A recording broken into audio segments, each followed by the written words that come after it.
What is going on, guys? Thank you so very much for joining us right here on Tuesday night. It is Tuesday Night Titans, episode 158 for your Tuesday, August 4th, 2026. I'm your host, JD from New York. As always, joined by the one and only, the real leader of the new generation, not Oba Femi, the Silent Monster. What's going on, man? Man, that brought back memories when he was talking about the new generation. I know. I said, man, yeah, you had to be there. It was a moment in time. Business was not quite as strong back during that new generation as it is today. 1994, huh? Those were lean times.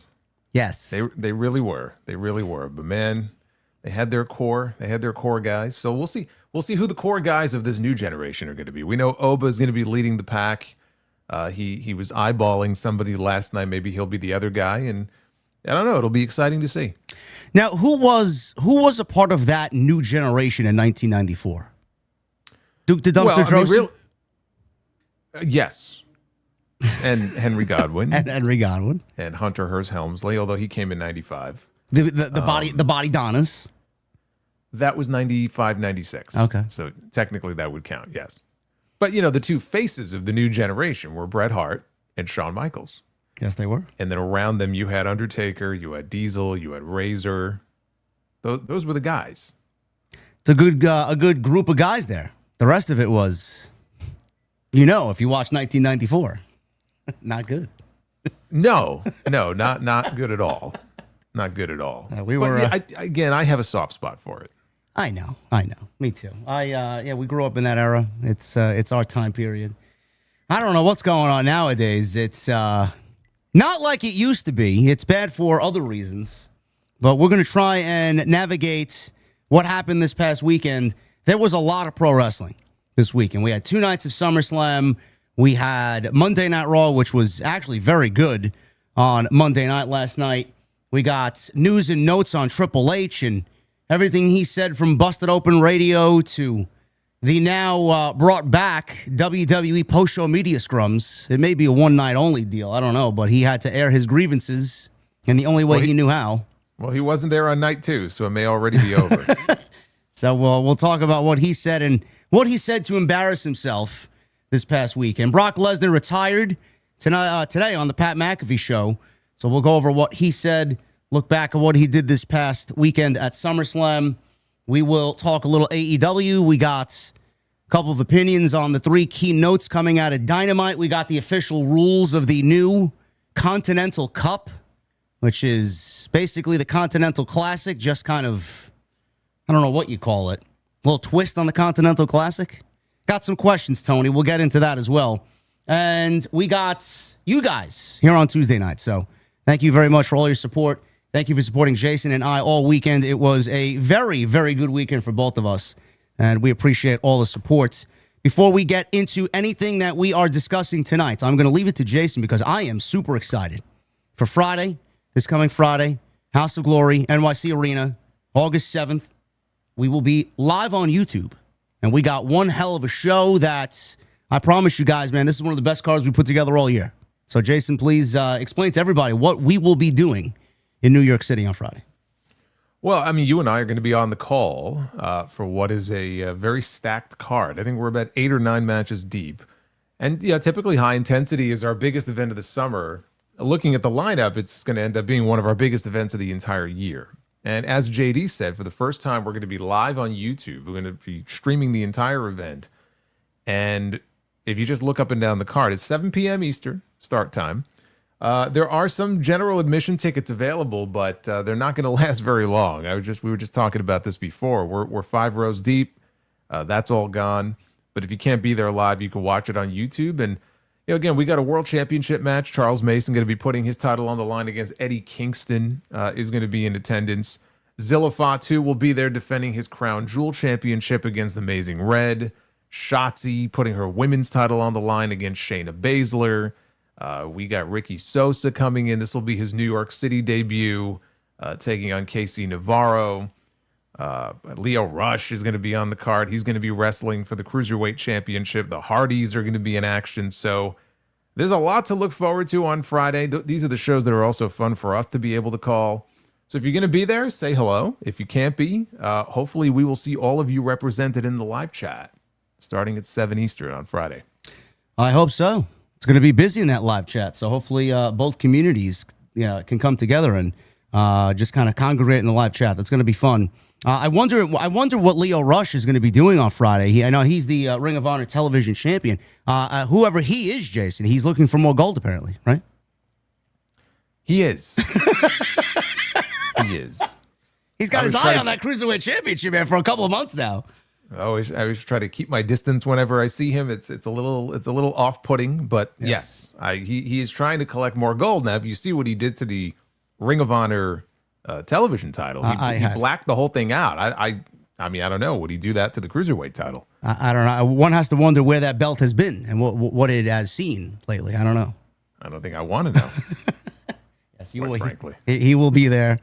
So make sure you guys join us on YouTube on the official House of Glory YouTube channel, 7 p.m. Make sure you guys also get in your support here on tonight's show. Thumbs up. Let's try for 1,000 likes. I want to thank everybody for last week's tremendous show. We did 50,000 views on last week's show, so thank you guys very much for all that support. Super chats are open. Get them on in. We will hang out at the end of the show, as always, to go over any questions, comments, concerns, any thoughts and opinions, so please chime on in. And if you guys want to follow Jason on YouTube and on Twitter, everything you need for him is linked down below in the description. Also, I just want to make note of this, because I see some people who don't check the description. I see comments after the fact that you guys are requesting timestamps. Guys, timestamps go up legitimately a half an hour after we are done here. So I take my time to do the timestamps. They will be there if you guys want to skip anything you don't want to hear. Timestamps are there, so they will be there for you, and will always be there because we love you and appreciate you guys. So we want it to be as easy as possible to navigate what we talk about here, because it is a long show. All right, man. What do you want to talk about? Well, actually, before we get into everything here, I did see I was tagged in some messages yesterday, and just wanted to extend my condolences because I know Jen, the OTS Tribal Queen, I know passed away. So I just wanted to extend my condolences to everybody here and to you and everybody. I know she was a big part of the community here. That was very surprising to hear, and very, very depressing, to be honest with you. So again, my condolences to all of you. Yeah, that's we talked about that last night. She was someone that was always in the live stream chat, always, and hung out there during the live shows before we went live. And she welcomed everybody. She welcomed all the new members to my community. She was very close to Guardian of Chaos and Hooligram. And we got the message yesterday. Guardian actually hit me up on Twitter letting me know the news. So this one's for Jen. Thank you for everything, guys. We appreciate everything that you guys do. Thoughts and prayers to her family. And she will certainly be missed. She was a big part of both communities. So thoughts and prayers to her and her family. So thank you guys very much for that. So, I mean, do you want to, we could start, I mean, in chronological order here and kind of take it back to the AEW stuff, because we did have some news in the last 24 hours with the whole selection thing for the Continental Cup stuff. But we could take it back to Dynamite last week, because, you know, we're going to talk about SummerSlam. We're going to talk about Raw being the quote unquote post pay-per-view. I know they're not pay-per-views, but post pay-per-view episode of the show. And AEW had their own post pay-per-view episode of Dynamite, which in the past has not always been the strongest show coming out of these big shows, but I actually thought, as far as post pay-per-view episodes go, it was better than what we typically get. Yes, it definitely, as far as the top matches for All In, was a little bit more focused. But everybody who knows me knows exactly what I feel about just the randomness of what they do and how they put things together. Outside of those three big segments, which consisted of Kenny Omega, Will Ospreay at the end of the show, which, by the way, got a 24-minute overrun. Or maybe longer. What would it go into? 30-minute, 34-minute overrun. The show itself had a 35-minute overrun, which is like a whole other show. I mean, it's this. I don't really understand that. But I don't understand that either, and I'm sure it doesn't help their rating on Wednesday night. What they did was largely very good. I loved the Mercedes and Willow segment. We'll talk about that as well. And there was a sit-down between the Young Bucks, Cope, and Christian, which was also very good. Outside that, I didn't really find anything any enjoyment with Dynamite last week. But I want to start with this, because I do have this pulled up, and we do have the rules of this new Continental Cup. Now, so before you get into the rules, I think we have to kind of set the table for how this was even first mentioned, because there was a backstage segment in the parking lot on the show on Wednesday with the Death Riders, and Jon Moxley was cutting a promo. And in the course of this promo, he mentioned this thing called the Continental Cup, which had never been mentioned before. So I'm like, wait, what? Like, what is he talking about? Like, did I miss? I thought maybe I missed something. Maybe he misspoke. he just sort of threw it out there so randomly. And it wasn't until Collision, which aired on Thursday last week, that they actually finally shed some light on what this thing is. So even the way they brought it up, I thought was kind of weird. You would think they would have said something before Moxley brought it up on the show. Did they say something on commentary and I just missed it? Or No. was that the first time that he even said anything about it? The only person that had ever mentioned anything before that was Jon Moxley. Okay, then. All right, good. So I know I'm not losing my mind. Anyway, yes, Good. that was the setting of the tone for this unbelievable announcement on Wednesday night. So this is the Continental Cup. Don't be confused with the Continental Classic, which is still taking place in December and November, by the way. So how this works is as follows. No outside interference and no time limits. Tony loves no time limits, so I'm assuming some of these matches are going to go very deep into the night. 16 wrestlers compete in 8 blind draw matches. Now, I have the matches all laid out for you. We're going to get into that in a second. The 8 winners then compete in 4 blind draw matches. The 4 winners move on to the semifinals in Scotland on August 26th. And then the Cup finals take place at Wembley Stadium at All In on August 30th. The winner of the final will receive the Continental Cup and will be the new AEW Continental Champion. Or if in this case, Jon Moxley's a part of this, he will still be the Continental Champion because he is also in the tournament. Now, the names are as follows.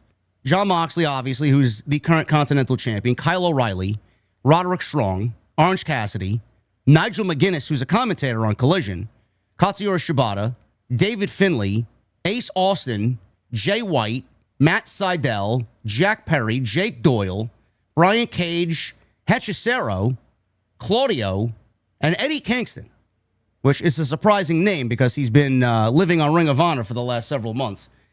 So these are the names. This is 4, 8, 12, 16 names here.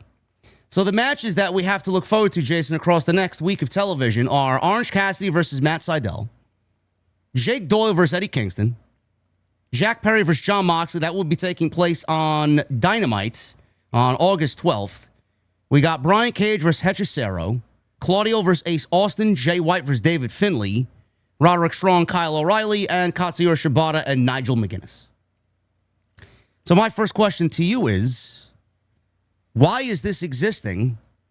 And also, what does this mean for the Continental Classic? Because I really can't tell the difference outside of a minor tweak and a minor tweak over here and there. What's going on here? I mean, it sounds to me like they're going to, we'll see. I mean, this is the first time they're doing this, but it sounds to me like maybe this will be the summer Continental tournament, and then we're going to have one in the late fall, early winter. And they'll keep the Continental Classic for December heading into World's End.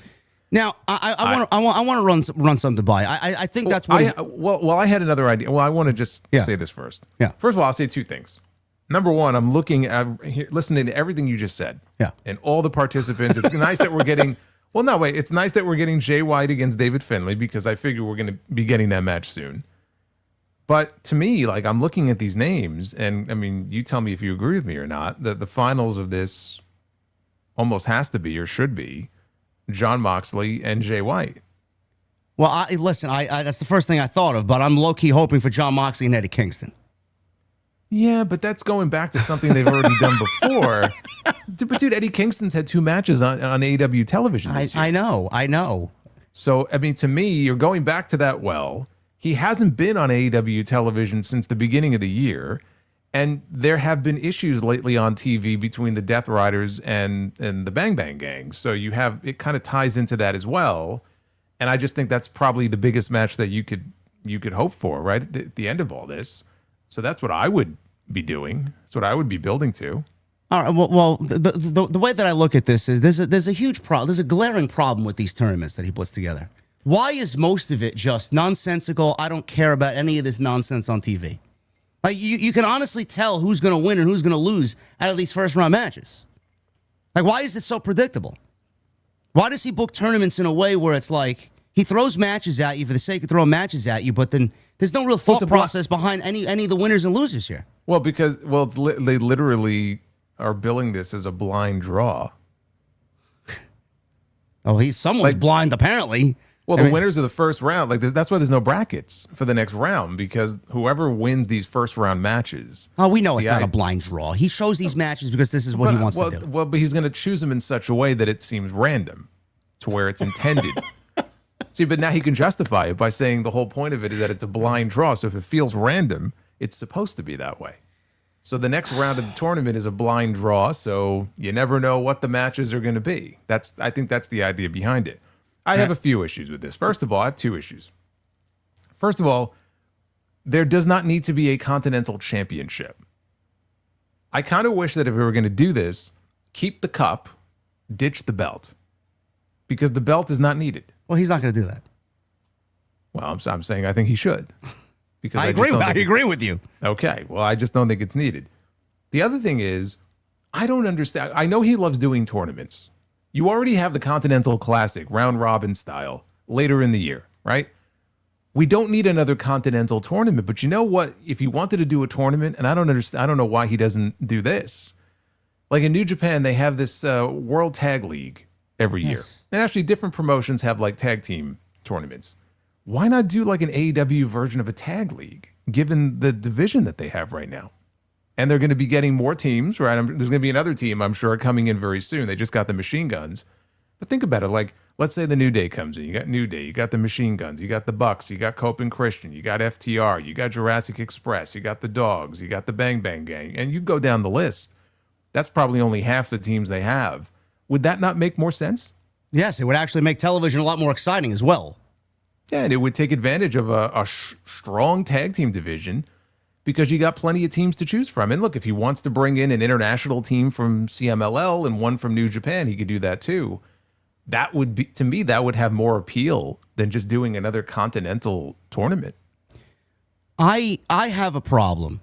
And the big problem I have with Dynamite this past Wednesday was, even though those three segments did what they needed to do, and I got a lot of bullshit from the sickos because I didn't like the overall show, and apparently it was the best post-pay-per-view Dynamite of all time. I don't know what everybody else was watching. I can't get invested in random matches just thrown together literally an hour before the show. Like, I genuinely have no interest in seeing Jon Moxley defend the Continental Championship against Commander. I don't care how good Commander is.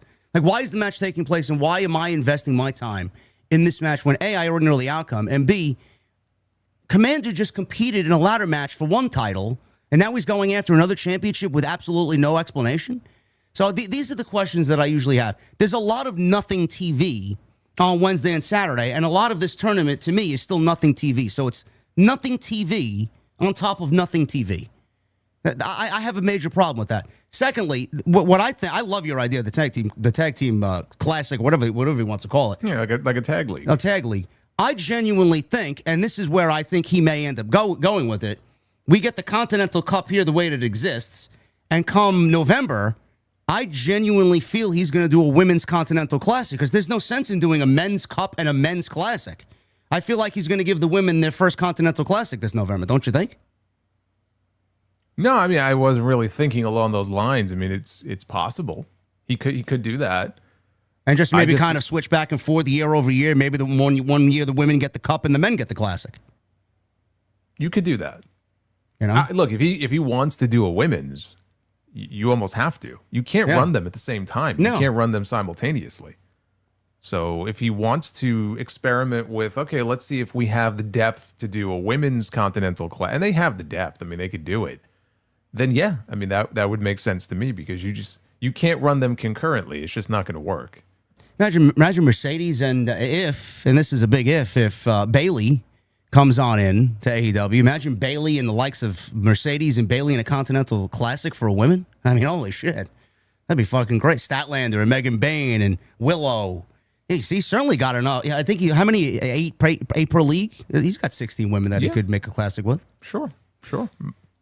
I don't know. I just feel he's got this over reliance on tournaments. We just got done with 2 Owens, and now he's doing another tournament.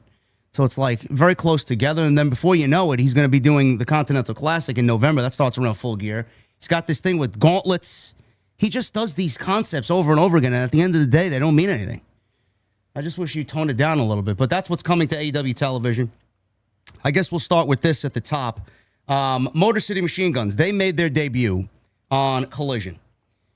Did you, A, catch their appearance and their promo, and B, was it the right decision to debut them on Collision and not on Dynamite, being that they were live on Thursday in the same venue as they were on Wednesday?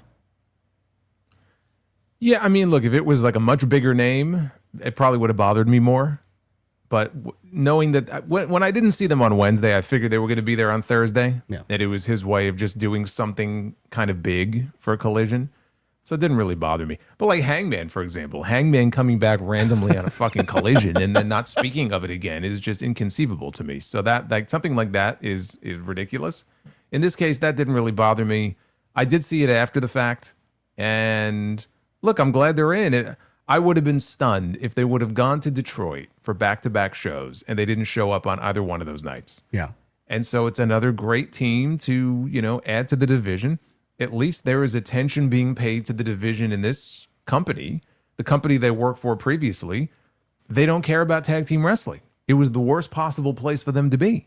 They were just floundering. At least here, there's a division of different teams for them to work with. So I'm glad they're in. I think the most TV time they got was watching Johnny Gargano lay on a fucking production crate. That was the last time we saw them. They were looking at Johnny Gargano laying on a crate. I'm like, what are they doing? Why are you here? Like, you need to leave. I don't know. I think FTR is about to be back on television soon. I'd love to see that tag team match take place at All In if they could build a solid story there for the next couple of weeks. I don't know if they make All In. Do you think they get featured at All In in some way? I would think so, yeah. All right, we'll see what happens with that. But I'm glad they're there because that tag team division, as soon as the New Day come in, social media tends to think that their New Day will be Daybreak. I don't know if that's going to be true or not. That little cartoon vignette that they put together on social media last week was really fucking good. So we'll see when they're coming in. Dynamite, Andrade, he retained the national championship over Jack Perry and Nick Wayne. Again, I don't know why after both Jack Perry and Nick Wayne were competing for the international title #1 contender and they get a national championship match, but I guess Andrade needed a solid defense after he beat Mark Davis at the pay-per-view. So he retained there. We had Fletcher and Speedball continue their momentum going into Grand Slam Mexico tomorrow, where Fletcher will be defending the international championship against Speedball. We had the sit-down with Renee, Christian Cage, Adam Copeland, and the Young Bucks. I enjoyed this, Jason. I thought this was very good. They really put a focus on what both teams mean to both of their individual generations. And obviously, Cope and Christian want to continue to show everybody that not only are they are the best of their generation, they're the best of this generation.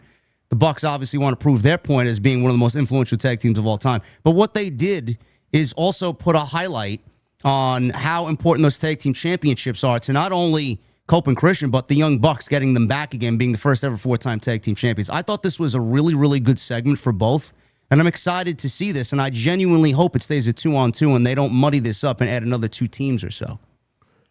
Yeah, I mean, there were rumors a few months ago that maybe they were going to do some sort of multi-team ladder match, but we just had a ladder match. So you're not going to, I shouldn't say they're not going to. They shouldn't run that stipulation back again after having just done it. This is their first meeting. You don't need to, like you said, muddy the waters by adding more teams to it.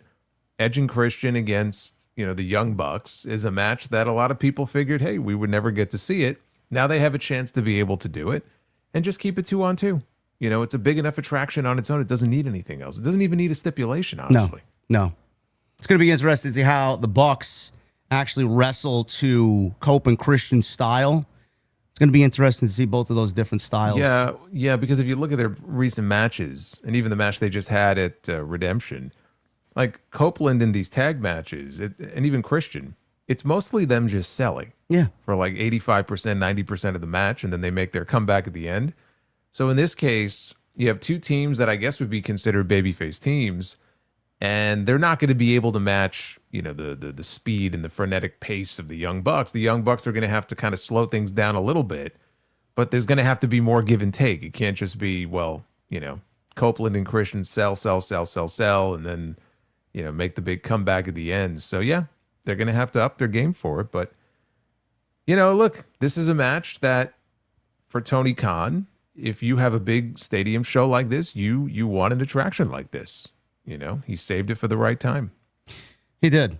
Very much looking forward to that. We do have a Copeland piece of news here. He was just announced for Maple Leaf Pro Wrestling, and that's happening in October, and he's set to make his debut there. I actually have been contemplating whether or not to sign up for my AEW just to watch Maple Leaf Pro, because I know Morrow's over there, and it just has this old NXT black and gold feel. I see clips on social media, and they have a really nice momentum going for themselves. So he's going to be wrestling for them, and I believe, Jason, correct me if I'm wrong, that's going to be in Toronto, no? I believe so. Okay. I believe so. And I want everybody in the chat right now, and I sincerely mean this, I want everybody watching and I want everybody in the chat to find someone in their life to love the way JD loves black and gold NXT. Yes. Yes. It will be a lifetime of happiness for you if you can do that. It's the last period of wrestling where I was genuinely happy every week. Never miss an opportunity to put over that black and gold. No, I mean, I work with Coach. He's got to put himself over at least once in every segment he had ever on WWE television. So I got to do the same thing with black and gold. Well, hey, Coach actually can say that he had a match. Well, he was supposed to have a match with Stone Cold Steve Austin and get a win over Austin. Yeah.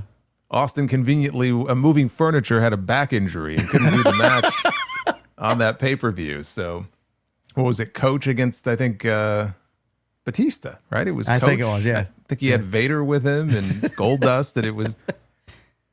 Who can say they've done that, right? Not many. Not many. Maya World, she defended the TBS title against the CMLL Women's Champion, Persephone. What'd you make of this? I think you talked about it last week, because we talked about what was coming up on Dynamite on last week's TNT. And I think maybe you questioned, would they actually beat Persephone, being that this is Maya's first defense after winning the TBS title from Shida at the pay-per-view. And, I mean, what'd you make of Persephone going down in defeat here? Did you like that one? Not happy. I'm not happy about it. I mean, I know why they did it. They're setting up a match for tomorrow night with her and Statlander, which I think could be really good. It's just weird to me. Again, she's their women's world champion, and she's not on Dynamite too often, but the times that she's on Dynamite, it's like she's always getting jobbed out on this show. I don't get it. I don't get it. You would think someone in that position, and again, she has a championship, top women's title in this other partner company of yours, that you would take steps to sort of protect that, but evidently, I guess CMLL doesn't care. The one thing that we do is we take notes and we just kind of jot things down that we see every day, all week long. Do you know that WWE, I think you know, WWE was perplexed at how Tony Khan's been booking Persephone after this loss? And they had the gall to actually say that. And then they did what they did to Julia and have been doing what they've done to Julia on Friday night. But they're perplexed at how Tony Khan's been booking Persephone after this loss to My World on Wednesday. What'd you make of that one? Oh, I don't put a whole lot of stock into it. Pot meat kettle. I mean, yeah, it's ridiculous. It's ridiculous. The fans can certainly say that. The people who watch the shows, I mean, they're certainly entitled to say that, and they wouldn't be wrong. But for WWE, if there are people in that company who were saying that, yeah, I mean, it's a joke. It's a joke. What would WWE do with Persephone? Probably not much. You know what, though? Honestly, if you're going to make the comparison between her and Julia, I think Persephone would fare a lot better than Julia would. And the biggest reason why is because she can cut promos. Well, also, look at her. Yeah, but I mean, what Julia? She looks like a witch. I mean, Julia is great, but don't discount the impact of the fact that Persephone can go out there. She's got a lot of charisma. She's a great heel, but she can cut promos. She speaks fluent English. And that's a big leg up for her. So I think if all things equal, if they were in the same company together, like in WWE specifically, she would fare a lot better than Julia is going to fare. Which doesn't make her booking right. I'm not saying that Julia should be kind of in the spot that she's in right now, but I don't know that Persephone would suffer quite as much as Julia has. No, I don't think so. I think they would actually love to get her into the system there, and they would book her pretty decently, I would say. But Julia is just a huge question mark. I don't know. No, it's not a question mark. It's a lost cause. It's over. There's the point of no return here. Yeah, it's done. I mean, the writing is on the wall. I would be very surprised if a year from now she isn't back in Stardom or Marigold. I just don't think there's nothing left on the main roster for her. It's very clear to me that they don't get her. And also, look, it's not all on the creative team. She has not translated on the main roster. She goes out there. They made her U.S. champion twice. Now, granted, they were not great U.S. title reigns where she was, knocking down competitor after competitor, challenger after challenger every single week. But she would go out there and the bell would ring and nobody would care. And if you can't find a way to get the crowd invested in what you're doing, it's going to hurt you. So for her, it's a double whammy because the people don't seem to give a shit and creative doesn't seem to give a shit. So if nobody gives a shit, why should I sit here and believe that 6 months or a year from now, they're going to have that eureka moment where it all comes together and she's going to be so much better off than she is now? I think she's done. I think it's just inevitable at this point. Maybe a move to Raw helps her? I don't think so. No? Maybe marginally. But I mean, it's the same. Ultimately, at the end of the day, it's the same people running the show. Yeah, who said it in the chat? Sadly, this is probably the best case scenario. She's perfect for AEW. Well, but remember the rumors before she signed with WWE that supposedly there were people, talents in AEW, who were against the idea of her coming in. Why?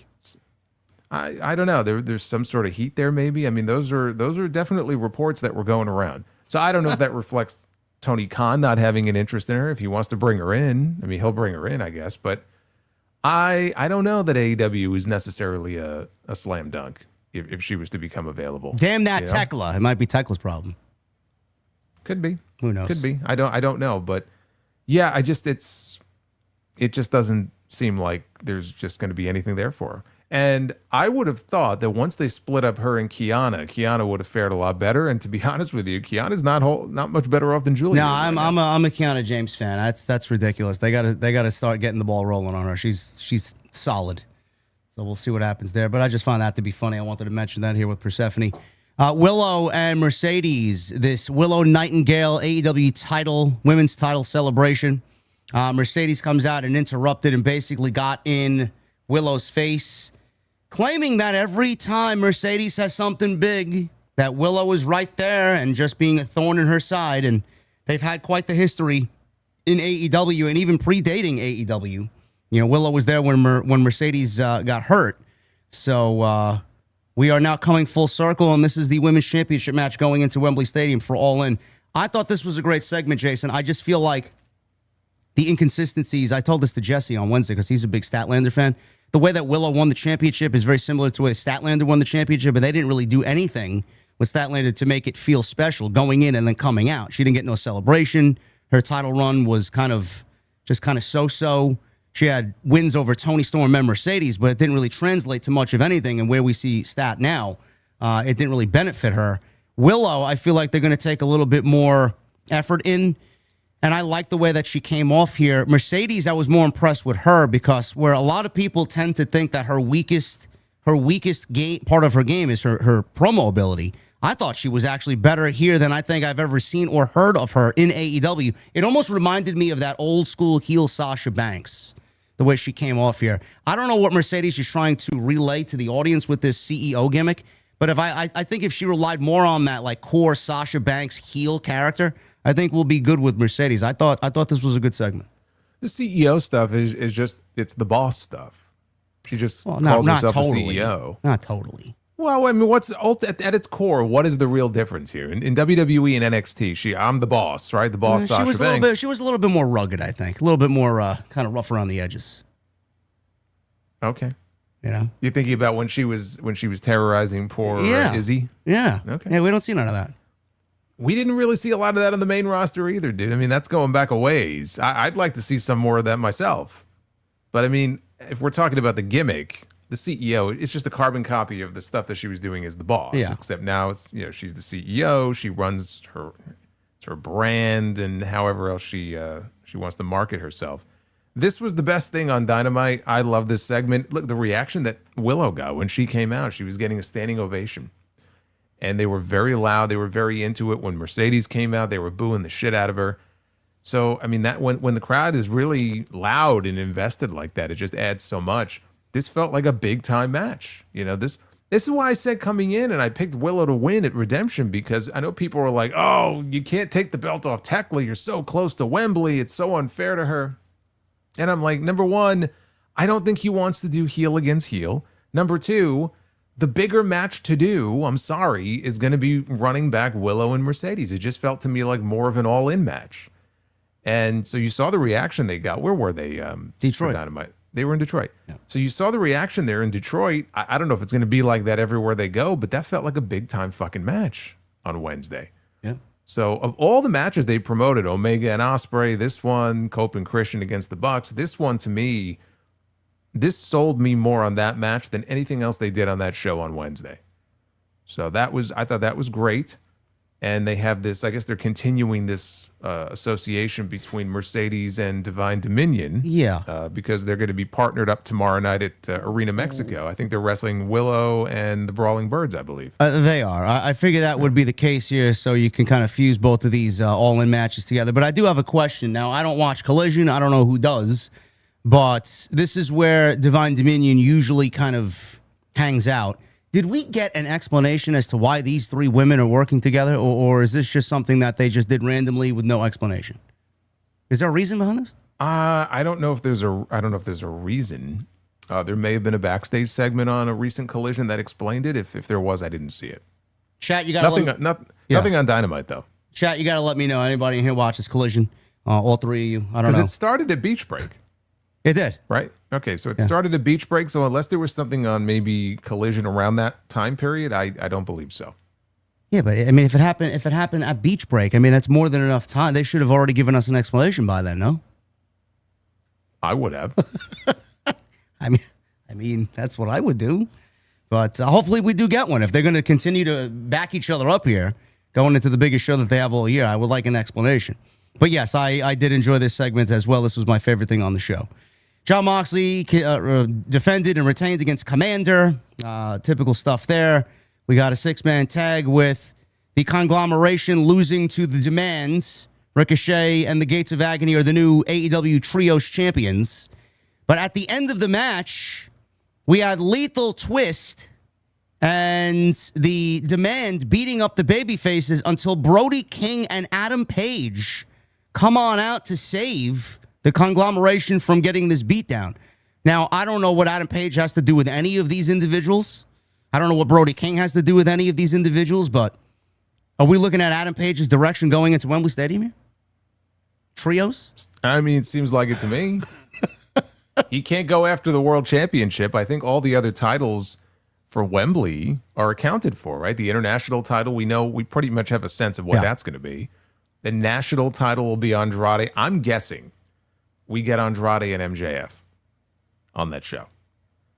Whatever we get, we're not going to get Andrade and Hangman. So what does that leave? Right? The tag titles are occupied. If he wants to go after a championship, this would be the championship, I guess, to go after. The TNT title, maybe, him and Kevin Knight. I mean, that could be a possibility, I guess. You're thinking MJF and Andrade is going to be the match for Wembley? I mean, Andrade's walking around every single week showing off that ring on his finger. Gloating about he stole the Dynamite Diamond ring. He stole the man's property. When MJF comes back, why wouldn't he want his ring back? Do we know who Andrade is going to be? Isn't there like a number 1 or number 2 match, qualifying match for the gauntlet match tomorrow? Well, tomorrow it's going to be him. It's going to be Tommaso Ciampa, and it's going to be is it Commander? I think it's Commander. So it's a 3-way qualifying match. The winner will enter the Casino Gauntlet at number 1. So if Andrade doesn't qualify, does that mean he's not in the Gauntlet? Because then he could be in a singles match. If he's going to be in the Gauntlet, then yeah, he's not going to go one-on-one with MJF. But I don't know I guess it depends on what happens tomorrow, what his status is going to be for All In. In that case, I guess MJF could be in the Gauntlet. Yeah. So maybe that's how they get MJF and Andrade doing something at Wembley. We take the belt off MJF to put him in the Casino Gauntlet match at Wembley Stadium. If he wins, he gets a guaranteed championship match. I guess. Then it's like his Money in the Bank briefcase that he could walk around with. Yeah, but Tony changed the rules last year. Remember, he's got to cash in a week in advance. That's fine. I like that. I prefer that. I don't like this. I know. Dude, I have said this before. I know. I have said this before. If it were up to me, Money in the Bank would not even be a thing anymore. I'm so over Money in the Bank, I would get rid of the whole fucking thing. Did you hear last? I don't want to jump ahead. Did you hear Michael Cole and Corey Graves said, Oba Femi's next direction could be a possible world championship? I'm like, no. No. So last night they confirmed that he effectively has not given up his shot. Yes, that's what I was trying to tell you. So Corey Graves said, "Oh, well, we don't know. Maybe he'll go after CM Punk." And I'm like, okay, so now they've decided. You know what? On second thought, we don't want to just throw away the title shot, so he'll still have it. And when we're ready for him to cash in, so to speak, we'll circle back around to this, and he'll get his guaranteed title. You told us that he gave it up to Russell Lesnar at SummerSlam. You can't go back now. No takesy backsies, whatever they call it. No. Can't do that. They make up the rules as they go along. They could do what they want. That's ridiculous. So that's happening there. The demand of the Trios champions, and then the demand are defending those titles tomorrow. Oh, against who? I have it. I talked about this earlier on Uncrowned, and it just it's either Hangman and Brodito or how many matches Jericho. Happening tomorrow? What is this? A fucking pay-per-view? This is a big show, dude. It's Arena Mexico. I have the full lineup here. I'm going to go through it right now. So the Trios Championships are going to be on the line, and it is going to be the demand against Hangman Page and Brodito. And then they have Copeland, Christian, and the Bucks are all going to be teamed up against Moxley, Yuta, Pac, and Garcia. And then Kevin Knight, Okada, and Hechicero against Jericho, Mystico, and Darby Allin. Plus the Andrade #1 contenders match, Statlander and Persephone, Willow and the Brawling Birds against Mercedes and Divine Dominion, Will Ospreay against Mark Davis in a Mexico City street fight. What is this show going to be fucking 3.5 hours tomorrow? Oh, it's going to be every bit of 3 hours tomorrow. And then Kyle Fletcher against Speedball Mike Bailey. So that is all set for tomorrow night. Now, I'm wondering, is that the full card, including collision matches? It has to be. It has to be, right? Okay. It has to be. There's no way that we're getting all of those matches tomorrow night. I'm like, bro, I got to call Jesse, man. We got to cancel the stream tomorrow. What the fuck is going on? Okay, so I think that there has to be, some of those matches have to be taped for collision. Holy shit. That's a lot. It might be a 4-hour Dynamite. I don't know. They didn't announce it. They didn't announce it as anything outside of the usual show. But we had a 35-minute overrun last week, so for all I know, we're going to get at least a 30-minute overrun tomorrow. That has to be including collision. Absolutely. Has to be. Oh, I don't know. Please. I mean, I have a difficult time even sitting in this chair on Wednesday nights on our normal Wednesday. Oh, my goodness. Will Ospreay and Kenny Omega. This was the final segment of the show. And this really just kind of tied up everything that happened at the end of Redemption.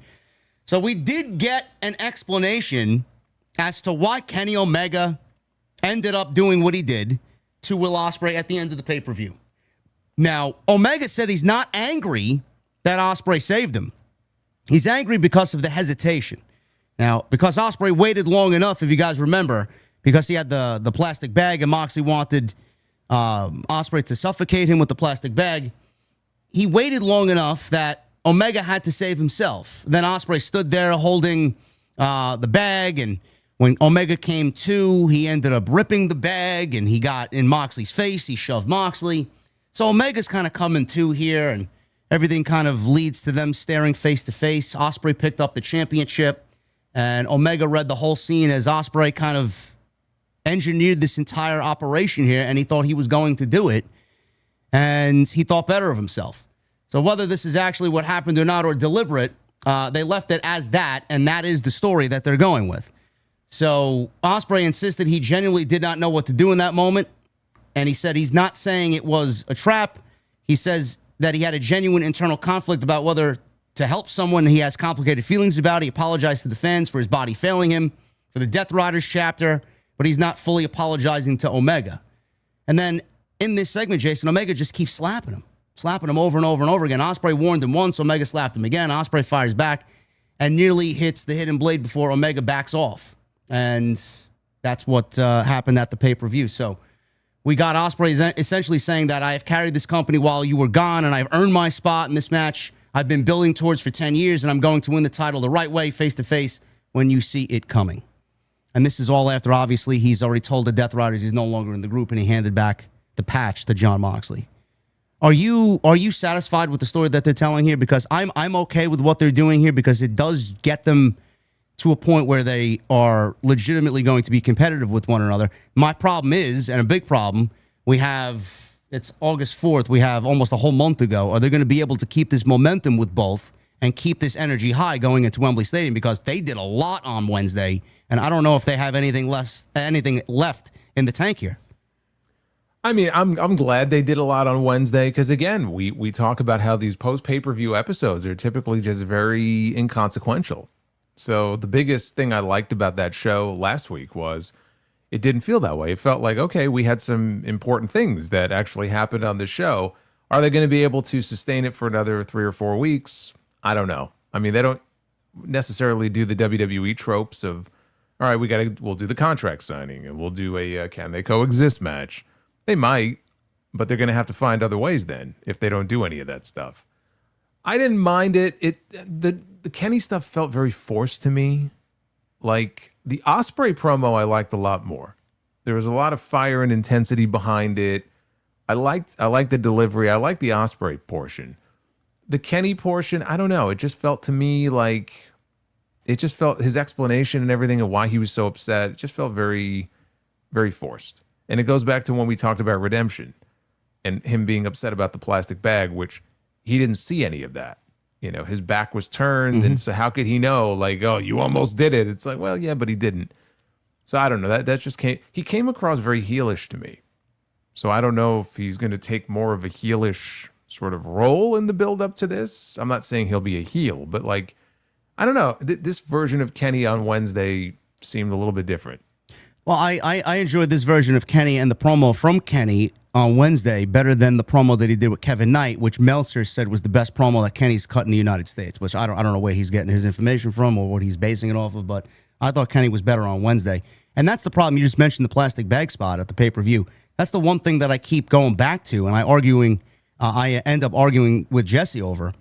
Omega never seen any of it, but they've known each other for 10 years, or more than 10 years, and Ospreay's chasing this for 10 years. They have this big friendship. Ospreay went to Japan to go emulate Omega, and he wanted to find inspiration in Omega. He wanted to come to AEW because of Omega. But why, after all the backstage segments that we've gotten, which have been very good between these two, sitting in the trainers' rooms, why would Omega in that moment think that Ospreay would do that if he didn't see any of it? But he knows exactly that's Jon Moxley's MO, and Jon Moxley's done that to everybody else. Why would he think, Ospreay would do that? Because they needed a spark for the two of them to hate each other. It doesn't make sense. That's what I mean. It felt forced. It felt manufactured. Yeah. Yes. So that's why I didn't like the Kenny part as much. The Ospreay part was better. So yeah, I'm glad that we're not getting the mutual admiration stuff anymore. You know, it's brother. You had to, brother. You had to get rid of that. I couldn't stomach another 2 or 3 weeks of that. No. So now we're here, and it's on them now to try to figure out how to keep things, interesting, and also how, Jon Moxley is still going to fit potentially into things, although it looks like he's kind of doing his own thing with the Continental stuff. So, yeah, I thought the 3 key matches on that All-In card, they did a good job coming right out of the pay-per-view of, serving us up our first sort of helping of promotion for each and trying to get us hyped up for it. And now they just have to flesh out the rest of the card, and they have some other big matches that they're planning for that show. So we'll see. We'll see when MJF. You think they hold MJF out if he is going to be in the gauntlet as a surprise, and we don't see him until Wembley? If he doesn't have a solid direction for a storyline with another wrestler, yes, I just hold him off and have him come back as a surprise in the match. Yeah. Okay. I just find I take great offense to him finding a spot on Wembley via that road. Well, I have less sympathy. We didn't need to be there. No, but I have less sympathy if the reports are true and it was his idea. Then hey, If it's his idea, that's what he wanted. I don't really feel Said too it was bad. his idea. The only takeaway I have from that is that he needed time off because he was hurting. And maybe the idea was get the belt off me now. Want to make sure that I'm 100% for that Wembley show. I do not want to miss that Wembley show. So let's do it now. And then I'll be able to take time off. If that's the case, then that was his choice. That's on him. All right. We'll see. Hopefully he is there. Keeping up with, I know we just talked about Grand Slam Mexico, and that's tomorrow night for Dynamite. Jason went over the entire card, which hopefully will be a mix of Dynamite and Collision and just not all Dynamite. Now, there were people in the chat who said they looked it up in their TV guide. It sounds fucking ancient now, but in their guide, and it's showing a 2.5 hour show tomorrow night. Well, I expected no less, so I was ready for that. But that is tomorrow. We'll keep with Mexico because WWE's got some news here, two notes here going into Mexico. One with AAA here in Las Vegas, and then obviously the big show coming up All Out weekend in Chicago, the same weekend as All Out. We'll start with this one. AAA, Triple Mania 34, moved to a new venue in Las Vegas due to the unprecedented demand of this show. Now, it was supposed to take place on Friday, September 11th at the Luxor in Las Vegas. It will now be held at the MGM Grand Arena, and the event date and start time will remain unchanged. Now, they did not confirm, but it appears fans who purchased tickets for Triple Mania when it was scheduled for the Luxor will have it transferred over to the MGM Grand, with the release stating that those fans will receive further information, and new pre-sale for more tickets will begin next Tuesday, or actually yesterday, August 3rd. So that is with AAA and Triple Mania 34 moving to the MGM Grand. That's a great look. I don't know. I think they sold them out. The first allotment in the Luxor, they sold them out almost immediately. Yeah, but dude, the Luxor is tiny. I mean, like the venue that they were going to run there, maybe at the most, I think, because they had sold out their allotment of tickets. At the most, maybe it was 1,500 seats. So now they're moving to what? 20? Well, I think it's more like. No, it's not 20. I think it's somewhere in the range of like 11 to 15, maybe somewhere in that range. Do you think they sell it out? No. I think they'll sell a lot more tickets. They may come close. I don't think it'll be a sellout. Well, that's what's happening there. 2 nights for Triple Mania, one in Mexico and then one in Las Vegas. So it's happening over that same weekend. Then we saw what happened at the end of Monday Night Raw. And Roman Reigns was confronted by Rey Mysterio at the end of Raw last night. And Rey told Roman, I didn't know if you know, I am the general manager of AAA.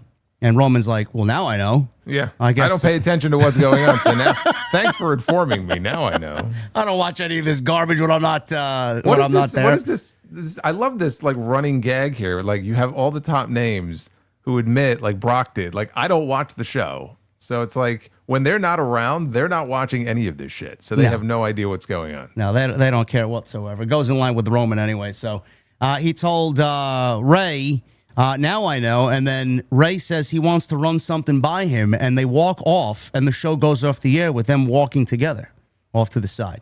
Now, I immediately thought that, and I put out a tweet. I'm sure you thought the same thing. They are getting ready to use Roman Reigns in a capacity for this all-out weekend show on September 26th when they go into the Allstate Arena. Is that what you think they're doing? Oh, yeah. I was shocked that everybody immediately thought of Triple Mania. Yeah. And I'm like, they're not doing Triple Mania. They're doing Worlds Collide, baby. Like that's look, when these are Roman and Punk is fucking counter programming now for AEW. When they first announced that show for Chicago for the 26th next month, I said, you watch, I guarantee you they're going to book CM Punk on that show. They're going to load that show up. It is very transparent why they're doing it. So yeah, my first thought was not Triple Mania, or I think there's something else right at the end of this month, all in weekend. I wasn't thinking about that. I was thinking about they got Heat Wave, yeah. So I wasn't thinking about that. I was thinking about Worlds Collide. I don't know. I would tell people to pump the brakes on the idea that, oh my God, Roman Reigns is going to wrestle on that show. I don't know that he's going to wrestle on that show. My thought was, I mean, he could. I could add a date for him, I guess.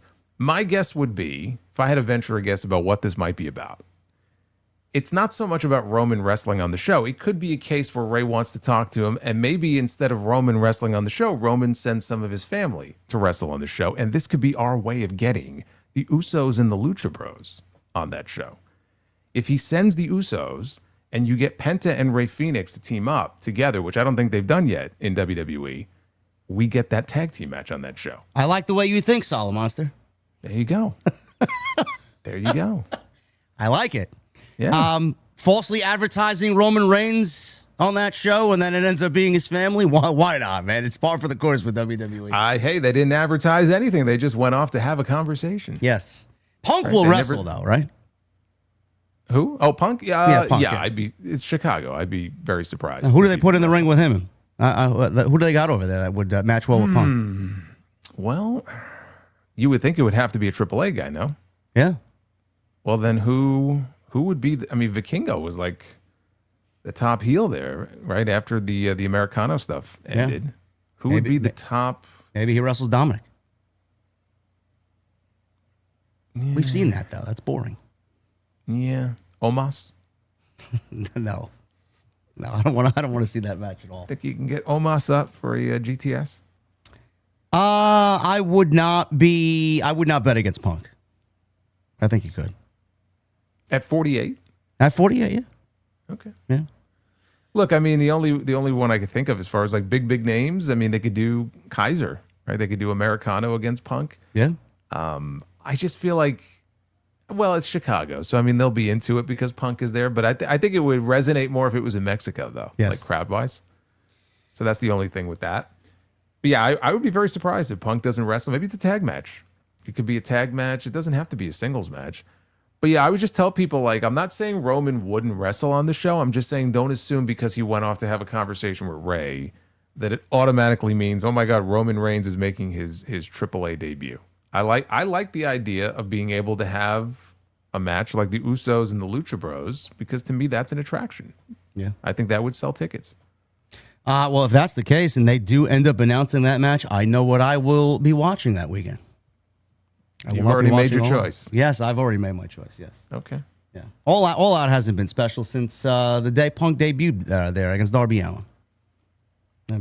Well, what was I think a couple of years ago, right? The main event was John Moxley and Orange Cassidy. Yeah.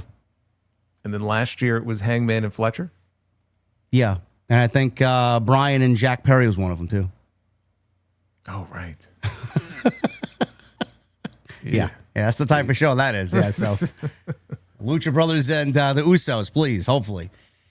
Yeah, because I think we were supposed to get the Lucha Bros earlier this year, and I think one of them got hurt. I think Phoenix. Yeah. So they ended up not doing it. So you still have that as like your kind of the ace up your sleeve, where like for the first time ever in WWE, we get Penta and Phoenix together. Yeah, I like it. Should have happened already, but if they do it at least once, I'm not going to complain. So that's that there. We will now shift gears over to what happened this weekend. SummerSlam, or what I like to call Summer Scam. Half of it was Summer Scam. Most of it was. But largely, to me... Sponsor Slam? Sponsor Slam, whatever you want to call it. I heard people all weekend claiming this was a great show and this was one of the best SummerSlams of all time. I'm like, guys, Who said that? Bro, listen. You're making that up. No, I'm not. Who said that it's the greatest SummerSlam of all time? I saw tweets on my recommended. Yeah, someone who's been watching wresling for 2 years maybe would say that it was the greatest SummerSlam of all time. Not. It won't even rank in the top 15. Give me a break. I thought, on the whole, because you judge it from the two shows together, I said it was a good show. I said it's not a great show. Coming out of night one was very middle of the road.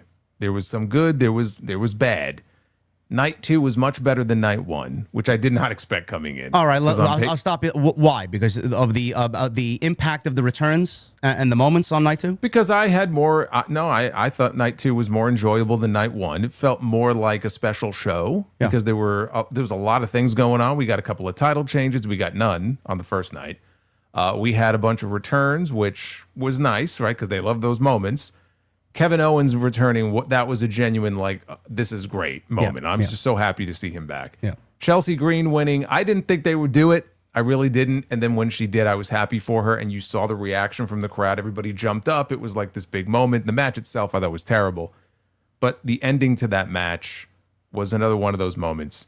And then the main event, I thought the main event was excellent. I see a lot of divided opinion about that main event. So I don't know if I'm in the minority on that. But I thought the Punk and Cody match from night one, it picked up towards the end, but I was bored for most of it. Yeah, it didn't move me. So to me, for what I was hoping that it would be, it was a big disappointment. Roman and Seth, did it need 33 minutes? No, because unfortunately, a lot of the other matches got shortchanged, and that was my biggest issue with these shows. But I thought the main event was very strong, and so when the show was over, that more than night one felt like a SummerSlam to me. When I put the two of them together, I'm willing to go to like 6.5, maybe 7 out of 10 for the week. Oh, you're for the weekend. You're more generous than I am. I'll give it a 5.5. Okay. I mean, I'm not going to argue with you, but that's why I say it was good. I can't say that I wouldn't say it was terrible, because there was stuff on there that I liked. If night 2 went the way that night 1 did, I probably would say what you just said and give it a fucking 5 or a 5.5. Now, was it better in totality? Was it better than Mania? I would say yes. Even though I don't think any of the matches on SummerSlam topped Roman and Punk. I thought Roman and Punk was easily the best match in WWE all year, outside of Kaiser and Gable. Yeah, I mean, I probably would give it the edge over Mania. Okay. Although the Roman and Punk match, I thought was better than Roman and Seth. Oh, yeah, absolutely. Yeah. Yeah, so that was the stronger main event. The one problem I had with SummerSlam, and I have repeated this so much, it's nauseating. And I said this to Coach, and obviously, everybody there is in agreement. He was in agreement as well. Night 1 was a little bit more, I would say, full.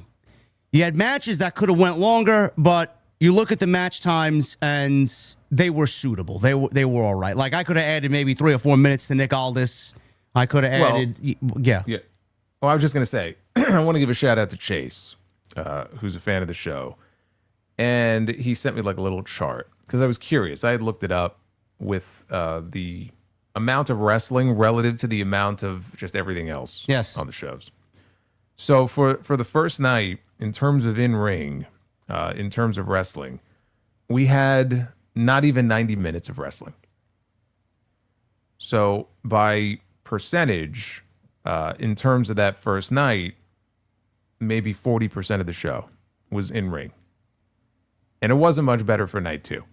No, there was less than 50 minutes of pro wrestling on night 2. So think about that. Like 60% of the show was entrances, commercials, just whatever other bullshit they had. Anything but actual in-ring action.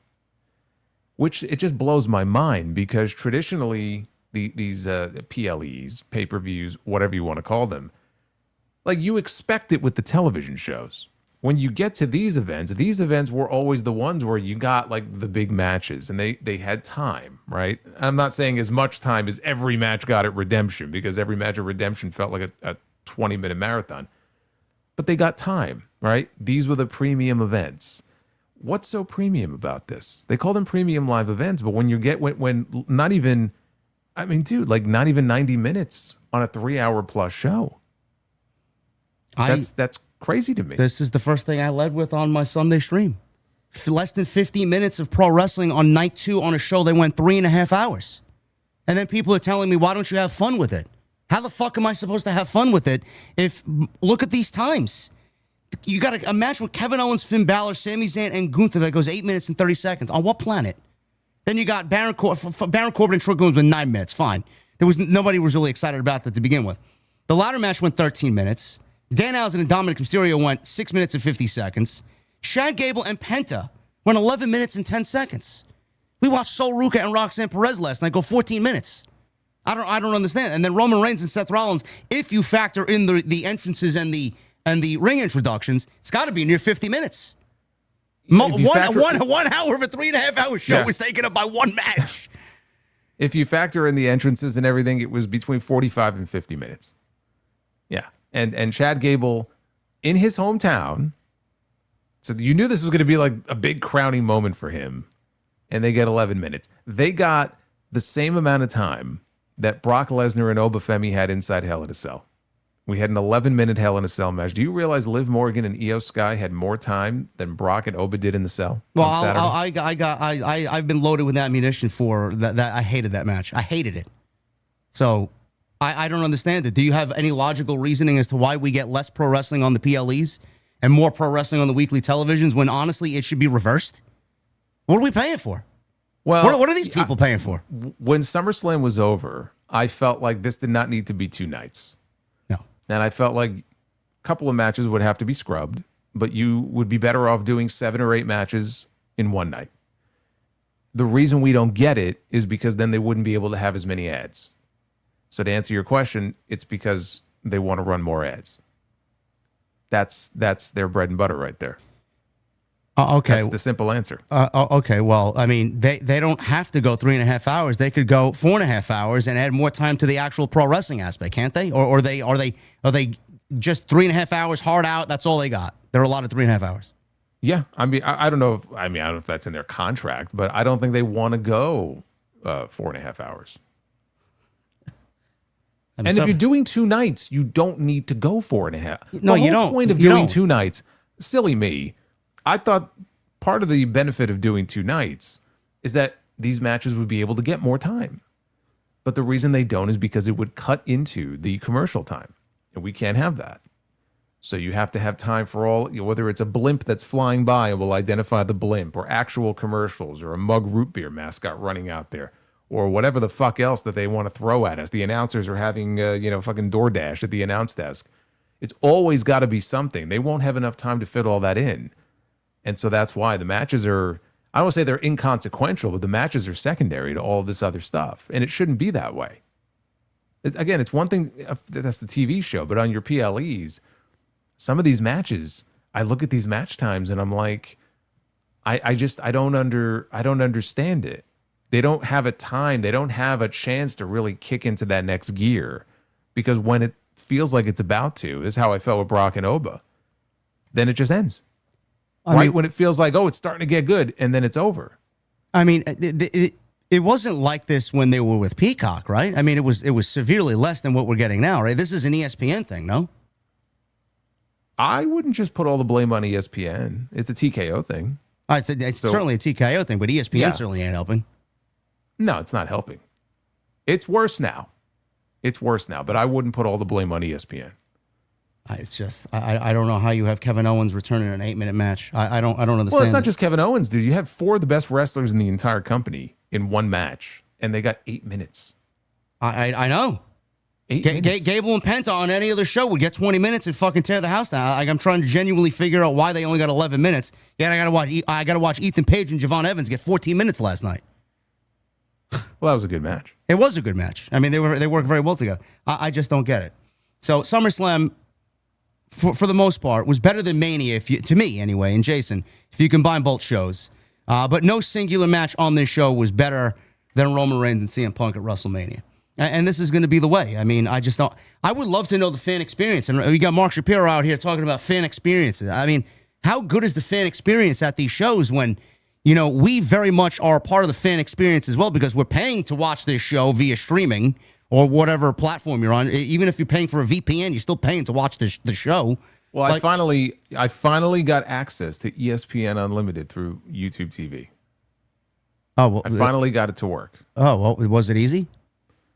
No, it wasn't, because everyone was saying, "Oh, it works for me," and then I went to go click the little option for it, and I guess it hadn't fully rolled out yet. But over the last several days, it finally did, and so I was able to watch it, and hopefully it'll be smooth sailing from here on out. Well, it only took a year. Yeah, well, we were the last ones to get it. Well, isn't it a better viewing experience via the VPN on Netflix than it is on YouTube TV through ESPN? It can be. It can be, because if I just watch it through ESPN Unlimited, then you see all of the commercials. And if you watch it with the VPN, I'm pretty sure you don't get all the commercials. But you're going to get the countdown. They're going to they'll probably show the same clips of the Hulk Hogan Netflix documentary over and over again. But then you don't have to sit through all the commercials. But I at least like to have the option. You know what I mean? So like I have the option now. I could do VPN and Netflix, or I could do the ESPN unlimited thing. But just I couldn't get it to work up until a few days ago, and now it's fine. I think YouTube TV was the last holdout, I believe. So if you have ESPN as part of your package, you should have access to it. Well, I will say the static commercials in between matches were 7 minutes, I think, at Mania. They were like 4 minutes here for SummerSlam, which is better, but we got to add more time to these matches. It's just one of those things that it's like an unsolved mystery. I don't know why they can't let these people go out there and just do their fucking job and let them wrestle. But, I'm going to be complaining about it until the end of this ESPN deal. So we'll start with this. I want to start at the top in chronological order. We will take it from Triple H on Busted Open Radio with Dave LaGreca and Bully. I think it was Nick Nemeth. It was It was Nick Nemeth. What a great, by the way, you called it. Did you call it an interview? Yes, I called. I called. Is that what you called it? Yeah. Well, I mean, there was one question asked. So I was going to say, because when you have an interview implies that people are asking questions. Yes. And that's not really what we had here. So I would call it more of a conversation. Yes, it was a fireside chat, if you will. Yes. Bring out the s'mores and let's have a little talk by the fucking fire pit. Yes. So he was on Sirius Busted Open Radio on the new WWE Radio Network, channel 156. Triple H suggested that fans should place their misguided passion towards investing in the superstars and their storylines rather than the creative process behind the television show.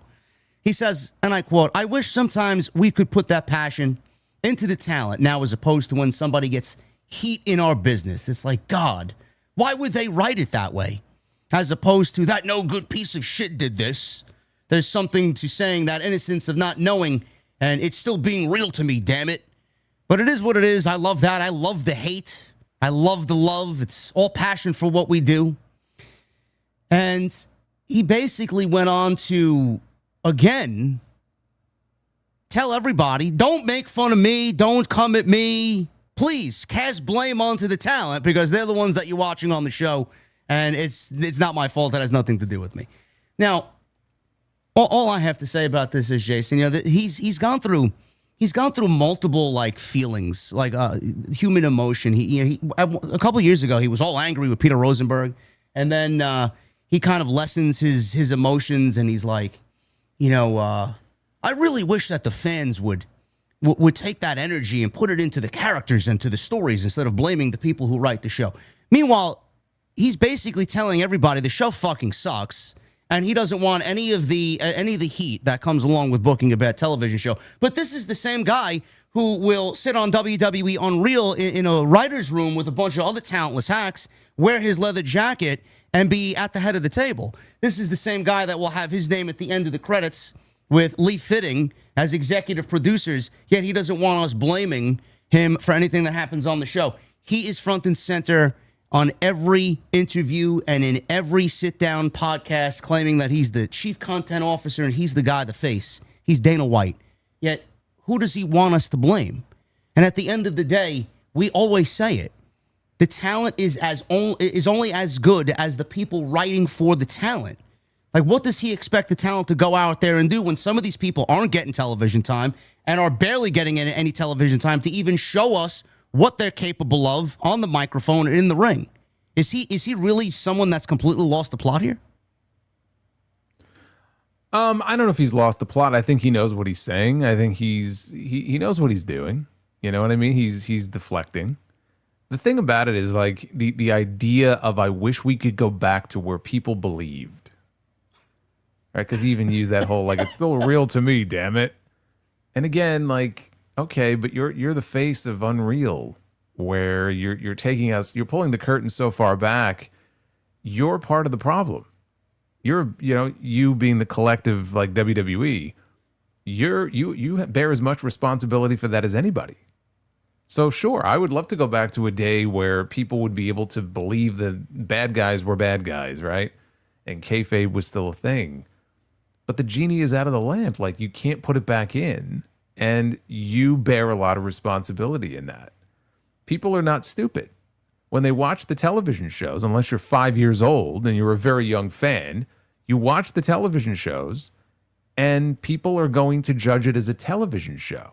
That's what it is. You'll notice in that interview, dude, he used a bunch of sports analogies, and he tried to compare them to it's like in the NFL or MLB when fans complain about their team, being terrible or whatever. He used the Knicks as an example, yeah. Fire the coach, or why did they draft this person? And I love the passion. Every time he says I love the passion or I love it, he really doesn't, by the way. He means the exact opposite. It clearly gets under his skin. I got the exact quote on my Twitter. I got to find what he said. Clearly gets under his skin. So whenever he says that, just know that he means the opposite. But he's using all of these sports analogies, and I'm like, these are terrible analogies because at the end of the day, you're not a sports league. You're not the NFL. You're not the NBA. You're a TV show. You have writers. It's scripted entertainment with predetermined outcomes. And people are rightly going to judge the television show based on the writing. Yeah. Right? I mean, you're a television show. Yeah, he says, this is his exact quote. It's no different than the NFL where guys have never played a down in football in their entire life or haven't played since Pee-wee or whatever, are screaming and ranting, this coach sucks. He knows nothing about football, doesn't understand the game. Why would he run that play? Why wouldn't he do this? Why would they draft that guy? There's a million reasons why, but it's that passion. Just like the NFL or NBA or MLB, people sit on the couch and yell, I'm done. I'm never watching the Knicks again. They suck. And then they win, and now they're the greatest thing ever. It's amazing. It's passion. At the end of the day, it's why we do what we do. Yeah, he loves that quote. It's what we do. Oh, it's what we do. So what is that exactly? Writing just terrible television, which is what we've had a lot this year. So yeah, of course you have fans who say, "Oh, I'm not going to watch WWE anymore." Remember, people were like, "I'm canceling my WWE Network subscription after Roman won the Rumble in 2015." Sure, that sort of thing does happen, but again, he uses these sports analogies, and it's not like an apples to apples thing. It's a television show. You have a creative team. You have people who write these segments or write promos or whatever it is that they do in that writer's room that they show us on Unreal. And if you get terrible television or people don't like what they're seeing, then yes, they're going to say, man, they got to get new writers for the show. So that's what it is. And you could use all the sports analogies and pretend that you're UFC or NBA or whatever, but you're not. It's disingenuous to say that. But he wants to deflect away because then the people are holding him and the people around him responsible when we get television that, frankly, just isn't very good. Now, people are claiming that it's TKO, it's TKO. I don't give a fuck who it is. They all suck. TKO, Triple H. How much? Nobody here knows how much involvement TKO has in the day-to-day. Can they have more than what has been reported? Sure. But are they booking Monday Night Raw as of last night going into post SummerSlam? Probably not. Triple H is the guy that wants to be Dana White, so he's going to get the blame.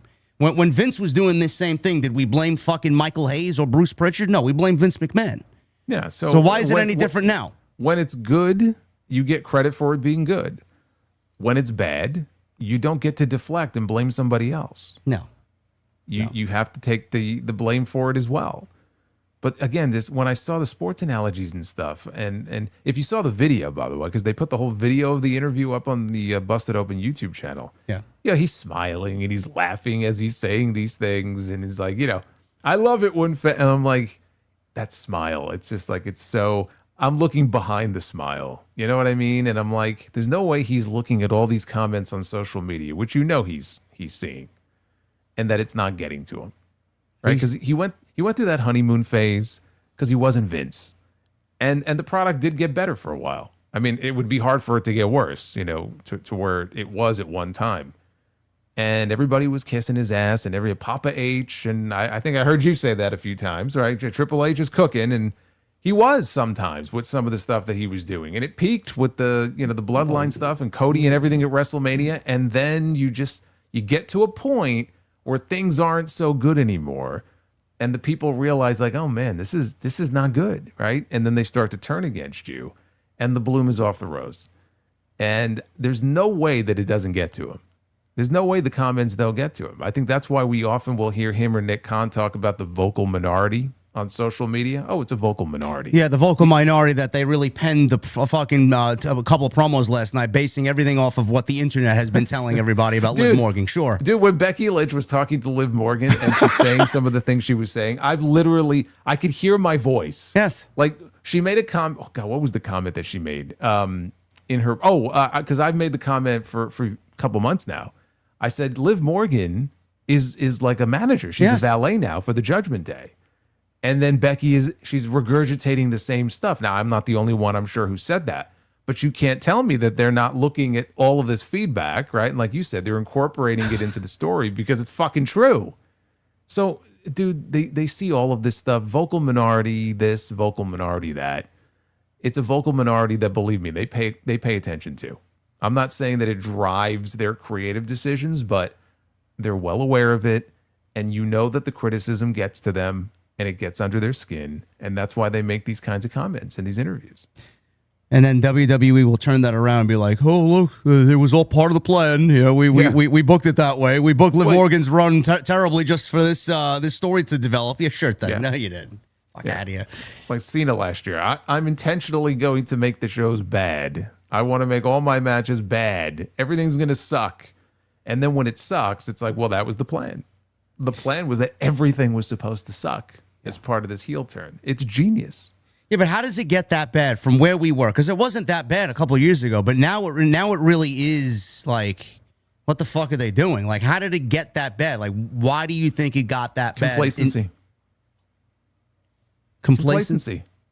Yeah. Well, they're making money. They're selling out. We're off the peak now. They're not selling out everywhere, but like everything was coming up aces. Business was booming. They're talking about gate records and everything, right? Everything's great until it's not, and you just get complacent because you're doing something that's working. Why change? Why deviate from it? And then all it takes is a couple of people to get injured, and your plans get all fucked up, and you don't have a good plan B, and you end up with a television show that just is boring or just whatever, isn't very good. It's a combination of things, but I think complacency is absolutely part of it. That's why I always say competition's a great thing, and I wish there was somebody who...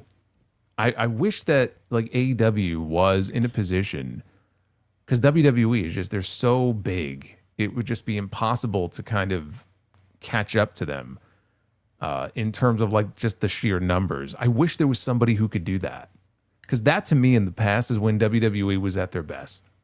When they had somebody who really had them up against the wall, because it just forces you to make changes and improve what you're doing, right? And when you don't have that, you just assume that everything you're doing is fine. So why would you deviate and do anything differently? Yeah, but Tony hasn't booked television to even compete with WWE to even sway the viewer. Like WWE are the ones who have AEW's back against the wall. Honestly, no, I don't think so. You don't think they have AEW's back against the wall? Where are they going for a new TV deal? Well, they've closed off every faucet that's available to AEW. They're go to Amazon. If they were forced, look, if they end up not renewing, however this Warner Brothers thing ends up, who knows if the deal goes through at this point? They're not going to trial apparently until March of next year, so we'll see how that shakes out. But let's say the end of their deal next year, they have to go find a new home. My guess, as I sit here right now, they may make a deal with Amazon. I mean, that's fine. I mean, I just look at the ratings on Collision, where Collision is doing a 0.05 in the 18 to 49, and TNA is doing a 0.04. AEW is making how much more money than TNA on their TV deal? It's like, should AEW be making as much as TNA on their TV deal? Why are they making so much money? You know? Yeah, but the idea that it's WWE that has them there, I think it would take some of the blame off of Tony, like when he does stuff that we don't like or don't agree with or that we think is dumb. I don't think it has anything to do with WWE. I just think those are decisions that he's making that he thinks appeal to his audience. So I don't want to just say it's all because he's feeling the pressure from WWE. I don't think it's that. And I don't think WWE feels any pressure from them. They just, they get a rise out of just, bullying them around and trying to fuck with them as often as they can. But you don't have that one company that could really be like, okay, you know what, we're gonna push back, and we're gonna make you look bad, or we're gonna go head to head with you and have comparable numbers. Like that doesn't exist. For a company that knows how to make money and do it well, I don't know why money has to be a driving factor in booking good television. Like, just book good television because you love the fucking sport. I don't understand that. Like, I agree with you. They got complacent, but why do they need to coast because they got guaranteed sellouts here and guaranteed sellouts there, and they're driving revenue like crazy? Like, do it because you love it. The fans want a good product at the end of the day. They don't give a fuck how much money you're making. It's a publicly traded company, so everything is driven by money. Yeah, but I don't know. There's no other wrestling company that is publicly traded. So for WWE, everything is driven ultimately by, okay, how can we make as much money on it? That's why it is so commercialized now. It's not commercialized because they think it makes for a better TV show. Didn't they have their stock fall $60 in the month of July? I believe it. I don't know if it was 60, but I believe it did fall. I mean, yeah. I wonder why. Television show's been rotten. Book good television, and maybe people would start fucking. I don't know if the stock is down because the television show. We think the television show is bad. There could be any number of reasons for that, but yeah, at the end of the day, if you hit them where it hurts, if you hit them in the wallet, or if, like, let's say ticket sales got super soft, right? Yeah. They didn't sell as many tickets for SummerSlam this year. Let's say those numbers continue to go down because people think ticket prices are too high. That's how you really kind of get their attention and give them a wake-up call. Yes. And it hasn't hit them hard enough yet to where I think that's going to happen. Well, SummerSlam was not a financial success for WWE. They didn't even announce the attendance numbers. Normally they are quick to gloat about how many people attended their show. Not one mention of anything, but Michael Cole did mention a capacity crowd. Capacity crowd at SummerSlam. Capacity apparently has a different meaning than it used to have. Yes, with their big Titantron and big LED boards taking place at the 50-yard line and only using half the stadium. That's capacity crowd there, Michael Cole. Excellent. We'll start with the Io Sky Liv Morgan Women's Championship match. This opened up night one. I did not have a lot of interest coming into this for multiple reasons. We both love Io. That's not the problem there. She has nothing to do with the issues. Liv Morgan's title reign is one of the worst of all time. And the match at Night of Champions in the final of the Queen of the Ring didn't really do anything for me. But this one was very good. They needed to come out hot, come out swinging. I thought this was a very good first title defense for Liv Morgan. I thought Io looked very good in there as well. The curse of Danhausen apparently is weakened because Liv Morgan ended up winning this match. I thought this was one of Liv's better matches all year, Jason, even though we haven't really seen her in the ring all that often outside of managing the rest of the Judgment Day ladies. This went 13 minutes and 35 seconds. I thought this was a great open. I don't know if you'll think I'm crazy for saying this. This was my match of the night on night one. What else happened on night one? I would probably agree with you. Yeah. Yeah, you're not crazy. Yeah. So, which maybe that's an indictment of night one. I don't know. But I thought when I look back at all the matches that night, I thought this was the best one of the bunch. So I thought they went out there. They had a very good opener. I was hoping Io would win. I wasn't shocked that Liv won. I was kind of hoping it would be Io. More than anything, I was just hoping whoever came out of this match that they would set up some challengers for them going forward, which we'll get into, and thankfully they've done that. But yeah, probably the best that Liv Morgan match I've seen this year. Did you see her in the Bad Lieutenant trailer? I did not. I did not see that trailer yet. No, but I did hear that that's coming out relatively soon. Yes. So, like Jason said, I'm going to try and weave the Monday Night Raw discussion into what we have going on here because it saves us on time, and I don't want to just kind of bunch everything up at the end here. So, Liv Morgan did end up retaining, and the Judgment Day ladies did have an appearance on Monday Night Raw. Liv was in the ring, and she's putting over Roxanne Perez, and she's putting over Raquel Rodriguez as the new Intercontinental Champion. Did you notice Raquel Rodriguez's new barbed wire Intercontinental title and question why that's even a thing and what barbed wire has to do with Raquel Rodriguez? Did you figure that one out? I have not figured it out. I was wondering if maybe this is a new deathmatch women's title that we have in WWE. I just figured that they'd start selling barbed wire titles on shop. I don't know. Well, I mean, I'm just wondering like what the relevance of the barbed wire is. Has she used that on like her gear before, or I just though I didn't know the significance of the barbed wire. I mean, it looks kind of cool, I guess, but I just don't know. Yeah, I don't know. I don't know where the barbed wire came from. The only thing I could think of is that in the Judgment Day clubhouse, there's usually like a barbed wire, like a fencing in the background, and like barbed wire on top. Maybe it has something to do with that. I don't know. I mean, it's a bit maybe of a reach, but maybe she's a fan of old school ECW. I don't know. She could be. She could be. I don't know. When she won the championship, she ended up all bloody. So yeah, you know, I'm sure if it were up to her, she might be like Moxley and going out there and bleeding every week. We'll see. But Roxanne Perez and Sol Ruca did wrestle last night, and this ended up being a disqualification. Sol won by disqualification here. So at the end of the match, there was a 3-on-1 attack, and then out comes Becky Lynch. So Becky Lynch comes on out, and she returned in Des Moines, Iowa. This is the first time in 2 months that we've seen Becky.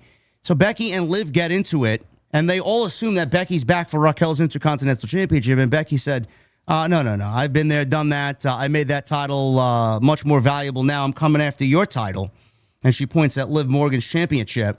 And then she goes on to cut a promo on Liv Morgan, calling her basically what Jason said earlier, a valet. You've been more of a valet than a champion. Champions need to be fighting.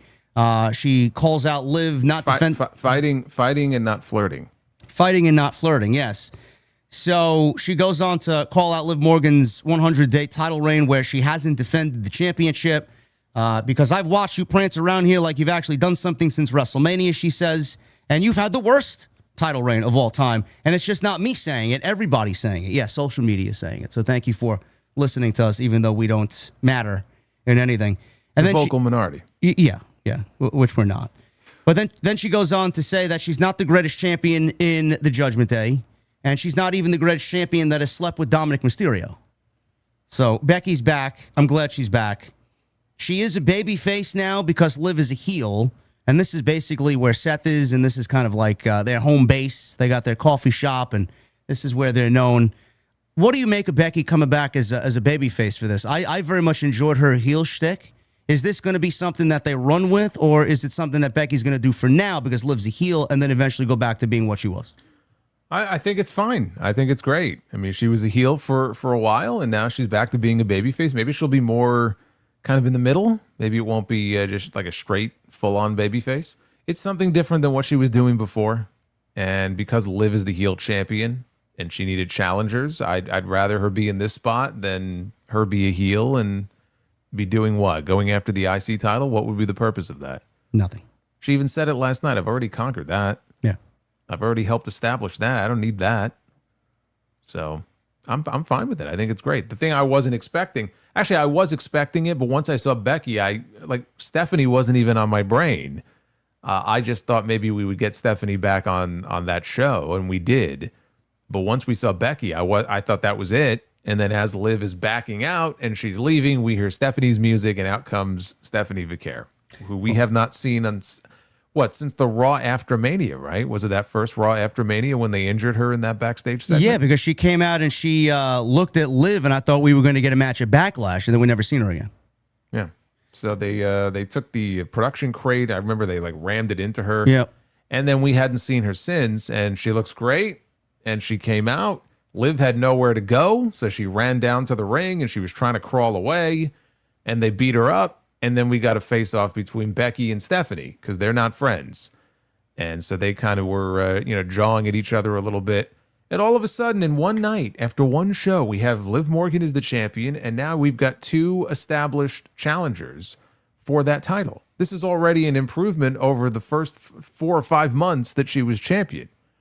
And this is what we should have had previously, better late than never. I was just happy we had some challengers set up for her.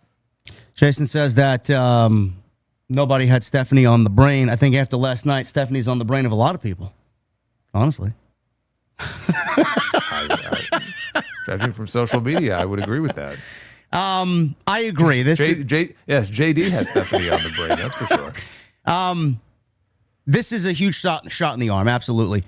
I feel like they still need a couple more women there to kind of complete the division. I mean, we're looking a little. We got Sol, we got Becky, we got Stephanie back, which is great. You need people for the IC title, and Lyra, and Lyra has not gotten enough TV time since she turned heel. I don't know what they're doing with her. It feels like they're waiting for Bayley to come back. She was leaning a little too hard into saying like, oh, Bayley's done. You'll never see her again, which tells me Bayley will be back probably soon. But you have Lyra going after the IC. Soul, I don't know what happened to her last night after her match. She kind of vanished. But she's going to want to get her title back. So they're going to go with Raquel. Maybe Roxanne fits into that. We have Liv, we have Stephanie, we have Becky. Who are we missing? Maxine's not wrestling anymore. Io. Okay. So maybe they work Io into that still. And that's 4 women right there. How many more do you need? I don't know. I mean, for the time being, I think that's sufficient. I just feel like I feel like they just kind of constantly run the same matches over and over again. You know, it's like after like several weeks, 4, 5, 6 weeks, it's like they've done everything. You know. Well, I mean, they're not going to go right into these matches immediately. They're going to milk it. You know, I don't know if they're going to do maybe a number 1 contenders match first between Stephanie and Becky, and then the winner of that gets Liv, or are we just going to go into a 3-way situation? Well, I mean, they have to figure out who gets Liv via something. Like you just can't give someone a title match. They've both been out. Yeah. So they'll have to figure that out. I don't know where Io fits into this. I don't know if Io lost. Yeah. She lost at SummerSlam. I don't see her being thrust right back into the world title picture. On the undercard, I don't know. I mean, there's really nobody I could think of to put her with. I suppose if Julia was on Raw, maybe they could do something with Julia and Io, but yeah, I don't know. I don't know where she fits into the Chad picture. is asking where Ivy Nile is. I don't know. She's still employed? Sure. Ivy Nile's there. Naomi should be back, hopefully. Hopefully. Natty. Sure. That's wishful thinking there. Well, she had the new gimmick and for all of 2 weeks, and we haven't seen her since. Yeah. So that's a good addition there. Both Becky and Stephanie back. Liv retains the title at SummerSlam over Io. We had the Usos and Jacob fought 2 against LA Knight, Royce Keys, and Solo Sikoa in a 6-man tag team match. The babyfaces ended up winning here in 11 minutes. Solo Sikoa really kind of continues just to break out of his shell. He had one of the better moments of the entire night. He started to run it back, and then, everybody was more involved in Solo's yeeting than they were Jey Uso's yeeting, which was kind of surprising to me, you know? None of this is surprising to me because I have known for the longest time that if you just let this guy be himself, there's a great babyface run buried within this man, and that's what you're seeing. He's just going out there and being silly and being himself. And it's resonating with people. And people are, for the first time, I find myself in a situation where like Raw ended last night. And I was like, man, like I wish Solo was on the show. Where's Solo? I was happy Danhausen wasn't on, he was during the commercials, but like he wasn't on the actual show. But I was like, oh man, Solo Sikoa wasn't there. So I would never have said that like even 2 months ago. But it's starting to get over. And the thing that blows my mind, there was a report from WrestleVotes on Thursday that said WWE is paying attention to this crowd reaction to Solo because the idea was that he was going to go back to being a heel. And it blew my fucking mind when I read this because what I read into that is that there maybe something was originally planned for the SummerSlam match where at the end of it he would have gone back to being a heel. And that would have been a terrible idea. So, yes, I hope they're paying very close attention to the reaction to this guy. And if they had any plans of turning him back heel, don't do it. Because that would be a terrible idea. Well, we can see where Solo gets the charisma in the family. Clearly, his brothers have lost whatever they had. He's got a lot of that Rock influence in him, Solo. Kind of dresses like him. Kind of got that just outwardly charismatic attitude about him. I like it. It. Slowly making me a Solo Sikoa believer after all these years. So this was a good Raw match. I mean, did it need to be on PLE? Probably not, but they got the win. The babyfaces did, and then you undersold this, man. You undersold this. They didn't just get a win. LA Knight pinned Jey Uso. Yes, he did. That for him, that's big. I was like, man, they could have given it to Solo, but they gave it to LA Knight. Well, the reason why they gave it to LA Knight is because he's setting sail on the doom and gloom ship, because that's exactly where he's gone with Roman Reigns. So LA Knight can't win with you. What you happened? want LA Knight to get a push. You want LA Knight to wrestle Roman Reigns. Now LA Knight's going to wrestle Roman Reigns. You're still bitching and moaning about it. Come on now, man. He's right where he should be. We know how the story ends, but now, do you know what I'm going to tell you? Do you have an idea what I'm going to tell you next? I mean, I have a sense of where you were going with this. Yes, I feel after last night's segment, which we're going to get into now, because LA Knight, he showed up on Raw last night and he confronted Roman Reigns. And Roman's in the ring. He's doing his deal. And LA Knight comes out to interrupt him. I'm like, all right, here we go. So he gets into the ring. He starts congratulating Roman Reigns on still being the WWE World Heavyweight Champion, doing it by himself. And then he eventually says, I want you to give me what you gave Rollins. No bloodline, no outside interference, no bullshit. We can do it here. We could do it next week. We can do it at Money in the Bank. We could wait till WrestleMania. He just wants a match with Roman. So LA Knight ends up calling him a fraud, which sets off Roman, and he's showing off his $500,000 watch, skeleton back tourbillon AP watch, and he goes on to basically say that LA Knight hasn't done anything. Oh, you beat my cousins. Oh, man, I'm happy for you. I'm so proud of you. You won a 6-man tag team match. What a way to bury your fucking family, you know? Yes, he beat your cousins. You haven't won a tournament. You haven't won a battle royal. You haven't won a big match. Get to the back of the line. So LA Knight goes on to make fun of the whole Shield entrance, and he makes fun of the uniform Charlie, Kilo, you suck, calls him a fraud, the biggest vomit in the business, and he goes on to basically say that he is the uncrowned champion of the world, and he wants a match with Roman. Now, I know, you and I both know, Jason, everybody knows how this is going to end. We're not stupid. Like, we don't know when and where this match is going to happen. I doubt they wait till Money in the Bank. That's 2 months from now. But, well, I mean, Roman told him you got to earn it first. I think they're going to tell that story of he has to take the time to earn the shot. All right, maybe it does happen at Money in the Bank. So I think we may, yeah. I also think pretty good chance we get it at Money in the Bank to shut down all these people every year. I always get these questions like, is LA Knight going to win Money in the Bank this year? That wasn't going away this year, so. And I'm like, no. Well, but if you put him in a title match, you take that question off the table because he won't be in Money in the Bank. We all know how this is going to end, but I have to cause some tension and disagreement on this show because we do end up agreeing on a lot of what we talk about. Bro, I'm putting the title on LA Knight. I don't give a shit how you do it. I put the title on LA Knight. He's gonna laugh at me. He's gonna even though I just prefaced it saying we all know how this is going to end. Belt LA Knight, bro. What is the big deal? What is so funny about that? I mean, Roman Reigns put over Bronson Reed. What did that amount to? Why can't we make it a 1-month title reign and build tension between LA Knight, the Bloodline, and going into War Games? At least it would give War Games a fucking kick in the ass.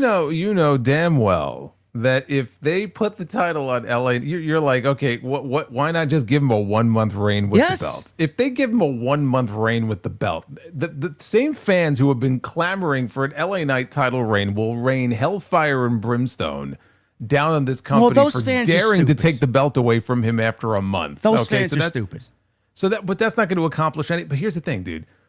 In my opinion, they are clearly setting up Roman Reigns and Oba Femi, probably for WrestleMania next year. Fine. Okay? But that's the match.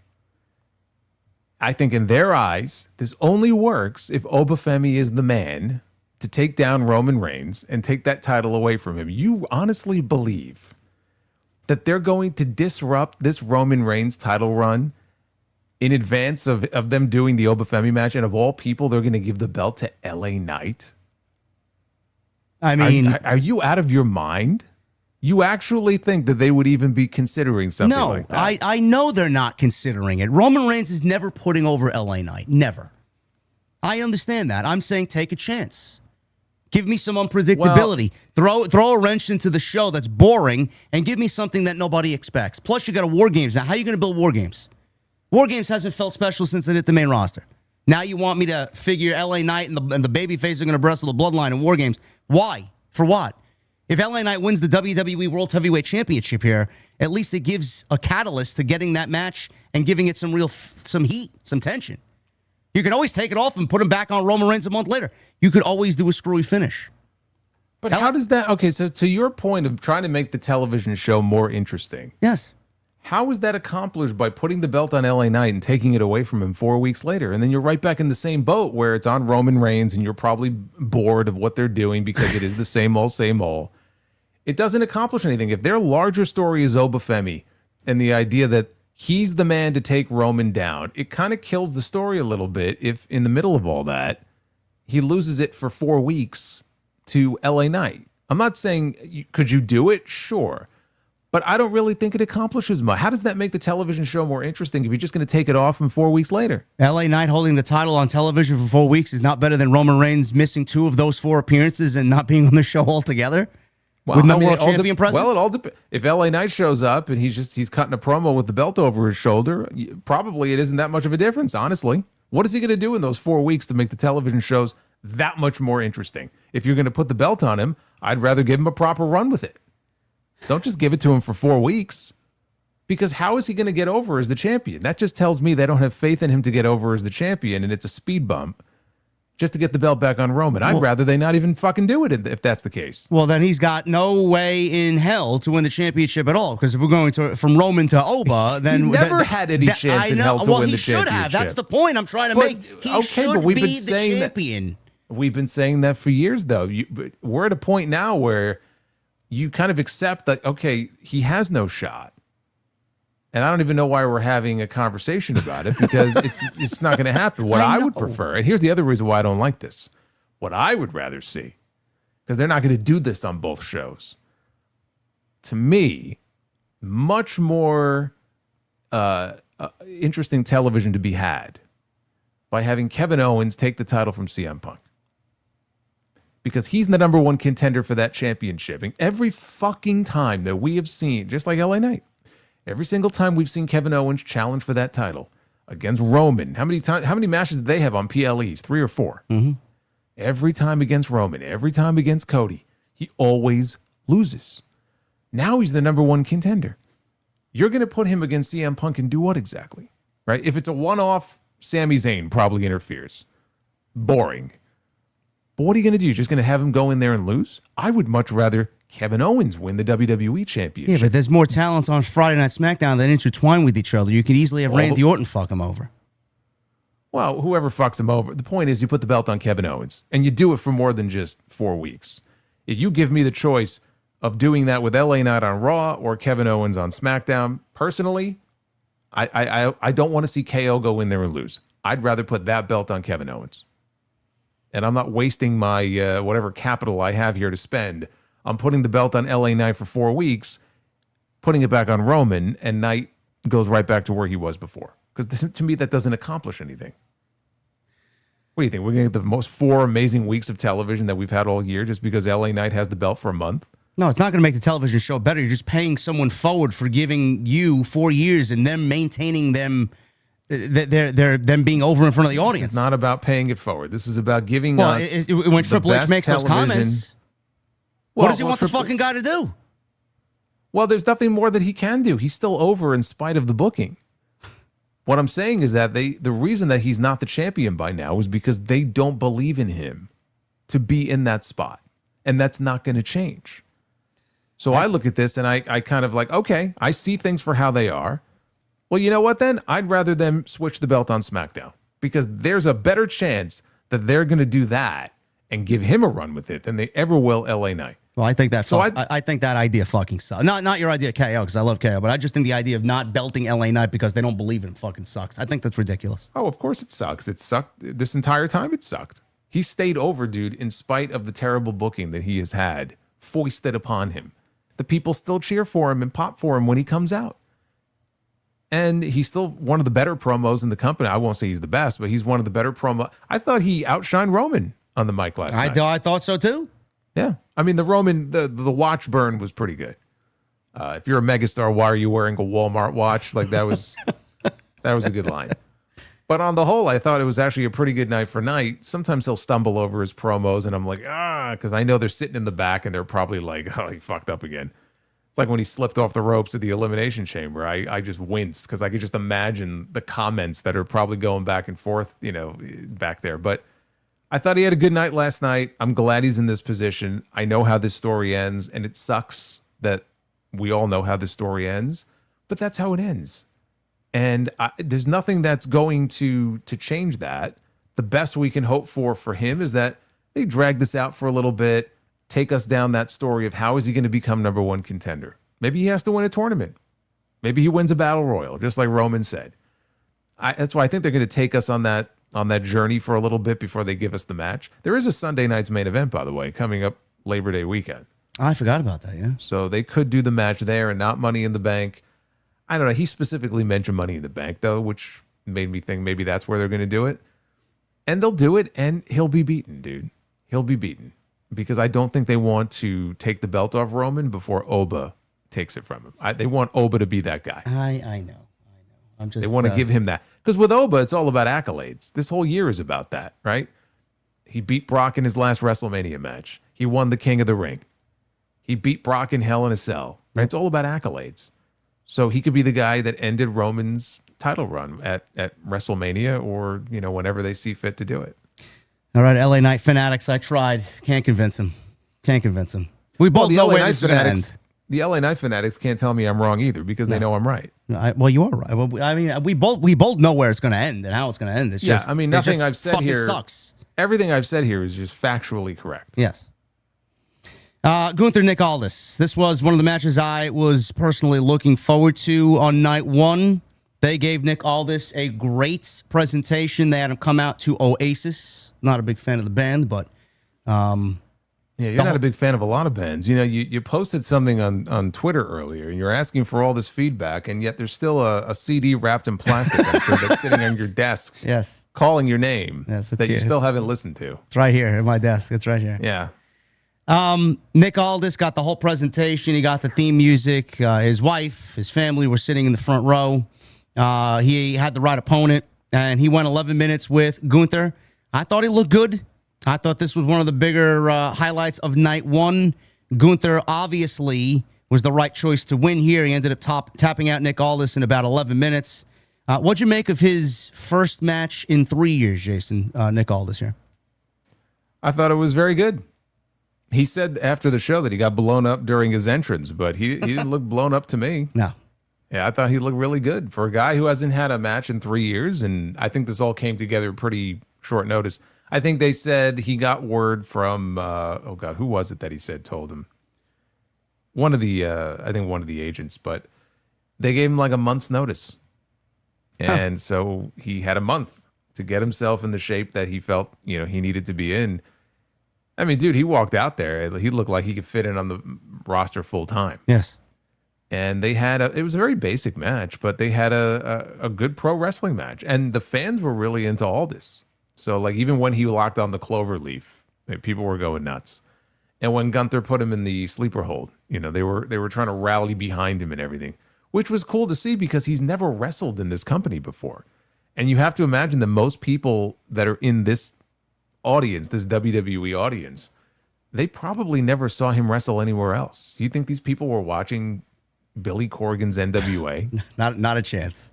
I mean, come on. How many people that were in the crowd on Saturday or Sunday were watching when he was Brutus Magnus in TNA? Like, come on. Not a fucking single person. Maybe Chris Van Vliet, who was sitting front row right on Arcade. Oh, Chris, I'm sure was. Yeah, no, I'm sure Chris was. But I thought it was good. I thought he had a good night. If that's his I don't think it's going to be his last match, but if it's his last match for a while, I mean, look, he had a great night. He should be very proud. And it was very cool because he had his wife there. His son was there. Yep. And the crowd was behind him, 100%. So, and we had the right outcome because while it would have made for a feel-good moment, anything other than Gunther winning, I think would have been a terrible mistake. No, that would have been detrimental to what's already happened to Gunther. So he was the right winner. At the end of the night here on social media, Nick Aldis handed in his resignation paper for the GM position on SmackDown, only for Triple H to then rip it up and reinstate him as general manager. Now, I was hoping that they would have played that out on television because that's a pretty big deal. Then they sent Nick Aldis out there on Sunday, which we'll get into in a little bit here, and he added Gunther and Kevin Owens to the match with Finn Balor and Sami Zayn, but Gunther ends up on the stage laughing at Nick Aldis and then ends up shaking his hand. which didn't really make any sense to anybody because how many people actually saw the backstage segment with Triple H and Nick Aldis? What'd you make of the whole segment with them and then Triple H reinstating him? Did you have a problem with that? No. Why did it not make sense? Made perfect sense to me. You're talking about him putting Gunther in the match on Sunday. No, I mean them playing out the resignation and then Triple H tearing it up. Why didn't they do that on television? It seems like a pretty big deal to me. Oh, well, because he needed to come back out the next night and do what he did. Okay. I mean, they could have sent the most obvious answer. They could have sent Adam Pearce out there. Well, yeah, but Adam Pearce, you could have, I suppose. But I think they wanted the visual of Aldis being the one to bring Gunther out as like the big swerve because they just wrestled and they had this feud. And now you don't expect him to be the one to put Gunther in the match, only to then turn around and basically say, hey, fuck you, Gunther. I'm adding one more person. That doesn't work if you do it with Adam Pearce. So if they were going to do that angle, they had no choice but to do what they did. If anything, I thought it was a little weird. Like, why would he feel like he needed to hand in his resignation?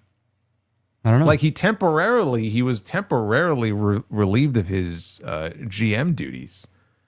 But I don't know that they ever really gave an indication that management was like of the mindset that he can't be fair and impartial. And so if they're going to fire me, I'll just resign. Like I never got that impression.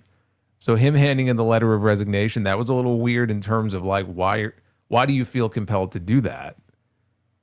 So was that his overall employment with the company? Like he couldn't just be a wrestler after that match? He was done? He was no longer with the company?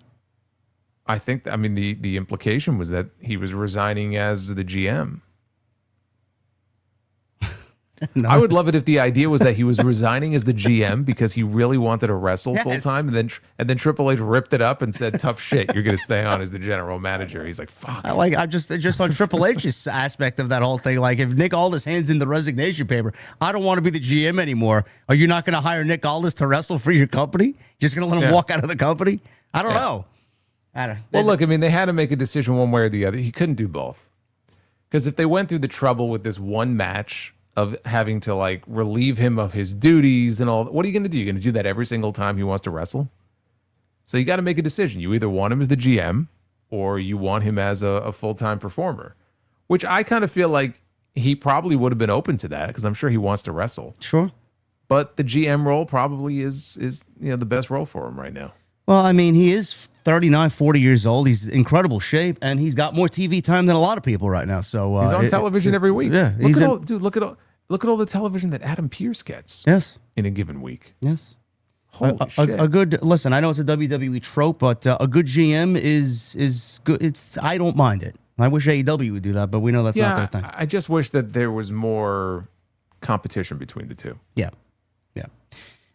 Speaking of competition here, not much. Bella's Paige, Fatal Influence. This went 7 minutes. We had Fatal Influence getting the win here. JC Jane pinned Paige. This was not good.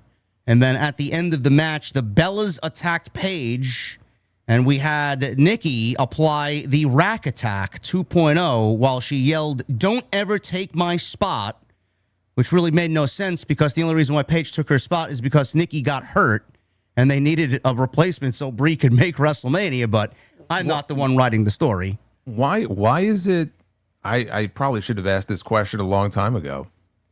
Why is it the Rack Attack 2.0? I don't know. What was wrong with the original Rack Attack? I don't know. Was it a different variation? Did her rack change? Like I don't know. Why is it? No, it's like the firmware was updated. Like why is it 2.0? I never really understood that. No, the rack has always looked good. It's just I don't know. Maybe it has something to do with her neck. Maybe I think she said once upon a time that the Rack Attack was something that actually injured her neck and made her neck feel worse. Now she's back to doing it again, which I guess I don't know. Maybe it's the second version. Why 2.0? I don't know. I have no idea. Okay. But Paige got the Rack Attack 2.0 here. Now, apparently, Brie is injured. I don't know what the severity of the injury is, but I saw that Nikki was in. I don't know if you've seen this. Nikki was at a signing at WWE convention somewhere in Minneapolis, and someone asked about Brie, and she said, it's not good.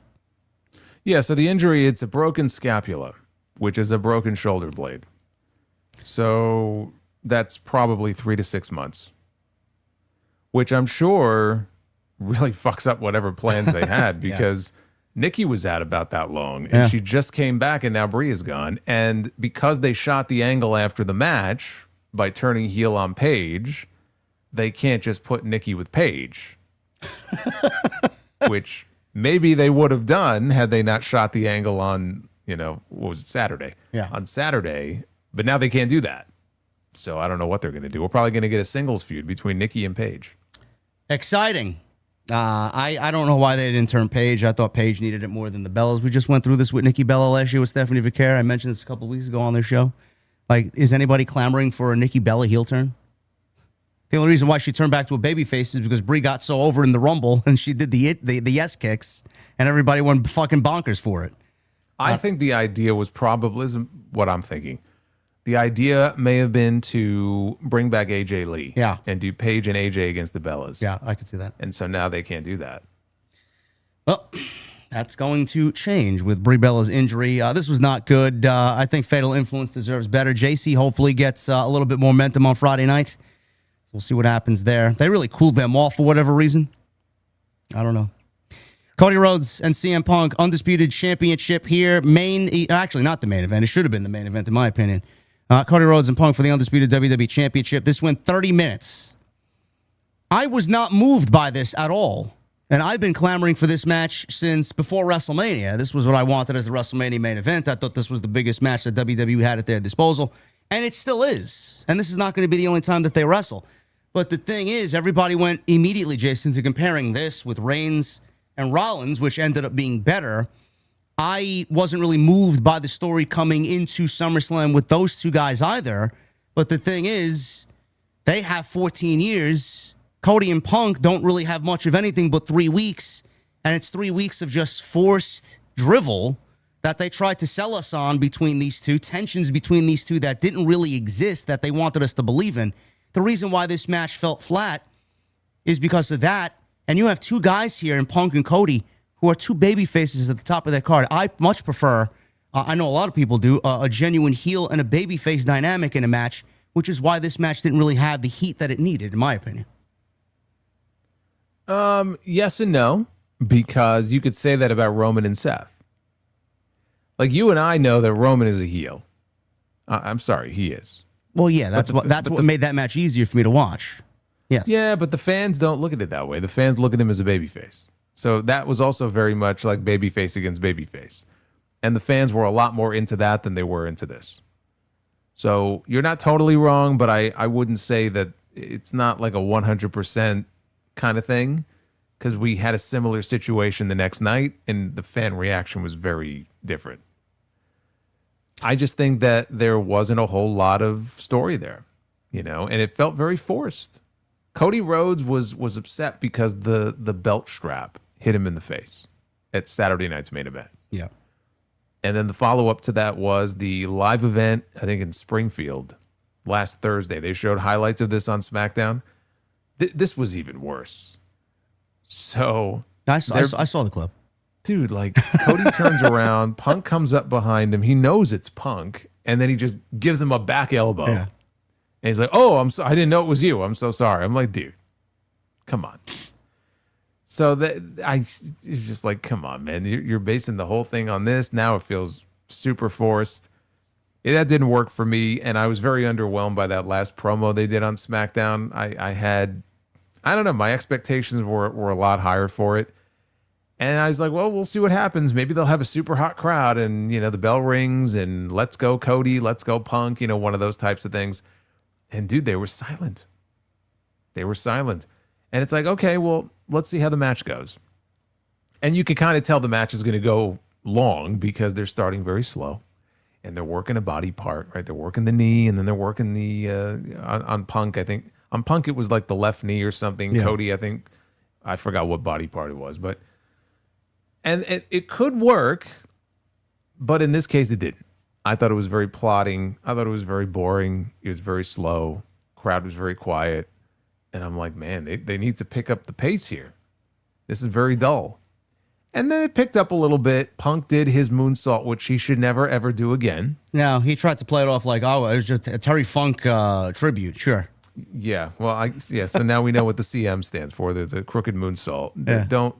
Don't do that, please. Like, he almost killed Cody on the... He didn't even hit him. He didn't, but he almost landed on his face. Cody kind of like rolled out of the way, but yeah, Punk missed him. But and even that, what do you do? That elbow drop off the top rope too? Yeah, every time he goes up and does something like that, I'm like, please don't get injured for 6 months. And he landed on his knees too, Yes. on the table. Like, so that could have gone really badly. And I give him credit for even trying something like that, but that was the high point of the match. And then we had the obligatory ref bump, so you knew that fuckery was about to happen. And then Randy Orton slips in the ring because there was a ref bump and Punk is outside and Cody's by himself. And there's Randy. And he drops him with an RKO and he winks at the camera and he slips away. And Punk didn't see a thing and the referee didn't see a thing. And Punk beats him and retains the title, which I figured Punk was retaining. And the Randy Orton stuff was rumored for a couple of days beforehand. So they're going to resume the Randy Orton and Cody feud. And it now allows Punk to go off and defend his title against other people. So that aspect of it I like. I think you want to put some separation between these two for a while. This very much felt to me like the first match. It felt like the first match of what will be more matches between these two. I don't know when we're going to get the next one. But the first one just fell very flat to me. And I had higher hopes for it. It didn't really meet those hopes. Maybe it did for you. Congratulations. It didn't for me. I don't think it did for you either. No. And it's not like these two are not capable of going out there and stealing the show. We saw Punk do that at WrestleMania. We've seen Cody do that multiple times before. Yeah, I heard people tell me CM Punk sucks. He's blown up. I'm like, did you guys watch the last match he was in a major show? Like it was a match of the year with Roman Reigns. You mean to tell me he can't deliver that same match with Cody Rhodes? Yeah, it wasn't about him being blown. I didn't get the sense he was blown up, and he looked the same as he looked in most of his recent matches. It's just they elected to tell a certain story in the match that I just thought was very dull, and it just wasn't very interesting.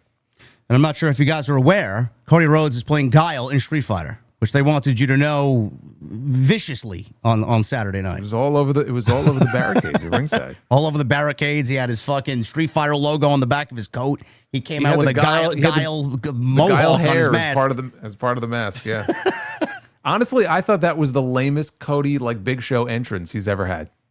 Well, I thought that was very lame. The only other one I could think of that I hated, maybe more or just as much, I still don't really understand it, was his WrestleMania entrance last year with the motorbikes. Oh yeah, I didn't understand that either. I didn't understand that at all. I still don't get what the point of that was. Well, I did like the 8-bit or the 16-bit little the player select screen that they played before this match. I would play the shit out of that game. Yeah. It was very interesting when you looked at the player selection screen. Did you see who the players were? No, I know. I saw someone with a mask on today, and someone was like, "Can someone please identify who this is?" Like, I don't know who that was. It might have been Ray Phoenix. I have no idea. I think it was Dragon Lee. Maybe, but one of them was Ricky Saints. So that's how you know Cody had input into that entrance. Yeah, he's like, make sure you get Ricky in there. Yeah. Let's get him. Ricky wasn't on the Summers. Yeah, that's about as close to SummerSlam as Ricky was going to get. So it's like, let's get Ricky in there. He's been off TV for 4 weeks. Let's get him on SmackDown first. Well, he was wrestling Carmelo Hayes on Main Event last week. Nice. When both of them should have been on this show. Fantastic. I wasn't moved by this. I agree. This is going to be a first match of two at least. I could absolutely see this being the WrestleMania match for them, but we'll see. I hope at that point Cody turns a little bit more to the dark side. I don't like the fact that we are now stopping at Randy Orton again, even though I kind of knew that would be the direction going into whatever we go into next. It just keeps him as a babyface now to have this match with Randy. Now, who knows how that's going to play out? I mean, Randy got a nice reaction when he came out to RKO Cody, so we could still be on that road to hopefully Cody going semi-heel maybe. I think he needs to change something. He can't go into a second match with Punk as a babyface, right? I would hope not. I would much rather see him as the heel in that match. Yeah. It's kind of fucked, though. If you think about it, if the fans gravitate towards Orton, the last time we saw Randy Orton, he punt kicked this man in the head. Yeah, well, if anybody should be the heel here, it should be him. I think Randy may get sympathy points because of what they had him and Pat McAfee do, and fans know it. We'll see. God. I don't know. Punk retains. We will see what happens with Randy Orton on Friday, as he's now back on hopefully weekly television. Brock Lesnar, Oba Femi. Well, we won't. We're not going to be here live. No, we'll watch it on Saturday. Brock Lesnar and Oba Femi, main event. Hell in a Cell.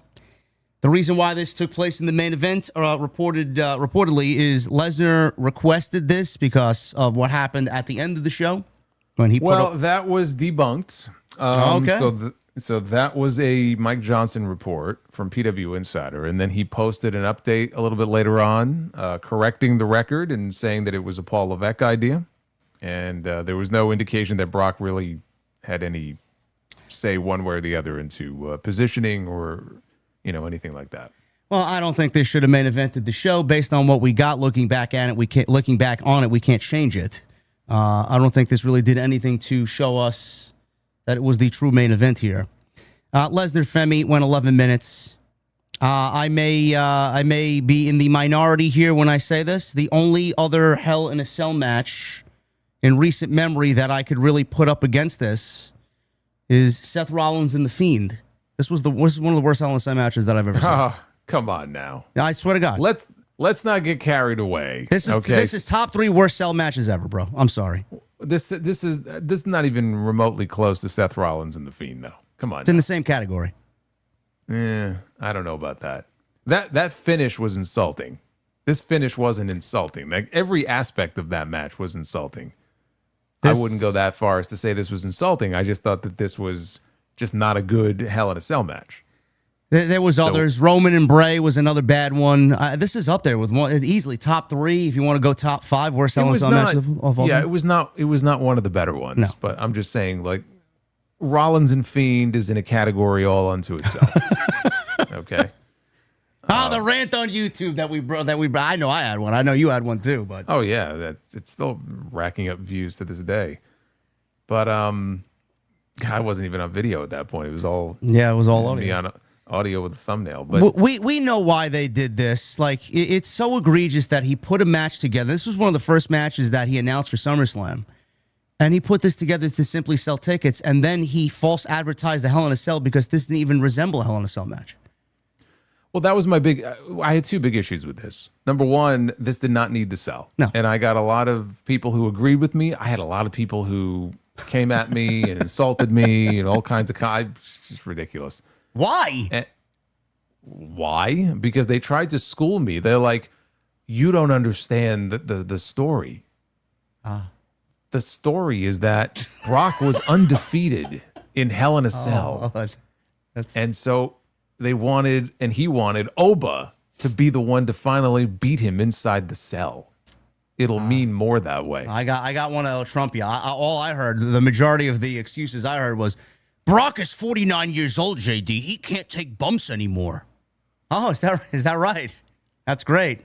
You can't use that excuse when Edge and fucking Bobby Lashley are over on AEW television, older than Brock, still taking bumps and wrestling at a high level. Give me a break. Come on. Well, look, if Brock can't take or doesn't want to take any kind of big bumps anymore, then this shouldn't have been a Hell in a Cell match. I agree.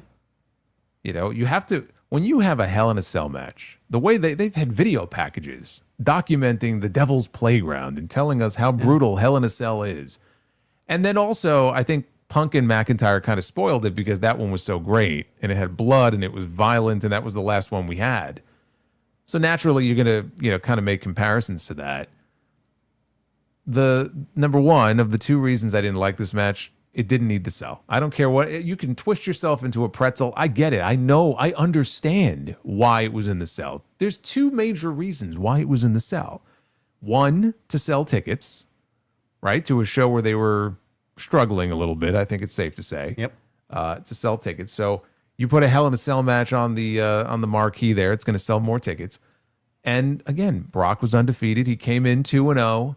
And they want to give Oba the rub. It's another accolade for Oba Femi. So I'm not saying I don't understand why they did it. I get it. Okay, I understand. I don't care. I'm telling you as a fan, having watched the match, this sell did not come into play. One time maybe, when they propped the table up against the cage and I think he threw Brock through it. Yeah. That's literally it, dude. Yeah, I know. This was a decorative set piece. It had nothing to do with the match itself. What did I call it? Show and tell. This was LSL show and tell. Hey, look at what we have. It was all for decoration. That's the only reason that it was there. Oh, my God. And I'm sorry. Like, if you're going to have a cage match of any kind, if the cage is not going to come into play, or like in a traditional cage match, if you had a babyface and a heel, especially like a chicken shit heel, the idea is that the heel is trapped inside the cage. They have nowhere to go. They're trapped like a rat. They're trying to run away and get away, right? That makes sense. Either you have that kind of match, you have a match where the cell comes into play. I'm not even saying they have to go to the top of the cell, right? Well, they could have. Yeah, but that's realistically, two big guys like this, they're not going. I would not want them on top of the cell, okay? I'm not letting them go to the top of the cell. Maybe I'm a lunatic. I would love to see some punches up there and then climbing down, but that's just me. No. I'm not going to. I completely understand. So destroy the side of the cell and have both guys end up outside the cage, yeah. Go through the side panel of the cell, and then you could fuck around over by the announce tables and then fight back into it. Like, that would be acceptable. But it didn't come into play at all. And the other thing is, again, it went 11 minutes. This is your main event, by the way. And it went 11 minutes. And it just felt like it was about to kick into that next gear. And then it ended. That, to me, was like the greatest sin. If you gave it another 5 minutes even, it would have been much better than it was. You gave them 11 minutes. And again, you'll have people twisting themselves in a pretzel trying to defend this. Well, it didn't need more than that. Right? It went just the perfect amount of time. And yeah, but they were working a slow pace in which they could have added another 5 minutes. That's the problem. Yeah. I'm sorry. Like, it did not need the cell. And it just left me feeling very, like, flat when it was over. They had the boards exposed. That was another thing. I think Brock wanted to recreate the spot that he did with Undertaker in their last match in 2015. They did the exact same spot. Brock ripped up the mat, exposed the wooden boards. I want to say he got tombstoned, I think, on the wood and then kicked out. Yeah. So this was an homage to that. So for all of these reasons, they wanted the cage. I'm just looking at it as a match. I don't even care about that callback personally. Obviously, it's what Brock wanted. But I'm also allowed to sit here and say that I thought the match was very underwhelming and very disappointing. And when it was over, I'm like, that's it? This is the trilogy. This is the big blow off. This is the big payoff here. And I enjoyed their first two matches. And the first one was like 4 minutes. I enjoyed their first two matches a hell of a lot more than I enjoyed this. I enjoyed the one at WrestleMania more than I did this. Yeah.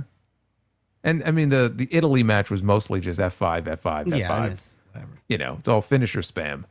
But it was more exciting than this. Yes. And it didn't, honestly, that match went 6 minutes. This one wasn't that much longer. Now, So was Oba supposed to fall from grace Brock on the wooden panels or no? I think so. Because Brock looked over at the panels and he looked over like, man, that was close. Yeah, I wasn't sure if he was looking over because he wanted to know where to fall or he wanted to avoid it.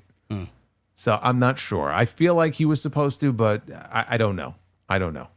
I could very easily see him going, yeah, I just want to make sure you're not fucking dropping me on that.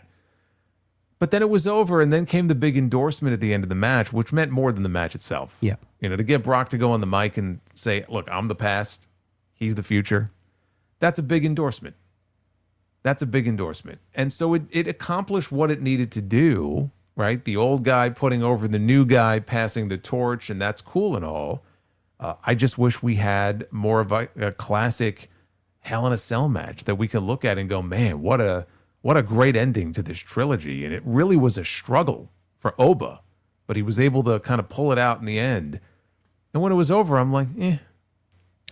Well, when you have Paul Heyman go out there and have a pre-taped vignette the week before SummerSlam, afraid to use the word violence to describe this, I mean, you got to make it violent. There's no blood. There's nothing that signifies Hell in a Cell. This was a no-holds-barred match with, like Jason said, a cage around it. Yeah. That's all it should have been. And did you notice the new branding on the chairs? The Wingstop steel chair. Yeah. We have the Wingstop chair. We've had the Fireball ladder, and we have the Slim Jim table. Oh, we knew Wingstop was advertisement for SummerSlam because they let you know 3 different fucking times in the first 8 minutes during EO and Liv Morgan. Yes. So I'm just waiting to see what's branded next. Now, they have the, like on the TV shows, right? They have the logo for the show around the microphones. How long before they replace that with sponsor logos? I give it 6 months. Okay. They got to put something on the ring steps, right? They could probably do that. Yep. The ring bell. Yeah. Right? Could brand the bell. Yeah. Could brand the ring hammer because Dominic is usually the one to use that. Maybe Dude Wipes logo on the handle. You know. Sure. Or the lid of the announce desks. Yeah, you can do that too. Yeah. Oh, the sky's the limit. I'm kind of surprised that we haven't had talent, forced to have sponsor logos on their gear. That's if anything's next, it's going to be that. I'm pretty sure it's just a matter of time. Yes. Night 1 in the books there. That was night 1. There is news on Lesnar. He was on Pat McAfee's show this afternoon and said this, and I quote, "I am retired." And I wanted to say a big thank you to everybody. Saturday was a very emotional day for me. When Oba slammed me at WrestleMania, I was like, I can't do this again. I think I'm done. Now, a lot of people were claiming that if Brock was done after SummerSlam, they don't really see that being the case because WrestleVotes put something out internally where WWE management felt like Brock wasn't going to call it a day at the end of SummerSlam because of WrestleMania. And I think everybody had this assumption that Brock was going to be in WrestleMania because it's Saudi Arabia and a big payday. And, he goes for the easy payday. But I believe him, Jason. I think he may very well be done. Just a Hall of Fame next year, maybe. And he rides off into the sunset. He did say he wants to go and watch his sons play sports, and then obviously his daughter for the Olympics in 2028. Yeah, and I saw somebody say that, I guess when he was on McAfee's show, he said that he spent the last 48 hours in bed after the match with Oba. Really? So, I mean, if that's the case, then he must have been feeling pretty beat up. It just seemed to me like maybe he just wasn't, willing to take bumps to the degree that you would hope in a match like that, like you would see that sort of thing. Maybe that's why his matches, all 3 matches with Oba were more or less the same. This one just had some more plunder to it. Yeah. So, yeah, I mean, look, this is the first time we've actually heard him say the words, right? After WrestleMania, he didn't say anything about being retired. He just took the gloves off, he took the boots off, and everybody just assumed. They had the Godsmack video package back in April that they replayed last night. But he never actually announced, like, hey, I'm retired. They had a segment with Paul Heyman handing in retirement papers to Adam Pearce. That was part of the angle. This is the first time he's actually gone on a show and said, yeah, I'm done. I'm retired. And I think in the interview, he said he thought he was retired after Mania. But they probably wanted him to, play it out a little bit more, so he did. So with him saying it's more believable. Do I think he could be coaxed out, though, for a big payday in a big match? Absolutely. Yeah. Every wrestler is. Every wrestler is open to, one last big payday. Is there anybody on the roster that you want to see him against at all? No. No. Me neither. No. I felt like the WrestleMania match was the perfect send-off for him. Yeah. And then he came back. And now they finished the trilogy, and I feel like that was the perfect send-off for him, with him getting on the mic and putting over the next generation. There's nothing left for him to do. There's no dream match. There's no, some people were saying, him and Gunther, that's not a dream match. That ship sailed a few years ago. There's no match that I could think of that I really have any interest in seeing him in at this point. Well, he may be done. We'll keep an eye on that. But I agree with Jason. I don't really care to see Brock Lesnar against anybody else. I think Saturday was the perfect send-off. I don't see him coming back for anything more meaningful. Night 2. We already talked about Kevin Owens. He is the new number 1 contender for the WWE Championship. Finn Balor, Sami Zayn, Gunther, Kevin Owens. They went a little under 9 minutes here. Just absolutely ridiculous that you got 4 of these types of guys, and it only goes less than 9 minutes. Kevin Owens and Randy Orton both back at SummerSlam. You would assume that both will end up on SmackDown, clearly. And along with that, Jason, we have Kevin Owens, Randy Orton, Cody Rhodes, CM Punk, Finn Balor, Sami Zayn, Gunther, Damian Priest. If you want to include him in there, he did mention that comment about the same faces being on top. McIntyre's not even back yet. Are we looking at a SmackDown brand at 2 hours with these names potentially kind of turning the corner as far as quality? Do they have right now, without McIntyre even being included yet because he's out filming the movies, is this the best main event scene in all pro wrestling right now if you just take up all the names and put them together in one big bucket? This is the top of the card that we needed when SmackDown was 3 hours. Yeah. And now the show is 2 hours. So it's very crowded there at the top of the card. You mentioned McIntyre. I think he should be on Raw when he comes back. I just think it's too crowded right now on SmackDown, and it would be too top heavy over there. Raw could use him. Man, who knows? Maybe he resumes the Bloodline Hunter gimmick, when he comes back, and he can build to a match with Roman. So the top of the scene all of a sudden on SmackDown is, again, it's looking really, really strong. And mainly the key players being Cody, Randy, Owens, Punk, and Gunther. You mentioned, Balor. You mentioned some of the other people, Priest. I mean, sure. I mean, I don't think they're necessarily going to be in the top mix, but you can give them a match if you want to. So it's a good problem to have. How do you, figure all these people into the show from week to week? My hope is that because they have a roster that's now more at full strength, it will make the television a lot more interesting. As we head into a period where typically this time of year, post SummerSlam, when we're heading into the fall and the winter, I wouldn't exactly say that's their strongest period of the year. So it's a good thing. I like it. I really am very interested in seeing CM Punk and Kevin Owens. I mean, I've been, crowing about that match and asking for that match for a while, and I didn't think they were going to go to it this quickly, but I'm really happy that we're going to get it. I just don't know when. Watch, they'll do it on Friday because we're not going to be here. Yeah. But I feel like every time we have like an HOG show, there's always a WWE title match on SmackDown. Always. Well, twice alone this year that's happened. Yeah, I know. So they never said when. Both including Cody. Yeah, it was Cody and Drew, and then it was Cody and Gunther. Yeah. And they never told us. They haven't said anything yet about when Owens is going to get his shot. My expectation, though, is that we'll get a face-to-face with them first, and then the match will come later on. And this should be a lot of fun. I know I said this when we were heading into that first face-to-face with Cody and Punk. Owens and Punk on the mic, though, that hits a little bit different. And I feel like that there's a lot of fun to be had there with those two. Well, I didn't do any of the research. I wanted to before the stream to put in my notes. Is there genuine heat between these two? And if there is, what is the reason? Well, I actually went into it on the Uncrowned wrestling show today, and it's kind of silly when you look back at it. It really is not. It doesn't seem like that big of a deal, but I guess at the time, to Owens it was. So I'm not aware of there being any other heat maybe after this, but there's a famous T-shirt incident in Ring of Honor that goes all the way back to 2005. And Owens, he went to Gabe Sapolsky, who was the head booker at the time, and he said something to the effect of, it was like a match coming up. He wanted to wrestle in a T-shirt. And I guess this got back to Punk. Gabe probably told Punk. Punk found out about it. He had a match with this guy, Vordell Walker. It was a terrible match. And came to the back, and Punk must have said something to him in advance of this, because when he came back from the match, Punk was there. And he made a comment to Punk, and he says he was joking, but he made a comment to Punk like, "Are you happy now?" Or something to that effect.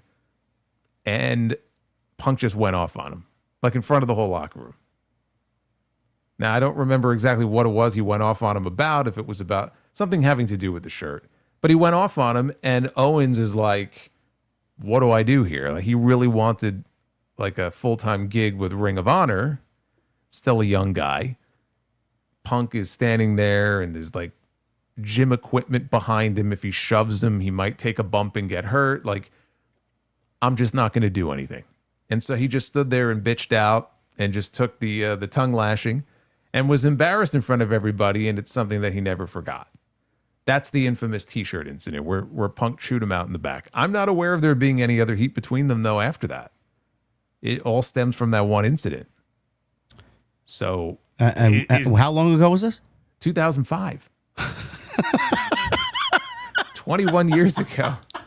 So I wonder if this is actually going to be brought up on Friday, if they actually have a face-to-face. I would think that there probably would be some T-shirt maybe related comment, like in passing or something. But yeah, it seems so silly. I can't imagine these two are going to have any issues, working together. I mean, I get it if he felt like in that moment he was disrespected and just emasculated and embarrassed in front of everybody. I wouldn't be happy about that either. And maybe Punk was a dick to him, but it was so long ago. I mean, Punk has had heat with other people and they've, worked together. Yeah, I mean, Roman Reigns basically went on record saying he ain't coming back unless I say so. And then they work in WrestleMania together. So it's like, come on. Yeah. They'll do business. They'll do business together. But yeah, I would think that maybe there'll be a little, like a little nod or a little callback maybe to something if we get a back and forth between them. It's interesting. I'm looking for nice T-shirt you got there. Yeah. Something like that. Now I'll know, and I'll look out for it. Now that I know the story, I'm looking forward to that too. So SmackDown, they could be turning the corner. Hopefully, some good television on the way. I don't know how you have those names at the top and you don't produce good television. It's just ridiculous. Baron Corbin and Trick Williams, two guys who are also on the Friday night show. This was for the United States title. Baron Corbin ended up winning the championship in his first match back in WWE. Takes the title from Trick Williams. So no more furry title for now. And Baron Corbin's that's a good point. Oh, sorry to interrupt, but that somebody mentioned also that Owens is very tight with the Young Bucks. Oh, yeah. Listen, man, I want them to throw every piece of dirty laundry at each other. This is a once-in-a-lifetime opportunity here. Let's let it all out. Baron Corbin's the United States champion. No more furry belt. And a lot of people are now speculating, Jason, that with this loss, because Carmelo Hayes posted something after Baron Corbin won. He had this face with a bullseye on it. And he's coming for Corbin in the United States title. Trick Williams, supposedly, according to everybody, is now going to go after the world title. He's odds-on favorite now to win Money in the Bank. Early odds-on favorite. Trick Williams is? Yes. Trick in the Bank. Trick in the Bank, yeah. I could see that. I mean, to me, he's not ready for that spot. Yeah, I agree, yep. Unless he's going to cash in and lose. Yeah. He's not my pick to win Money in the Bank. Like, not the pick I would go with to win Money in the Bank, but I could see them giving it to him. No, I go Breaker. Yeah, it's funny. At the beginning of the year, I picked Logan Paul, and were it not for the injury, I think I might still stick with him on that. But I don't know when he's supposed to, be cleared from the triceps injury. I don't know. I don't know if Breaker. After last night's face-to-face with Oba, you don't think Breaker wins? Possibly, Breaker, maybe. I don't know that Breaker needs Money in the Bank though. Does he need the briefcase? Jason got cut. I knew he was going to get cut. He'll come back. I think Breaker should win the briefcase just based off the interaction with him and Oba last night, and then obviously him and Heyman. I would. There he is. I was just gonna say, does he need the briefcase to get to that spot? I don't feel like he doesn't need the briefcase to get there. He's gonna get there regardless. Sure. I don't know.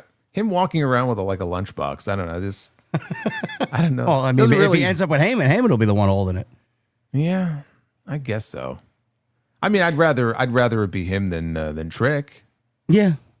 So. As far as this match, any thoughts on this match quickly, or was this one of them SmackDown matches that ended up on a PLE?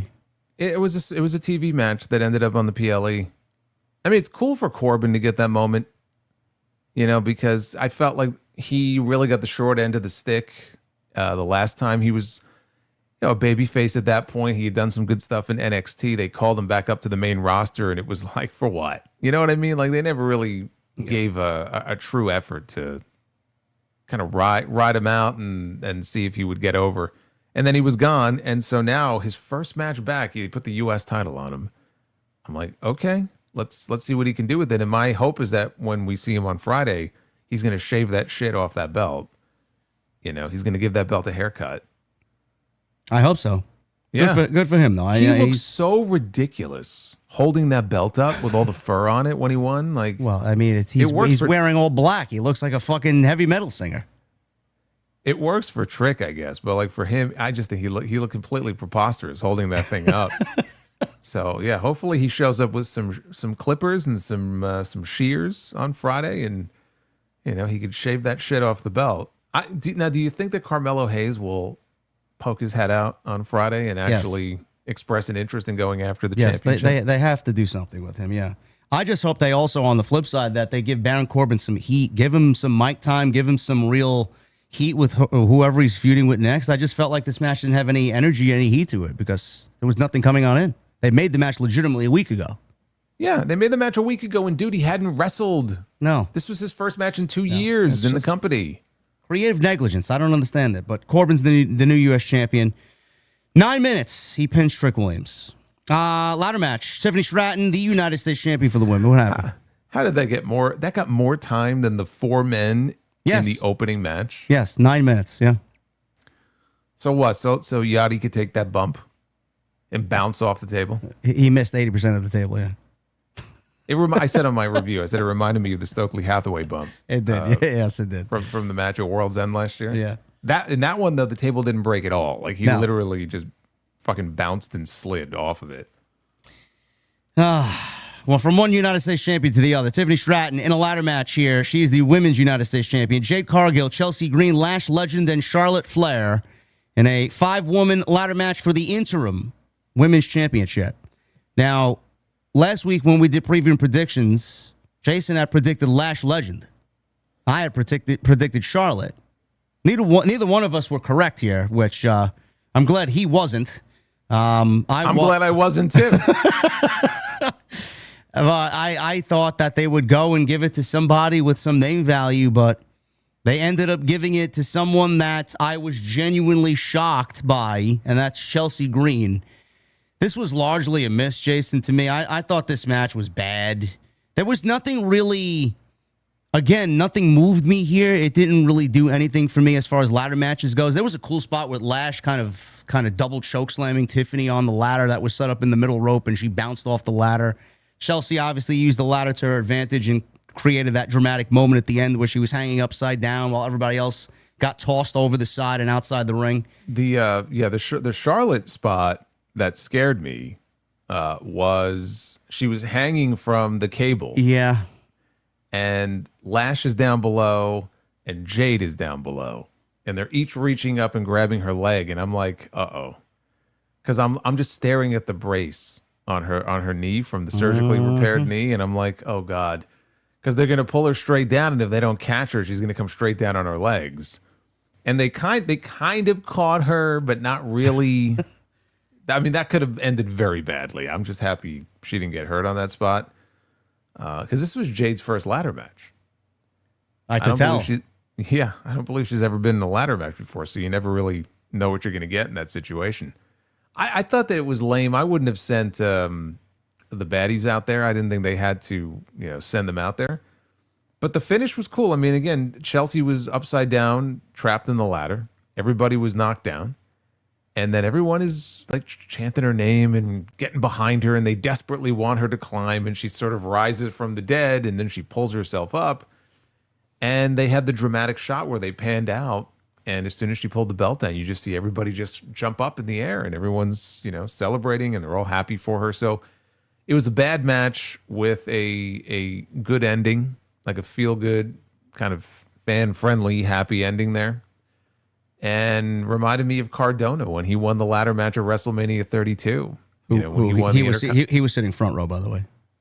Yeah, well, I saw the video he shot on his phone. He also said that the comment that Chelsea made after the show, where she dedicated her win to Michael Hayes, he said, "I'll probably get heat for that."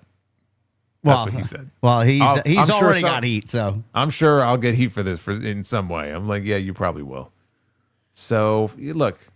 I'm glad she got that moment. I still maintain what I said coming into this show. I don't like this interim title nonsense. No. I think it's unnecessary. You could have had a number one contenders match. You could have gotten to the same point if you wanted to get to the same point. I don't even know. I assume this title run, once she loses, is not going to count, right? I mean, it's interim, right? So when this is all said and done, is she going to be considered a former WWE Women's Champion? Probably not. I mean, I wouldn't. No, she's not holding the real championship. Yeah. So here's how I look at it, and you tell me if you agree. I don't think there's any shot that she beats Rhea Ripley unless the fans rally behind her the way that they did fucking Daniel Bryan, where they're chanting her name, they're going crazy for her when she comes out, like they're really throwing their full support behind this woman everywhere they go, to where the company has no choice but to acknowledge the fan support that she's receiving. And then maybe they choose to keep the belt on her for a little bit longer. Failing that, is there any chance that she beats Rhea Ripley when they do that eventual match? 0. Yeah. Because they don't want her to be, I mean, do you think they want her to be champion at Crown Jewel? No. Okay, so, yeah, I mean, failing something like that, she has no chance. Now, Rhea will be back by Crown Jewel, 100%, in my opinion. Oh, I think she'll be back a lot sooner than that. Yeah. I wouldn't be shocked to see her on TV this Friday. Not wrestling, but if they think she's close to being cleared, like a few weeks close, I would expect her to be on SmackDown this Friday. Well, her social, she's been very busy in the gym, so... yeah, show up and confront Chelsea and, kind of throw out the warning and put her on blast that, I'm coming back soon and... we're gonna do the thing, and we're gonna find out who the real champion is. Well, it would have been easy to belt Tiffany, but she's the United States champion. It would have been easy to belt Jade. We've been there, done that. It would have been easy to belt Lash because she's also easy to beat, and it's an innocent title run for Rhea to beat her and win the championship back. They could have done Charlotte. That would have been a little bit more difficult because they didn't really get Charlotte and Jade one-on-one, and they kind of condensed that feud into this ladder match. Chelsea was the easiest choice here, because she's the most easiest choice for Rhea to beat.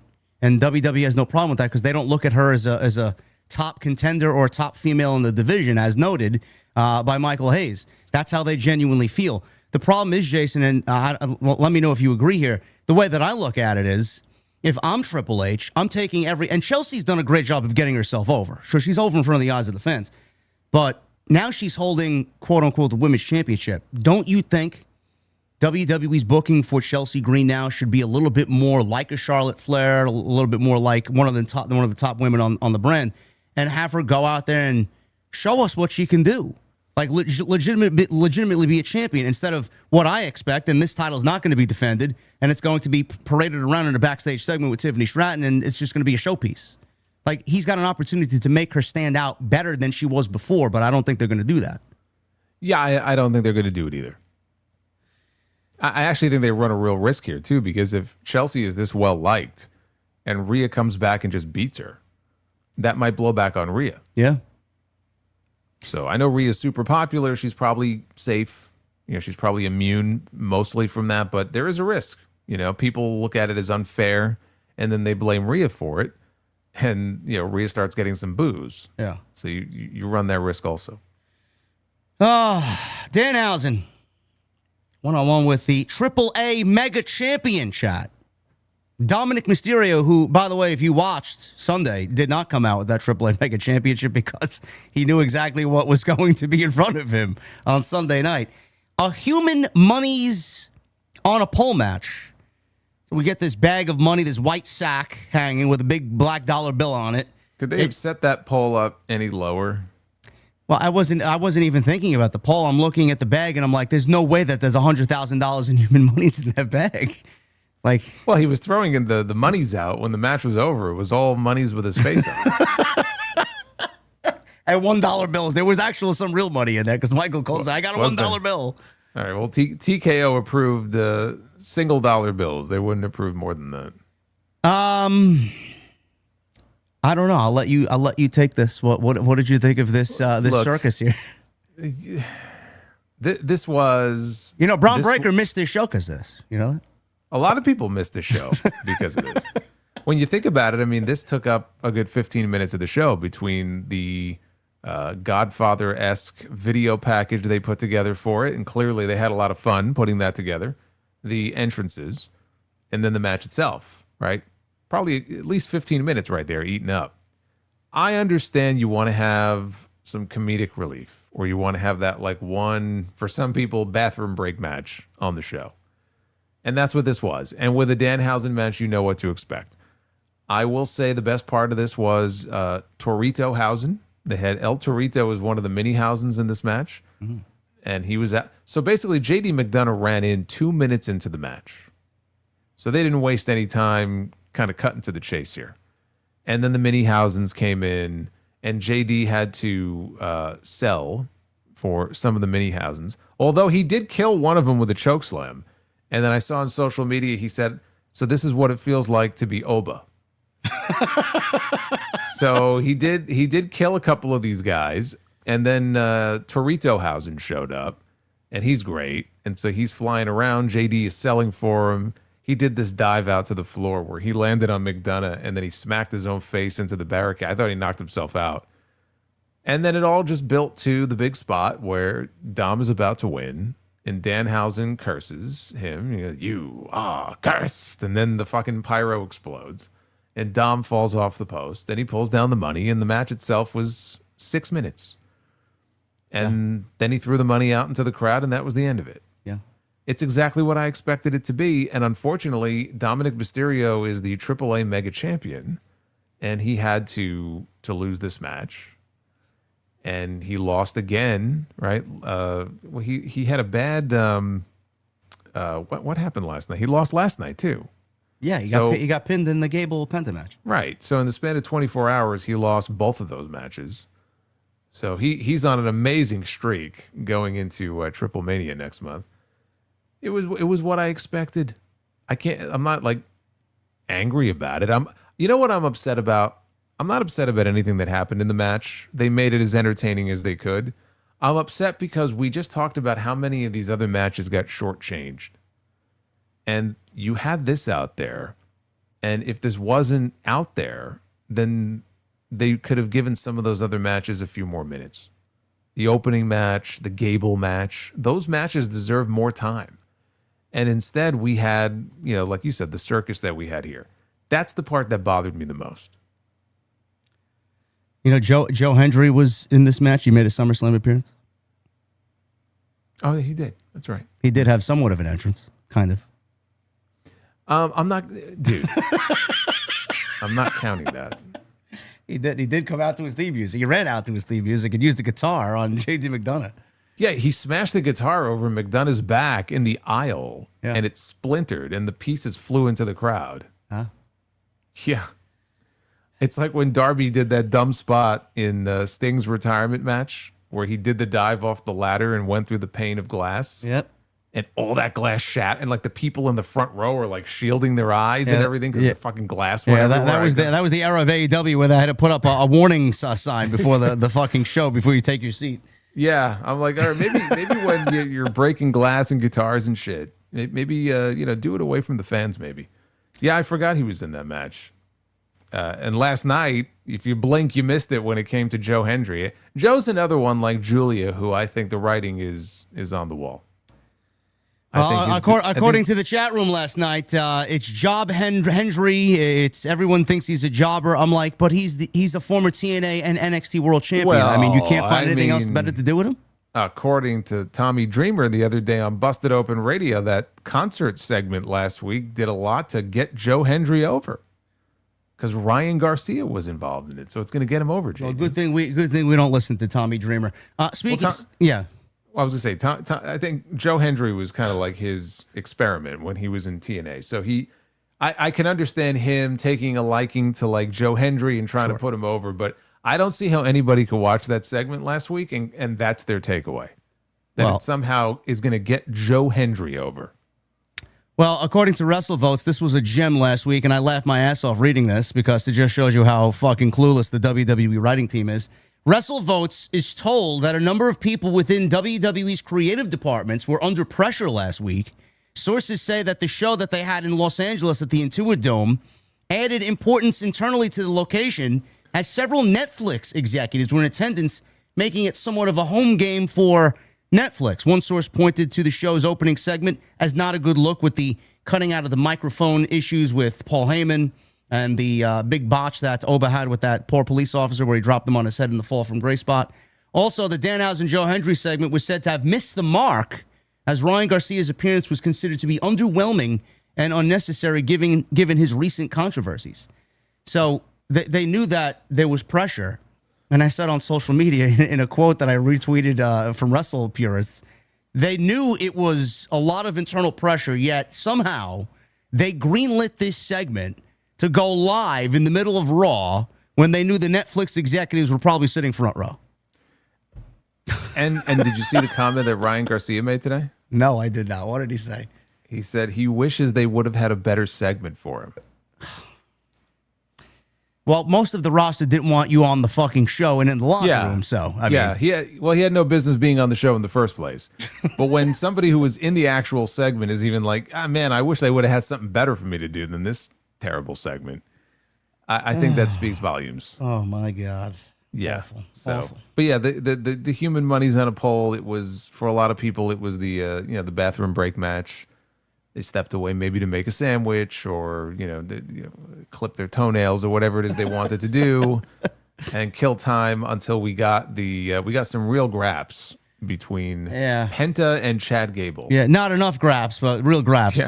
Chad Gable and Penta IC title went 11 minutes and 9 seconds. Gable won, tapped out Penta with the ankle lock, the grapevine ankle lock, and that was it. So I felt, Jason, watching this, I was excited for this coming in, and I said, I know you laughed at me. I'm like, give them 20 minutes and let them steal the show. I mean, you laughed. You knew that wasn't going to happen. I had a nice laugh at that. Yeah. I don't know why you would have expected it. But you and I agree that it should have been that, right? I don't even think it needed 20 minutes. Fine, dude. Like, 16 minutes. give them 15 minutes. Whatever. 15, 16 minutes? Sure. That's fine. Yeah, but I know. Yeah. You watched the match. When I watched the match, I felt like when we got the bell ringing, within like the first 4 or 5 minutes, they were already shifting into like, we got to end this. I'm like, and you physically seen it happen. I'm like, why is this being rushed? This was awful. The match was good. I didn't like the whole pacing of it. I thought it was bad. Yeah, no, I mean, again, there's no excuse for some of these matches to be shortchanged in the way that they were, just so Roman could get his 33 minutes in the main event. I mean, I just think it's obnoxious, is what it is. And I feel bad for these guys because I'm sure they would have loved to have had a few more minutes to tell that story and have a couple of more dramatic near falls. They're in Gable's hometown. They would have been biting on those near falls. So that part of it sucked. They made the most of the 11 minutes that they were given. It unfortunately, I think it had the opportunity to be one of the more memorable recent SummerSlam matches. And it wasn't that. It was a match. It was a match on the show. But the most important thing is that Gable, he got his moment. He invited his family into the ring, his wife, his kids. Now, were those his in-laws or his parents? No, I think those were his parents, and both of them were wearing Gable #1 fan custom T-shirts they had. Well, yeah, the mom was wearing Gable #1 fan. The father was wearing Gable #2 fan. Oh, okay. So that was his parents. Yeah. So he had his family in the ring with him, and then kind of a takeoff of the post-match from the mask match in AAA. He gets on the mic and he goes, "My name is Chad Gable, and I was born and raised and still, live in Minneapolis, Minnesota. And, he's the new Intercontinental Champion." And they shot off pyro. And I'm like, and his son actually was like dressed in a singlet like he was. And I'm like, man, this is a really nice moment.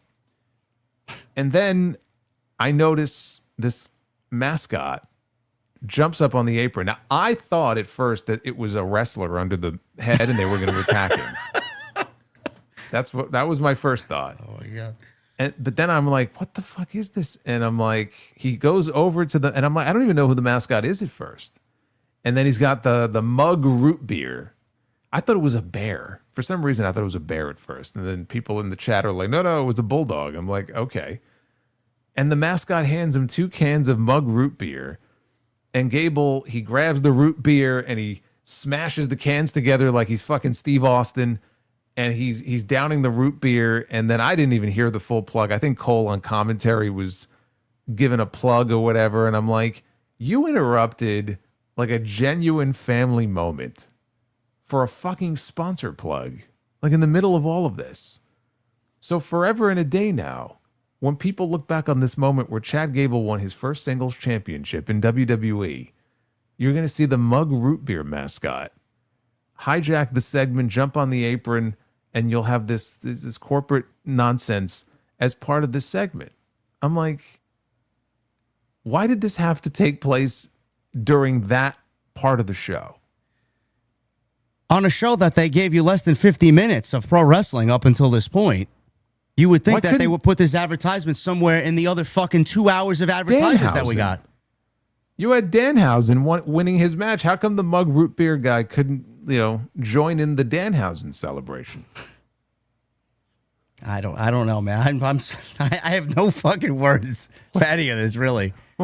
People were like, man, why are you so offended by this? Because it fucking sucks and it shouldn't be a thing. That's why. That's why I'm offended by it. Aren't you offended by it? I don't understand why people just willingly accept it as it is what it is, man. It shouldn't be, though. I thought he was getting attacked. Who would be under the mask? I don't know. I think in my mind, I was thinking Big Cass, just because he's on Raw, and maybe Cass was going to attack him and he was a tall guy. Yeah, so I'm like, that's my first thought. Like, is there a wrestler under there? And then it's just a sponsor plug. And I'm like, jeez, it's unbelievable. Whatever. At least they got the outcome right. It should have went another 5 or 6 minutes, easy. Gable won, and he's the new IC champion. Hopefully he gets a fruitful reign before we put it on Ethan Page. Hopefully. I can only hope for a 6-month reign at least. He should hold it at least till the end of the year. I don't think he will, though. Yeah, I don't think he will either.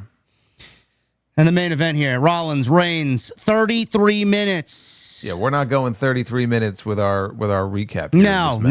We're going to breeze through this because we got this Triple H quote here, and then we get to the Super Chats. I thought that this was the match of the weekend. I thought that the homages that they gave us in this match with Dean Ambrose and Rollins doing the whole crazy walk from Dean Ambrose and the wacky line. Yeah, we got a wacky line reference from Michael Cole. Yeah, the wacky line. Yeah, we had Reigns hit a Death Rider. We had I think Rollins hit that fucking slingshot clothesline that Moxley does, or Ambrose used to do. Yeah, the wacky line. Yeah, I thought this was great. The playbacks to the Shield were great. I loved Rollins' entrance. I thought the ending where they fist bumped at the end was great as a nice closing piece to this 14-year story. I said, Jason, a lot of times Rollins gets shit on unnecessarily because of, his gimmick work and his character and his just corniness sometimes. But when a big match situation happens, he always delivers. When there's the need for a big match promo, when he's not fucking revolutionary this and visionary that, he's great at what he does. And then there's Roman. And I dare anybody to go out there and find a better big match guy than Roman Reigns in the entire industry. He plays the crowd right. He takes his time. It doesn't feel rushed. It feels like a genuine main event every time he's out there. And that's really the only guy that I get that sense from. I don't even get that sense from Punk, not like Roman, or Cody, not like Roman. I think everything about Roman Reigns in the main event is exceptional. And I like this run so far because he's winning matches on his own, and it's not bloodline slop interfering and guys coming out and helping him like it was during the first reign for 1,300 days. All in all, I thought this was a great main event, great closing chapter to 14 years. Yeah, I thought it was an excellent match. And I understand if people aren't into the whole Shield story or whatever, they were kind of bored by that. I just thought it worked. It just, they took their time to build because they knew they were going to go 33 minutes. So it was similar to Cody and Punk in that regard, but Cody and Punk just never did anything for me. In this match, it probably helped that the crowd was super into it. Like all the near falls and everything, they added to that feel of like, okay, they saw this as like a big epic SummerSlam main event. It was the Roman Reigns formula. You get a lot of Superman punches, you get a lot of spears, you get guys that are doing the other guy's finish. So yeah, there was a lot of that here, but it worked. I just thought it worked, and they structured the match in such a way that I never really thought it was bored or boring, rather. And no bloodline interference. I think this is going to probably be the hallmark of this run that Roman's on, where we're not going to see a lot of what we saw the first time, where the bloodline helps him in every match. He wants to do things on his own. He even said that last night with LA Knight. He's like, keep your hands off him. He's mine. So I like the match a lot. Could you have shaved a few minutes off of it? Yes. I mean, would it have hurt the match to go 27 minutes, instead of 33? No. But that being said, this was the better of the two title matches this weekend. I like this a lot more than the WWE Championship match. And when it was over, I thought it was a cool moment with the fist bump and the mask on the mat. Yeah. The kind of symbolizing Ambrose, who couldn't be there. Although, did you see the Kurt Angle tweet from earlier? No, I did not know. He posted the image of them doing the fist bump, and like in the middle, he looked like a ghost. It was like this faded image of Kurt when he was dressed up as a member. He was like the honorary member of the Shield that one night all those years ago. You know that specific review got taken down on my end on YouTube. I have no idea why. I can't find it anymore. Yeah, I don't know why. Huh. But he posted this image. He's like, "Thanks, guys." I don't even remember, why was he the honorary member of the Shield I couldn't tell you. I couldn't tell you. I don't know. I think there was a reason for it. Somebody maybe got hurt and they slotted him in there. Yeah, I think it was something like that. I don't even remember the reasoning for it. Who did they wrestle? The Wyatts? Were the Wyatts Maybe. a thing? Chat. You got to do some research on that. I don't remember that. Maybe it was the Wyatts? Yeah, somebody in the chat will clue us in. I thought that was a nice moment, though. It put some finality on things, and it elevated SummerSlam a little bit that second night, because I was pretty nonplussed with the first night. Second night was much better. On the whole, though, still, I can't really go higher than 6.5 or 7 on the whole for SummerSlam. And 7 is probably being a little generous, but I can't go higher than that. These shows don't feel, it doesn't feel like SummerSlam anymore. No, nothing feels like anything anymore. Yeah, I don't know what this is, but it's just very different than what, they used to give us. It's I know it's a new era now. It's the TKO era. Everything's commercialized, and that has a lot to do with it. But I almost feel like you got to judge it on a completely different scale than you would judge past shows, because I don't see any of these shows really being better than those. It's kind of in their own category now of like, within this realm, you can rank them. Like, of this era, what is the best of this era? Because if I compare it with older shows, it's like two totally different products. Yeah. Yeah, I will do no such thing. Yeah, we're wrestling. I mean, even with Vince, it was never just about the wrestling, but it was a hell of a lot more about the wrestling back then than it is now. It's just the wrestling is just not a priority. It takes a backseat to everything else. I hate it. I hate it too. And and we'll end with this, because Triple H really caused a stir at the end of the show, because there was a post-show media scrum for one night only, and it didn't come back on night 2. So he used this, I guess, to air his grievances with people and with certain things that are out there, certain narratives. So he fielded a question. What happened? Was he Frank Costanza? I guess. I don't have know. an airing of the grievances here. He fielded a question about Damian Priest recently, saying why he was tired of seeing the same people in top spots. Damian Priest is not the only one who's tired, by the way. There was a nice reaction when he did say it. Priest mentioned that's something fans tend to agree with him on. Hunter responded with another rant. He says, we're in a period of time where there's a lot of top performers in top spots that over time have earned those spots, and that over time are selling tickets, and that over time are really popular. So you really have to do something. So he goes on to say, he contradicts himself. He says something that immediately brings to mind the rumors about LA Knight, who got some of the loudest reactions on Saturday and continues to get the loudest reactions on Monday night. But it's not just, they're getting a loud crowd reaction than everyone else. Are they going to be good in the spot? Are they going to hold up their end of the bargain? Are they going to screw up if we give it to them? Are they going to make a mistake that we regret giving them that spot? All these things factor in. And I love that the fact sometimes talent are like, well, it's frustrating or whatever. Great. That means work harder. Work harder, get yourself there, figure it out, figure out how to get it done.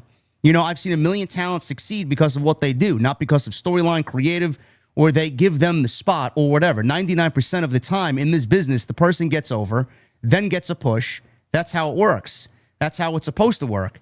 You go do your shit, then we follow it, because otherwise, most of the time, they will choke on it if it's not what the fans believe in. So then he goes on to say, you want that spot? I don't know. Are you more over than Cody? Are you more over than Roman? Are you more over than Punk? Are you more over than Liv, EO? Those people are in that spot. Get there, make those crowd reactions happen. This guy's fucking lost his mind. I swear to God. I don't know why he continues to do these things and put these quotes out there. I mean, what do you even say to that? Well, What do you even I say don't to know that? I don't know that anybody is saying that wrestlers aren't supposed to go out there and try to get themselves over. I mean, I think it goes without saying, right? You've got to try to go out there and resonate with the audience in some way and just try to be the best heel or babyface that you can possibly be. The idea, though, that it's like he's putting it all on them and saying it's there for the taking. All you got to do is get over. And then I saw everybody on social media post the LA Knight meme, like, huh? Like, Oh, what? Not the one from Unreal where he's just sitting dejected in the corner as he's being scolded at Money in the Bank. Yeah. So, or we could talk about Carmelo Hayes, getting himself over with the open challenge, and now, where is he now? So, I mean, we could have an endless list of examples of why that is complete and total bullshit. Because at the end of the day, it's a combination of, yes, you got to get yourself over, but you're only going to get over as much as they allow you to get over. Because they have to be willing to invest in you and put you on TV and put you in positions to succeed. Because again, as I said earlier, it is a scripted television show. And you're not going to be able to just walk out there and do whatever the hell you want to. It's a team effort. But to hear him talk about it, it's like, the way it was always in my day, you got to get your ass over. We're not going to push you. If Roman, if you're as popular as Cody or any of those people, then you'll get pushed. That's like, yeah, well, Roman and Cody and all the people that he named there got a lot of opportunities, right, to get to where they are. And not everybody gets those opportunities. Oba Femi is getting opportunities right now. You know why? Because they took one look at him and they said, holy shit, we found our next big star. So someone like him is going to have a lot of opportunities to fail. I don't think he's going to fail, but like he'll have a lot of opportunities to fail until he finally succeeds. I don't know that there's any better example of that than Roman Reigns. For how many years did they push Roman Reigns? This was Vince's 7 years. Chosen one. 7 years as the big dog. Yeah. Remind me, please. We had years of the big dog. And people complained about all the things that apparently on Unreal, they said the reason they didn't want Braun Breaker to win the Royal Rumble this year is because they were worried that the fans would feel like they were shoving him down their throats. Meanwhile, they never had any issue, or Vince did anyway, never had any issue with taking someone like Roman Reigns and shoving him down people's throats, or John Cena and shoving him down people's throats. And he had plenty of time to, like, opportunity after opportunity after opportunity. And it's funny how in the end, it was Roman who made the decision, I'm going to come back, right? This was after the pandemic started. I'm going to come back only if I can be a heel. And I want Heyman with me. And if I can't be a heel, then I'm not coming back. So they let him be a heel. And wouldn't you know it, it finally clicked, right? And we got the tribal chief, and he's been on this run ever since. But like he's the classic example from the last decade of somebody who got chance after chance after chance. Are you going to tell me he was over for the level of push that he was getting when he was, being pushed? Like, no. But they kept at it, and eventually it took. So I'm sure you got people in that locker room who were like listening to these comments who were like, what do I have to do? Maybe the crowds are chanting their name and they're starting to get behind you, but then if you're not on television for 3 weeks, how are you supposed to get over? You know who I think about when I think about this comment? I know everybody's going to lean on LA Knight and Carmelo Hayes, which are great examples. Melo was producing some of the best matches in the entire company, and then they just took him off television. Missed WrestleMania, missed SummerSlam. You know who I think when I think of these comments? Karrion Kross. Okay, I thought you were going to say Damian Sandow. No, I mean, that's just going way back. I'm just talking about a little bit more recently. And Karrion Kross, he sat down with Sam Roberts and cut a fucking promo that was completely off the hinges, off unscripted, to try and generate interest in what he was trying to do. And ultimately, that promo probably led to him not being brought back. So when Triple H says the talent's got to get over, and the talent's got to show me that they want to get over, Karrion Kross did everything according to your playbook to try and get over to a point where people were hashtagging "We Want Kross" and fans were chanting "We Want Kross." Meanwhile, you let him go because he did something that wasn't on the itinerary of things that the management and creative wanted to do. So what the fuck are these guys supposed to do if you shut everybody out and only want what you want and only want who you want? I don't understand that. Does he realize what he even says when he says these things? No, I don't think he does. And the thing with the Cross promo was he did such a good job with it. He obviously convinced Triple H that he was shooting when, I mean, there were some real emotions in there, obviously, but I've heard him talk about this like he wasn't shooting, but clearly Triple H was, rubbed the wrong way about that. And that's what happens. Like, you probably have wrestlers who are going to hear that. And that's a great example where it's like, okay, maybe I will take the initiative and I'll do something, or I'll cut a promo and I'll try to get myself over. Maybe they'll cut a promo and post it on social media. And then you run into the problem of you get heat for it, right? Because it wasn't planned. Maybe they weren't planning on pushing you. It doesn't fit into the storylines on TV. Take it down, right? Or again, you get in hot water for it. So it's got to be a mind fuck for these people. You tell us this, but then when we try to do it, in some cases, maybe it backfires on them. You're only as good as they're willing to allow you to be. You still have to get on the show. You have to get that mic in your hand. You have to get television time, which is very precious, right? They have a lot of people on the roster. Real estate is very precious.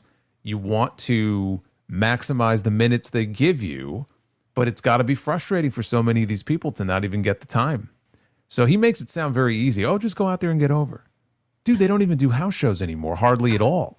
So it's not even like these people are going to be able to work the live events and try to, I don't know, get some new gimmick or some new move or something over. They don't even have that anymore. If you're not on TV, you don't exist. You don't exist. 100th the will. He says, Triple H says, get over, creative. As far as we'll allow it. Yeah, for sure. Not creative. Don't get that over. Right? Get over, but don't get too over. The company, going back decades, if you get over on your own and it's not something that Vince had planned, dead. Zack Ryder. Dead. It was the fucking nail in the coffin. Great example. Yep. Yeah, he's a great example of that. It's so true. It really is, and it's sad, but yeah, it was just very disingenuous to hear him talk about that. And again, nobody is saying that it's all on the creative team. Like, the wrestler just shows up and like, oh, please get me over. Yeah, like, of course it doesn't work that way. But like, to listen to him talk about this, you would think like, that's not my responsibility. That's not on me. It's all on you. And good on Cross. He's killing it on the indies and MLW and wherever, ACW. He's just fucking killing it. So yeah. Thank you guys very much for all your support. Really appreciate the discussion tonight. As always, we got over 3,000 in here on Tuesday night. And we are about 25 likes away from 1,000. So if you guys can hit that thumbs up if you're here and have not, please do so.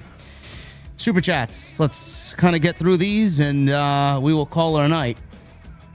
They are open, so get them on in. Caden with a 199. Let's go, Kendall and Lola. I'm hearing in the chat that Lola might be getting called up. And I could see that happening very well, probably on SmackDown. Michael Krause with a $2 super chat. JD Jason, OTS, TNT, best of the best. How you know? Yeah. Thank you, Michael. How you know? Yeah, Andrade is getting that over. I wish he would use it in context a little bit better, but he is getting it over. How you know, JD? How you know? How you know? Bork Laser, $9.99. What are your thoughts on Conrad Thompson saying Roman is one of the most overrated big match performers and people can't really think of great Roman matches? He said all of this yesterday. Facepalm emoji. Did he? Yeah. You can't think of any great Roman matches?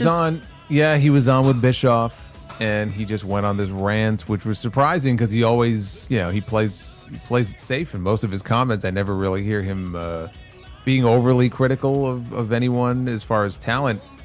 And he was basically saying there's a term in the music industry that he used to describe Roman, which is like an industry plant. And he just goes on this whole thing about how overrated he is, and there's never been a great Roman Reigns match. You don't hear anybody talking about great Roman Reigns matches, which of course is ridiculous.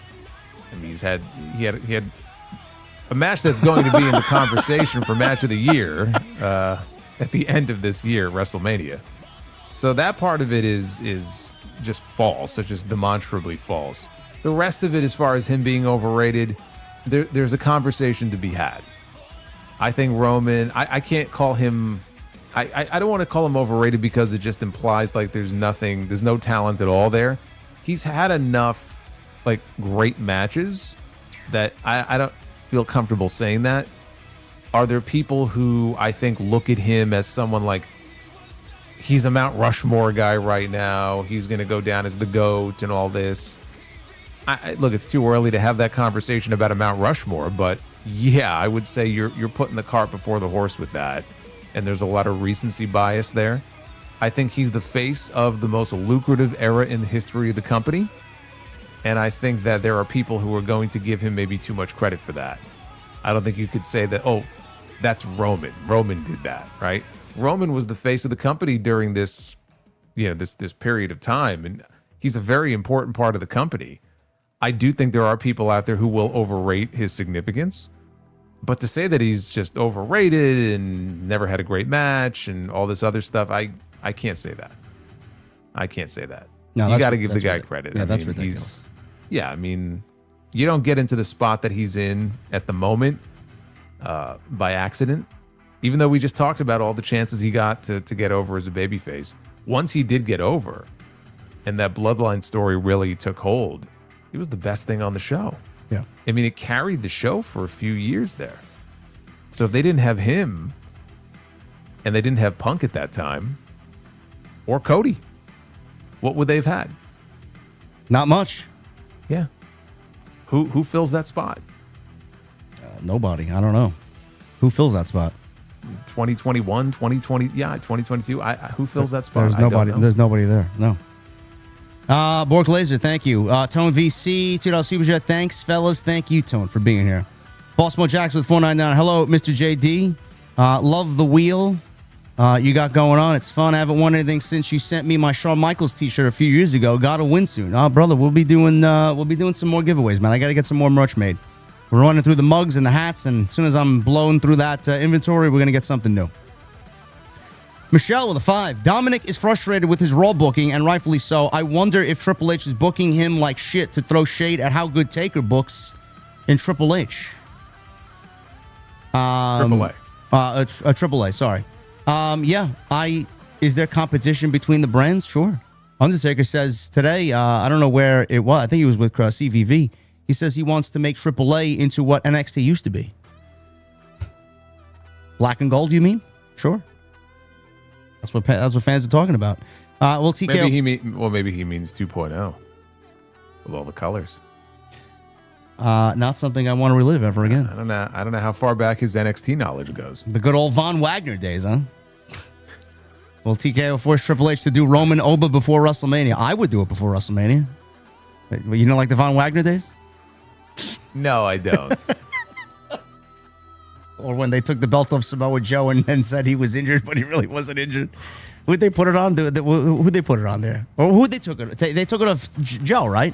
And put it on the NXT Ciampa? title? Yeah. They didn't take the belt off Joe. Who'd they take it off? Ciampa?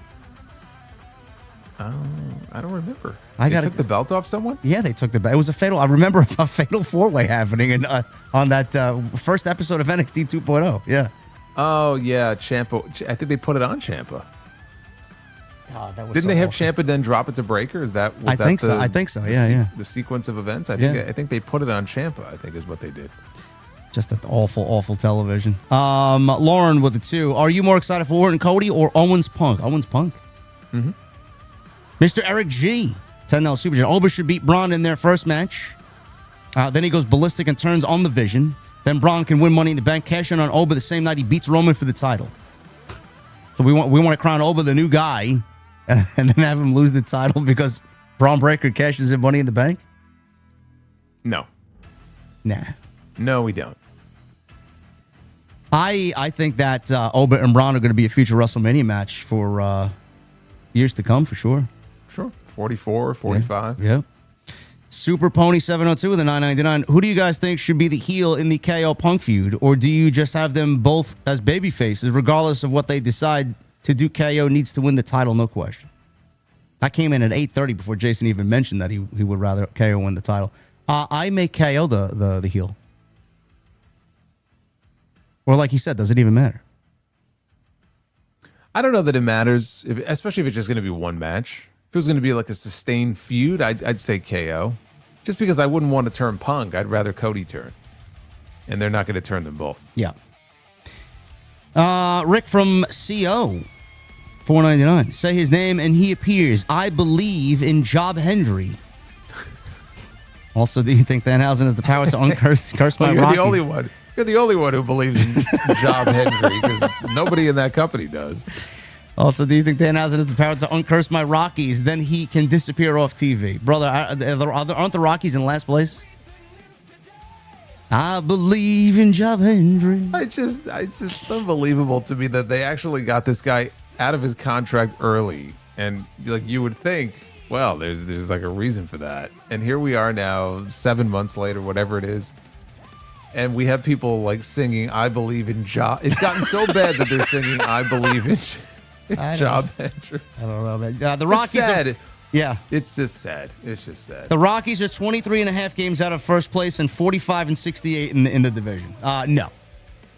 You're forever cursed there. Wait till next year. Epic Alex. Quick question, JD. Are you from Boston? No. I love Boston, but I am not from Boston. Ali with the 48 months. JD and Solomon, my question is, what is it with WWE not pushing Finn Balor that is what upsets me the most? I don't know. Maybe they don't see him as the top guy. Maybe they just see him as a good hand, right? He's a good hand? At this point, yeah. Because he's been there for so long. Yeah. So I think his moment was very fleeting. He got hurt, and that injury really screwed him over. You got 10 years ago. Some guys who's in the chat says Rick Shaw. He should do the Job Squad stable again. He's the leader of the Job Squad, Joe Hendry. Yeah. So that's what was he going to have in there? Kit Wilson and Danhausen going to hang around, and who would be in this group? Miz. What happened to him? I guess, I don't know. Nobody seems to give a shit. The last time we saw him and Kit Wilson, they were in great distress. They were like... He was Frankenstein. Zombies. Yeah, they were like zombified. And I don't know. We haven't seen them on TV since. I guess they dropped that whole angle, just like they dropped who was under the white tarp. Yeah, which goes to show you that it was Corbin. They just changed their mind. Probably, yeah. Drew Gilmore, what's up, buddy? 47 months. What's up, everyone? 12 days left until my 39th birthday, entering my last year of the 30s, and it still hasn't hit me yet. Yeah, it's all right, bro. 40 ain't any different than 39. You're going to wake up the next day, and it's going to feel exactly the same as it did the day before. Yeah. Black Raven with a $50 super chat. JD Salamonster, I donated to both of you individually last night and wanted to donate tonight as well. I even got a shout out from Salamonster.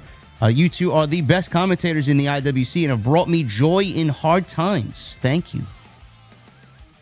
I love hearing that, man. Yeah, I got a similar message last night. I get a lot of those messages. I'm sure you do too, where, people, you never know what's going on with somebody or in their life at any given moment or with their job or relationships or what have you. And sometimes just tuning into this show or listening to a podcast can take their mind off it. And I love hearing that. Yeah. That's why we're here.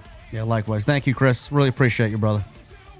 Beantown with a 20. Hey, guys, Raw was a great show. Felt like a Raw after Mania. In fact, Beantown, it was better than the Raw after Mania, in my opinion.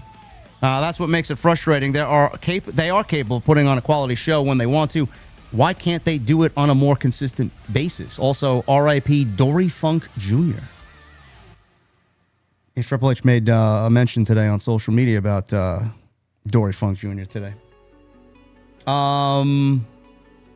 Yeah, they are capable of putting on quality shows. I'm hoping, and like we talked about earlier, they got a lot of people back on television that they didn't have previously, so hopefully this makes a difference. Like, they got a good chunk of talent back this week. Yeah, I mean, they got Orton, they got Owens, they got Becky, they got Stephanie. We have Cass after 8 years away. Big Cass is back on TV. Drew should be back soon. Naomi, I mean, we haven't heard her name mentioned, but it's been a year. Yeah. So with any hope, maybe we'll get her back in the next few months. So, yeah. I mean, they got a nice shot in the arm. Chrono with a $5 super chat. Would you rather be managed by Paul Heyman or Bobby the Brain Heenan? Also, well, yeah, me too. Also, favorite Lesnar match and favorite Lesnar promo. Cheers, guys. Two of the best. Favorite Lesnar match? Well, I mean, I'll give you one of them. I don't know if this is necessarily number one, but the SummerSlam match from 2013 with Punk. Yes. Was a tremendous piece of business. And then the match he wrestled with Bryan Danielson at Survivor Series was great too. And the AJ Styles match at Survivor Series. Yep. NM with the 2 odds. Sean Sapp eats corn, a corn dog in one bite. Brother, I don't want to know what Sean eats on a daily basis. So you do you, bro. I did have a beautiful corn on the cob with my dinner tonight, so I did not eat it the long way. Did you eat it the long way? No, I did not. Yes, you did. No, I did not. You did. Fresh from the farm. No. Yeah. Michelle with a 2. If you move Seth to SmackDown, who would you move to Raw? Drew? Yeah. Even trade. Yep. Jay Holly with the $4.99. Hey, JD Solomon's your favorite pay-per-view of all time. King of the Ring 93. I will agree with that. Also, ECW One Night Stand 2006. I prefer that version over the 05 version. I got to go 05 over 06. Angel with a 10. I don't think Randy versus Cody should happen right now. The story is him chasing 15. Randy is going to get Cody booed badly. I would have Randy feud with Finn and face the winner of KO or Punk. Well, you got to pick up with the Cody thing, dude, because again, the last time we saw them, he punt kicked the guy in the head. Yeah. So if you're Cody, especially after what happened on Saturday, you can't let that go unavenged. So, they're pretty locked in on that, and for good reason. I think it's the right move. Hurricane, 72 months. Thank you, brother. That's a long time to be here, man. 6 years. I'm so happy to be proud and supporter of the channel and TNT. I won't be able to watch House of Glory on YouTube live, but if the recording remains, I will. It'll be up, brother. It ain't going nowhere. It'll be on demand for you guys. Even if you don't catch it live, it'll be there. Lore Maestro with a $9.99. JD, love it when you show passion for wrestling. Solo, I got 2 questions. 1, if Brett did stay, what's he doing through the years of 98 through 05? And 2, why was the ECW locker room so loyal to Paul Heyman when he was being cheap? Love you both. Stockholm syndrome. Yeah. I mean, look, a lot of them had a lot of sweat equity in that company, and I think they honestly believed, so they were willing to go down with the ship. I just think they just were blinded by loyalty. Yeah, it's the only answer I have. On the outside looking in, it's like you wouldn't let somebody treat you like that. So that's the best way to describe that. As far as Brett, I've always maintained it would have been Brett dropping the belt to Austin at WrestleMania 14. I don't know where Shawn fits into that. It's the only thing. I don't know, what his role would be. Maybe after the Rumble, he goes and gets surgery, so he's back 4 months earlier. Well, but the reason he had surgery was for an injury that happened at the Rumble. I know. That's what I'm saying. After the Rumble, he would have went to go get surgery and would have never even factored into anything. He would have been back sooner than he did when he came back. Wouldn't he? Not necessarily, because I don't buy into the fact that he was gone for 4 years when he was back injured. Yes. There were other things going on in his life. I think that had more to do with why it took so long for him to come back. Yeah. If it was just the back, I think he would have been back a hell of a lot sooner. As far as what Brett would have been doing, I mean, that's a big stretch there. He said through 05. We would have gotten Brett against Kurt Angle. We would have had Brett working with Randy Orton. We would have had Brett working with Brock. We would have had him working with Cena. We missed out on all those matches. That fucking Goldberg. Unbelievable. Fucking Bill Goldberg. Ridiculous. Amazing. Captain Solo, $5 super chat. Julia 100% would do better in AEW than WWE. The wrestling fans over there would appreciate her more than the zombie fans in WWE. Yes. But like Jason said, that might not be a possibility because of some bad heat or something. I don't know. We'll see. Yeah, I mean, again, it was just... I don't know that it was coming from Tony, but there were definite, rumors that there were people who I guess were not fond of her, but I feel like that shouldn't prevent someone from finding work with a company. If there are some people who work there that have a beef with you. Yeah. NM with a 5. JD, F. Marry, Kill. Mark Tremonti, Stephanie Vicaire, NXT Black and Gold. Marrying Stephanie, I don't give a shit what you do with the other two. Bonus option, CM Punk, Bobby Cox, or Mauro Ranallo. I'll leave that for a rainy day. I am a big fan of all three guys. And rest in peace, Bobby Cox. He passed away this year. Mother Lover with a $4.99. I've kind of lost interest in AEW after they took the belt off MJF. So sick of this face versus face bullshit for the big pay-per-views and PLEs. It's a little frustrating. I said today on 2 Count with Coach, like, I don't know what it is. It's like this. The new thing this year is face versus face, heel versus heel, and then everyone is going after 2 belts and tournaments. Like when one company does something, then the other one has to follow. Also, Mother Lover, oh my God, everything's great. Everything's great. Everything's great. I know. Lewis, $6.99. Does Ospreay or Omega need to turn heel to cap off All in London in order for a long-term story and mega heel faction to be born? No. Same with Monet. No. I don't think neither one of them need to be here. I think Ospreay's going to be a de facto babyface, and if they want to boo Omega, they can boo Omega. Let them have fun, right? I don't think anybody's going to want to boo Omega at this point. Same with Monet. Monet got some great heat. She got shut the fuck up chance in Detroit. That was great. Don Fanucci with 48 months. Thank you guys for all you do. Really enjoying the 2 Count and Solid Monsters review of Dark Side of the Ring. Congrats on the success, guys. TNT for life. Thank you, brother. Thank you, man. The Realist with a 20. Solid show, fellas. ATP, I encourage people here to explore your wrestling horizons. Only way WWE and AEW may start getting their shit together is giving other companies your attention. TNA, MLW, House of Glory. Who could benefit better? Well, watch House of Glory on Friday. I guarantee you, if you're not a fan or haven't watched what we've done, you're going to be a fan from that point on. I'll tell you right now. But yes, I mean, if you guys have the wherewithal to consume a lot of pro wrestling that exists today, then do it. We just pick and choose what we do because we're content creators, and any more to our already busy schedules and review shows is a little bit too much for us. Yeah, and we want to make sure we don't totally burn out on wrestling. No. Which is a very real thing because there's so much of it. And it's one thing if you just watch it, if you consume it at your leisure. It's a little bit different when you're covering it. You have shows to do and you have to take notes. Yeah. You can spread yourself very thin and then all of a sudden you're not enjoying anything. So it may seem that way sometimes anyway, but I assure you, we're still wrestling fans. So we got to make sure we don't burn ourselves out. It's just, there's so much of it. It's impossible to cover it all. And then also part of it is we see the numbers and we see where people's interest is. There's certain content that we may want to cover or a few people want us to cover, and then it gets no traction because nobody gives a shit. No. That was always the case with NXT. Yeah.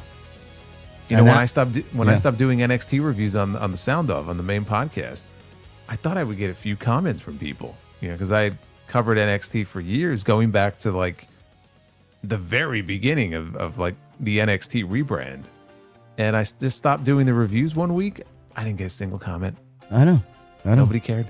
It's that way with AEW content now. It's like it's getting to that point, but it's the second biggest promotion. So just to avoid all the negativity that will come if we don't cover it, we just cover it.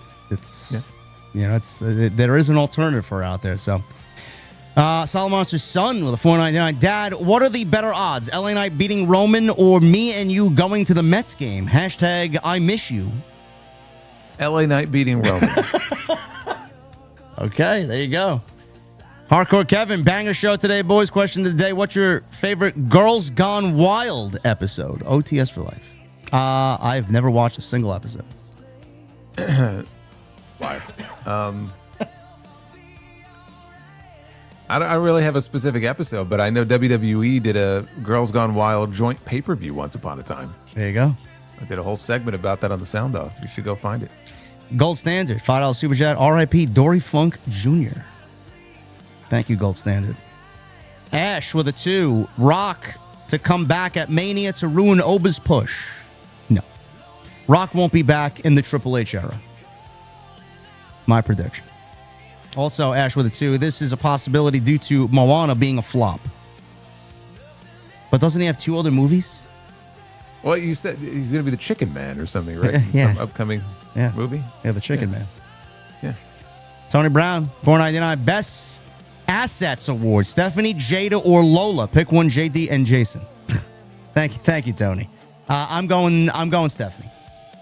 What are the options? Stephanie, Jada, or Lola. Solid competition there.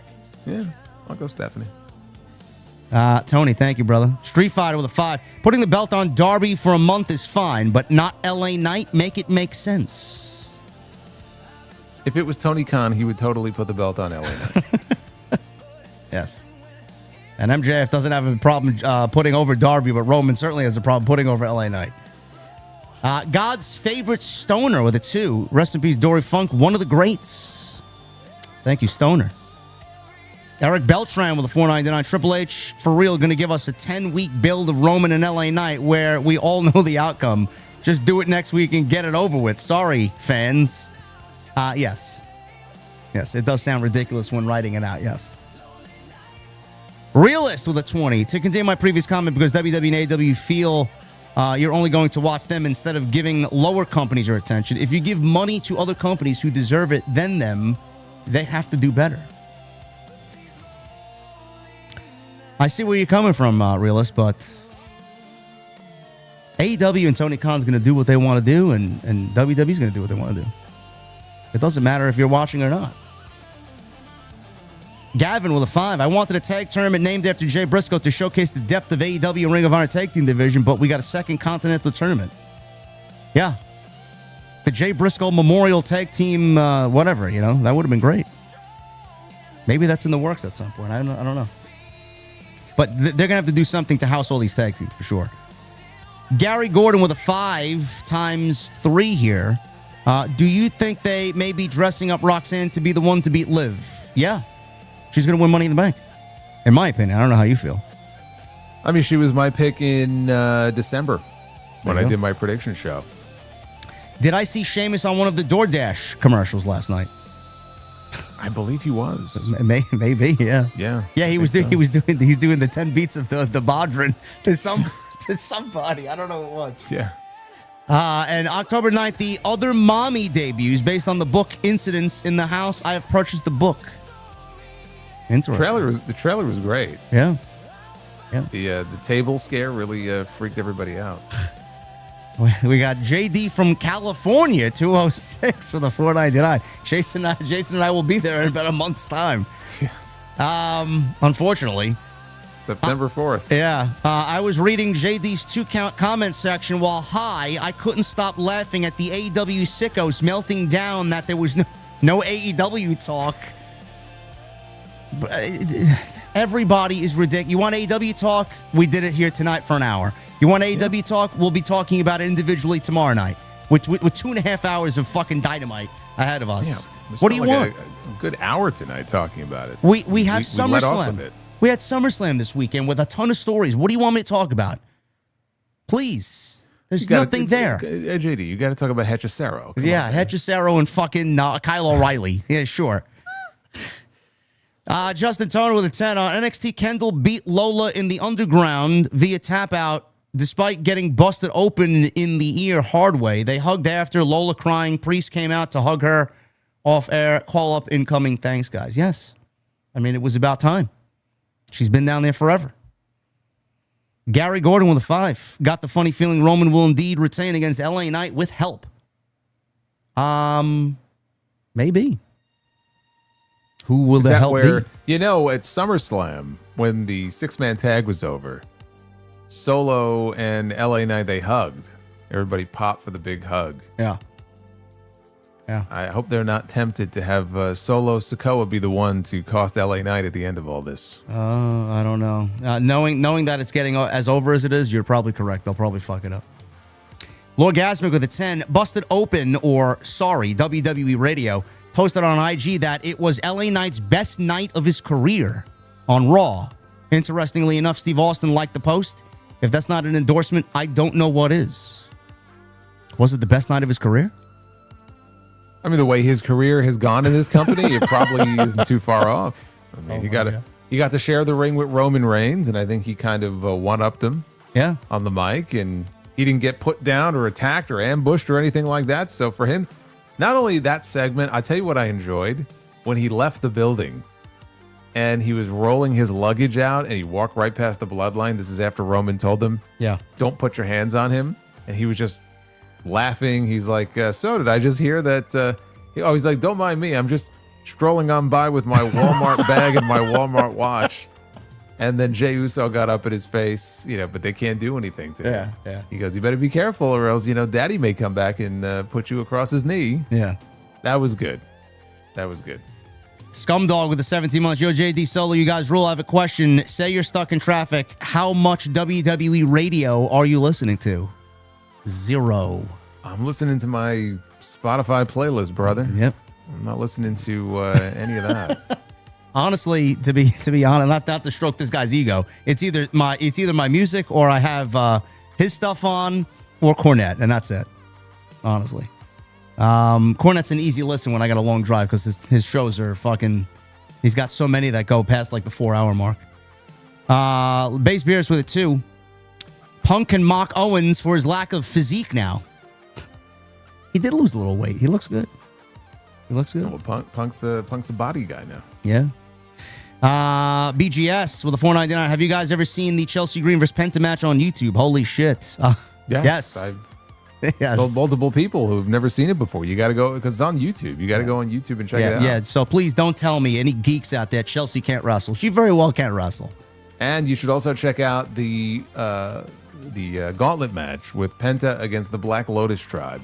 Yes. Which includes Io and Kairi. And I want to say the other one might have been Mayu Iwatani. Mm. I think it took up the whole episode. I think it was like 3 matches. Yeah, I remember that. Yeah. That was great. Where is Rusev? I don't know. Where is he? He did celebrate an anniversary with Smashing Lana, his lovely wife. Yes. Yes.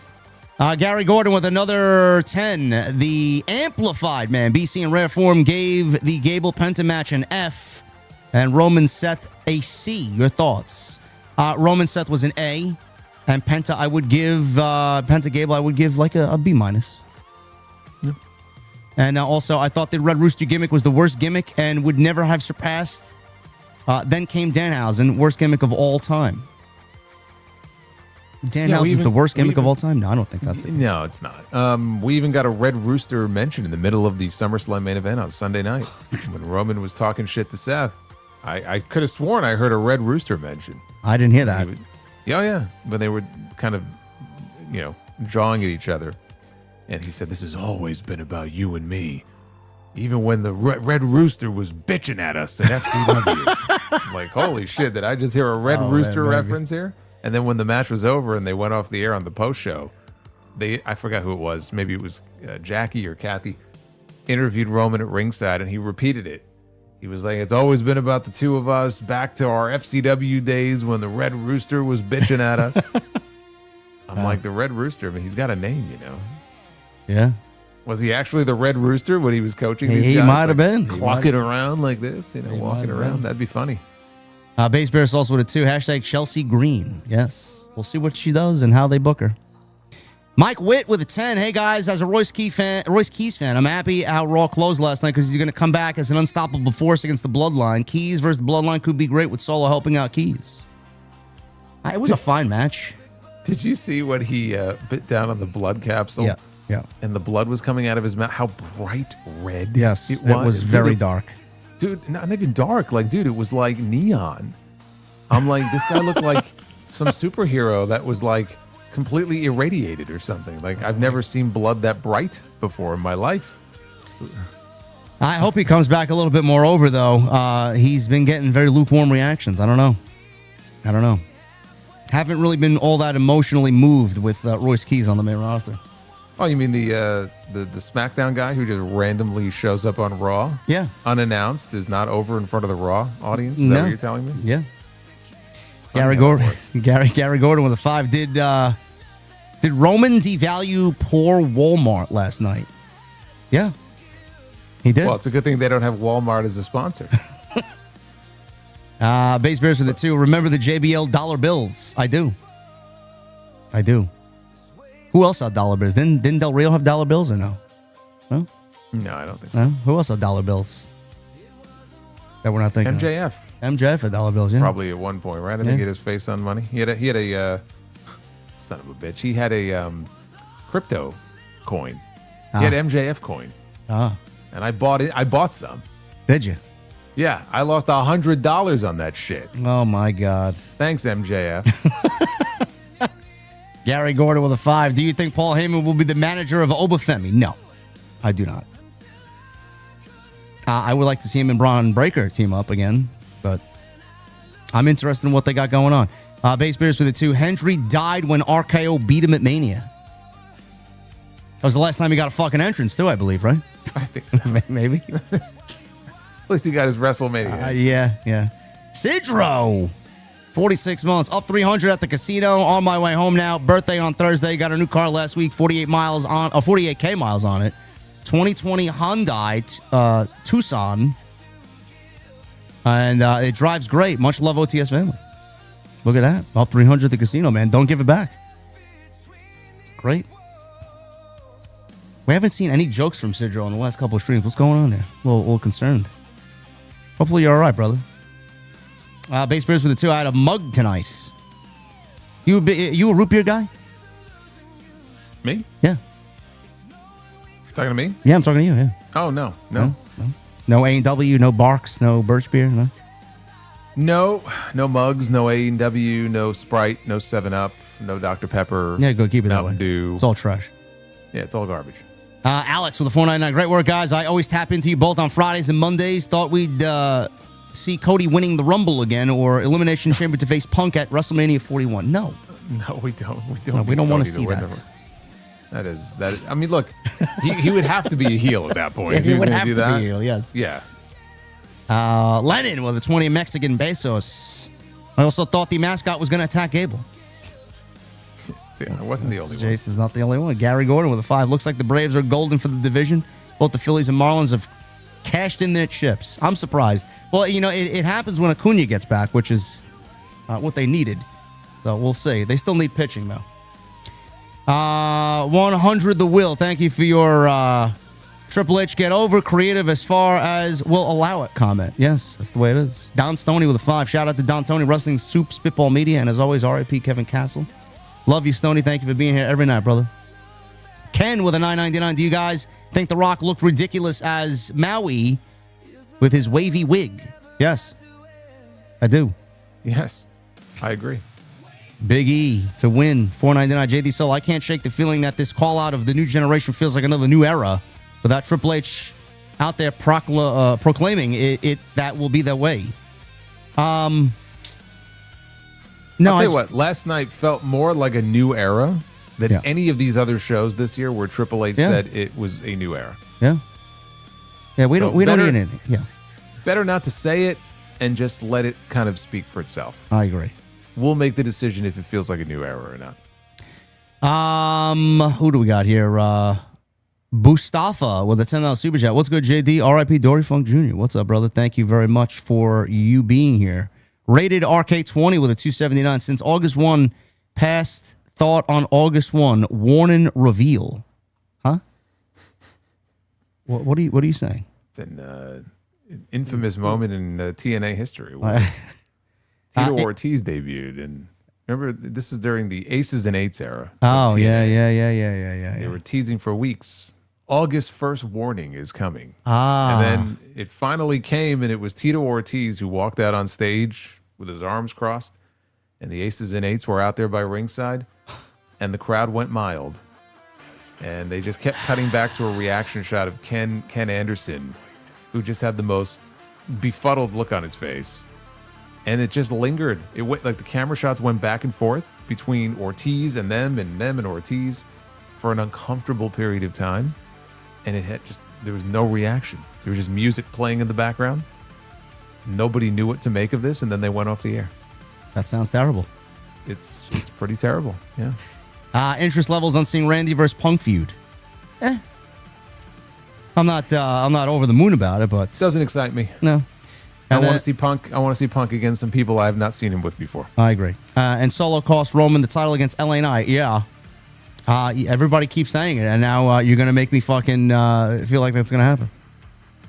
Captain Solo with a 5. The Finn Balor ship is sailed along with the Dolph Ziggler ship. Both ended up in the Bermuda Triangle. Thanks for coming, Finn. Hey, no Ziggler disrespect. Ziggler was great. Big Bucket with a $5 super chat. Who would you guys have end John Cena U.S. Open Challenge at Hell in a Cell 2015 instead of Del Rio?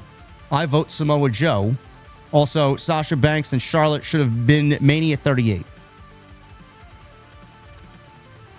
Samoa Joe ending John Cena's Open Challenge? Sure. Charlotte, Sasha, WrestleMania 38? I didn't really care for those matches because they always were so one-sided. I didn't. At that point, Sasha only held the belt multiple times and never eclipsed 30 days. Like, that was her limit there. Well, yeah. If you do it, then Asuka can remain undefeated. Yeah. Yeah. Fuck Vince. He took Asuka. Like, we'll just end it right there. Goodbye. Bradley with a 5. El Torito versus Hornswoggle is greater than Danhausen versus Dominic. Also, did Danhausen throw away the money WWE cut from New Day and Sheamus' contract? It might have been. I don't know. Maybe they wanted them to offer. Maybe they wanted to offer them Danhausen monies. Yeah. Yeah. Big T with a new membership. Thank you, Big T. Bradley with a 5. Would you consider special guests for TNT going into Rumble or Mania like CVV, Santi's app, or Sean's View? No. No. CVV's always welcome, and Santi's always welcome if they want to come on. Fiores with the 490. What's up, JD Solo? So I've seen something earlier on social media of someone using their kid to get an autograph from Oba recently at an airport. Sad. That's fucking sad. I didn't see that. People are pathetic. Scotty with a 5. Thank you, JD Solomon, for everything through the years. Thank you, Scotty. Thank you. Furious with a 99. Also, thoughts on AEW Continental brackets and the first round matches TK announced for Dynamite and Collision this week. We talked about it in the beginning of the stream, brother. Honestly, I think it defeats the purpose of the Continental Classic. That's because it does. Also, with the 499. After Adam Page recently returned on Collision, I think he deserves better, especially after beating Moxley at All In last year. Does he? He's done everything there. What else does he need to do? Yeah, I mean, he's going to be phased down now, and again, they have a gazillion championships in this company, so I don't think it's a terrible idea to kind of get him out of the main event scene for a period of time and let other people, kind of have their moment. If they want him to get a world title opportunity at some point, there's always ways around it. I don't think he's going to go forever without ever challenging for that title. He made it very clear that it wasn't anything that was like put down on paper. Yeah. It's just kind of like his word. So, for now, let him do other things. I'm okay with that.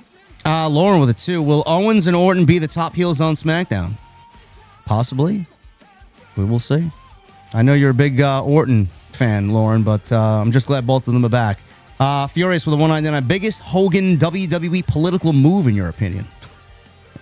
Oh, boy. I mean, I would imagine most of the political moves we're probably not even aware of. I can only imagine, some of the stuff that was going on behind the scenes. But I always wonder, like, why Ricky Steamboat didn't, get to climb higher than he did, because he was pretty over himself, like in '87.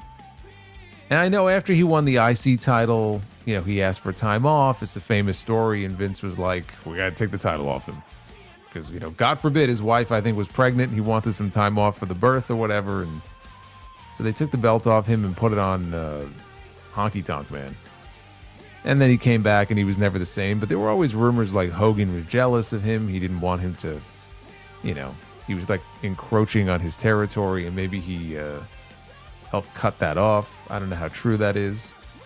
But I mean, there have been stories like in the past. The one that bothers me the most is him not wanting to work with Brett. I knew you were going to say that. I mean, in '93, and then come on, man, like that's pretty fucking egregious right there. Yeah, well, I'll lose to Yoko at the King of the Ring with an exploding camera, but I won't put teeny tiny Bret Hart over at SummerSlam. Listen, man, that was a great moment. Heenan's call on that was a fucking great moment. Arabian Night with a $6.99. Tomorrow's Dynamite, 2.5 hours on TBS. Listing, just like last year's Arena Mexico show, all 8 matches are for Dynamite. Sorry, gentlemen, probably an overrun, too. Yeah, I don't know if that's true, though. I hope you are wrong. Yeah, I don't know if that's true. And Super Pony, one with this, $4.99. Surely KO vs. Punk isn't just going to be a one-off on a SmackDown. What an absolute waste that would be. Hope they do it at Money in the Bank. We'll see. If there's 2 guys that could build 2 months of television, it's them for sure. I don't know. I mean, it was the #1 contenders match on Sunday. Yeah. It wasn't like the winner gets a future title opportunity. I don't see them going 2 months without having Punk defend that belt. So, yeah, I don't think we're going to have to wait until Money in the Bank to get it. All right, man. We are all but done here. I'm going to leave it up to you to sound us off. I know I'll see this guy live and in person on Friday. Hopefully we see you guys on Friday in the chat for House of Glory. I'm going to leave it to Solomonster to sound us off for great TNT this week. Well, we got Furious Nation with one more message here. Nation with $4.99. Who are your picks for Money in the Bank for men and women? I'm picking Roxanne and either LA Knight or Sami Zayn. Thoughts? Well, I mentioned this personally earlier. Roxanne and Breaker for me. Yeah, Roxanne was my pick at the beginning of the year. I think I'll stick with her. I had picked Logan at the time. Obviously, he's injured, so that kind of eliminates him. I don't know where he is in his recovery. I don't see Breaker. I actually think they probably would give it to Trick before they would give it to Breaker. You're asking me who I think is going to win. As I sit here right now, I think I probably would go Trick, but he wouldn't be my pick. All right. Money in the Bank predictions, Lauren. We just answered that question. $2 super chat. Thank you, Lauren. Thank you, Lauren. So to piggyback on what he just said, we got a big House of Glory show on Friday. It's the reason why neither of us are going to be live on our respective channels talking about SmackDown. So we're going to be at the NYC Arena. Hopefully you will be too. There are some very limited general admission tickets available. But if not, you can join us live. The House of Glory YouTube channel, I think it's closing in on 90,000 subs. The handle is at HOG Wrestling. That's the official channel. And you'll see there's a bunch of matches on there. If you've never seen House of Glory, you could sample some of what's on there.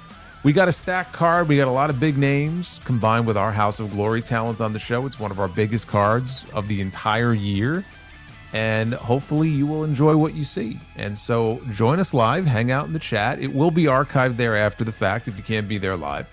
But hopefully we get to see you there. And also, one last note, a congratulations to Bianca Belair and Montez Ford, who had their baby boy. Look at that. Very nice. Very nice. Thank you guys again. We'll see you Friday from the HOG High Intensity Show on YouTube.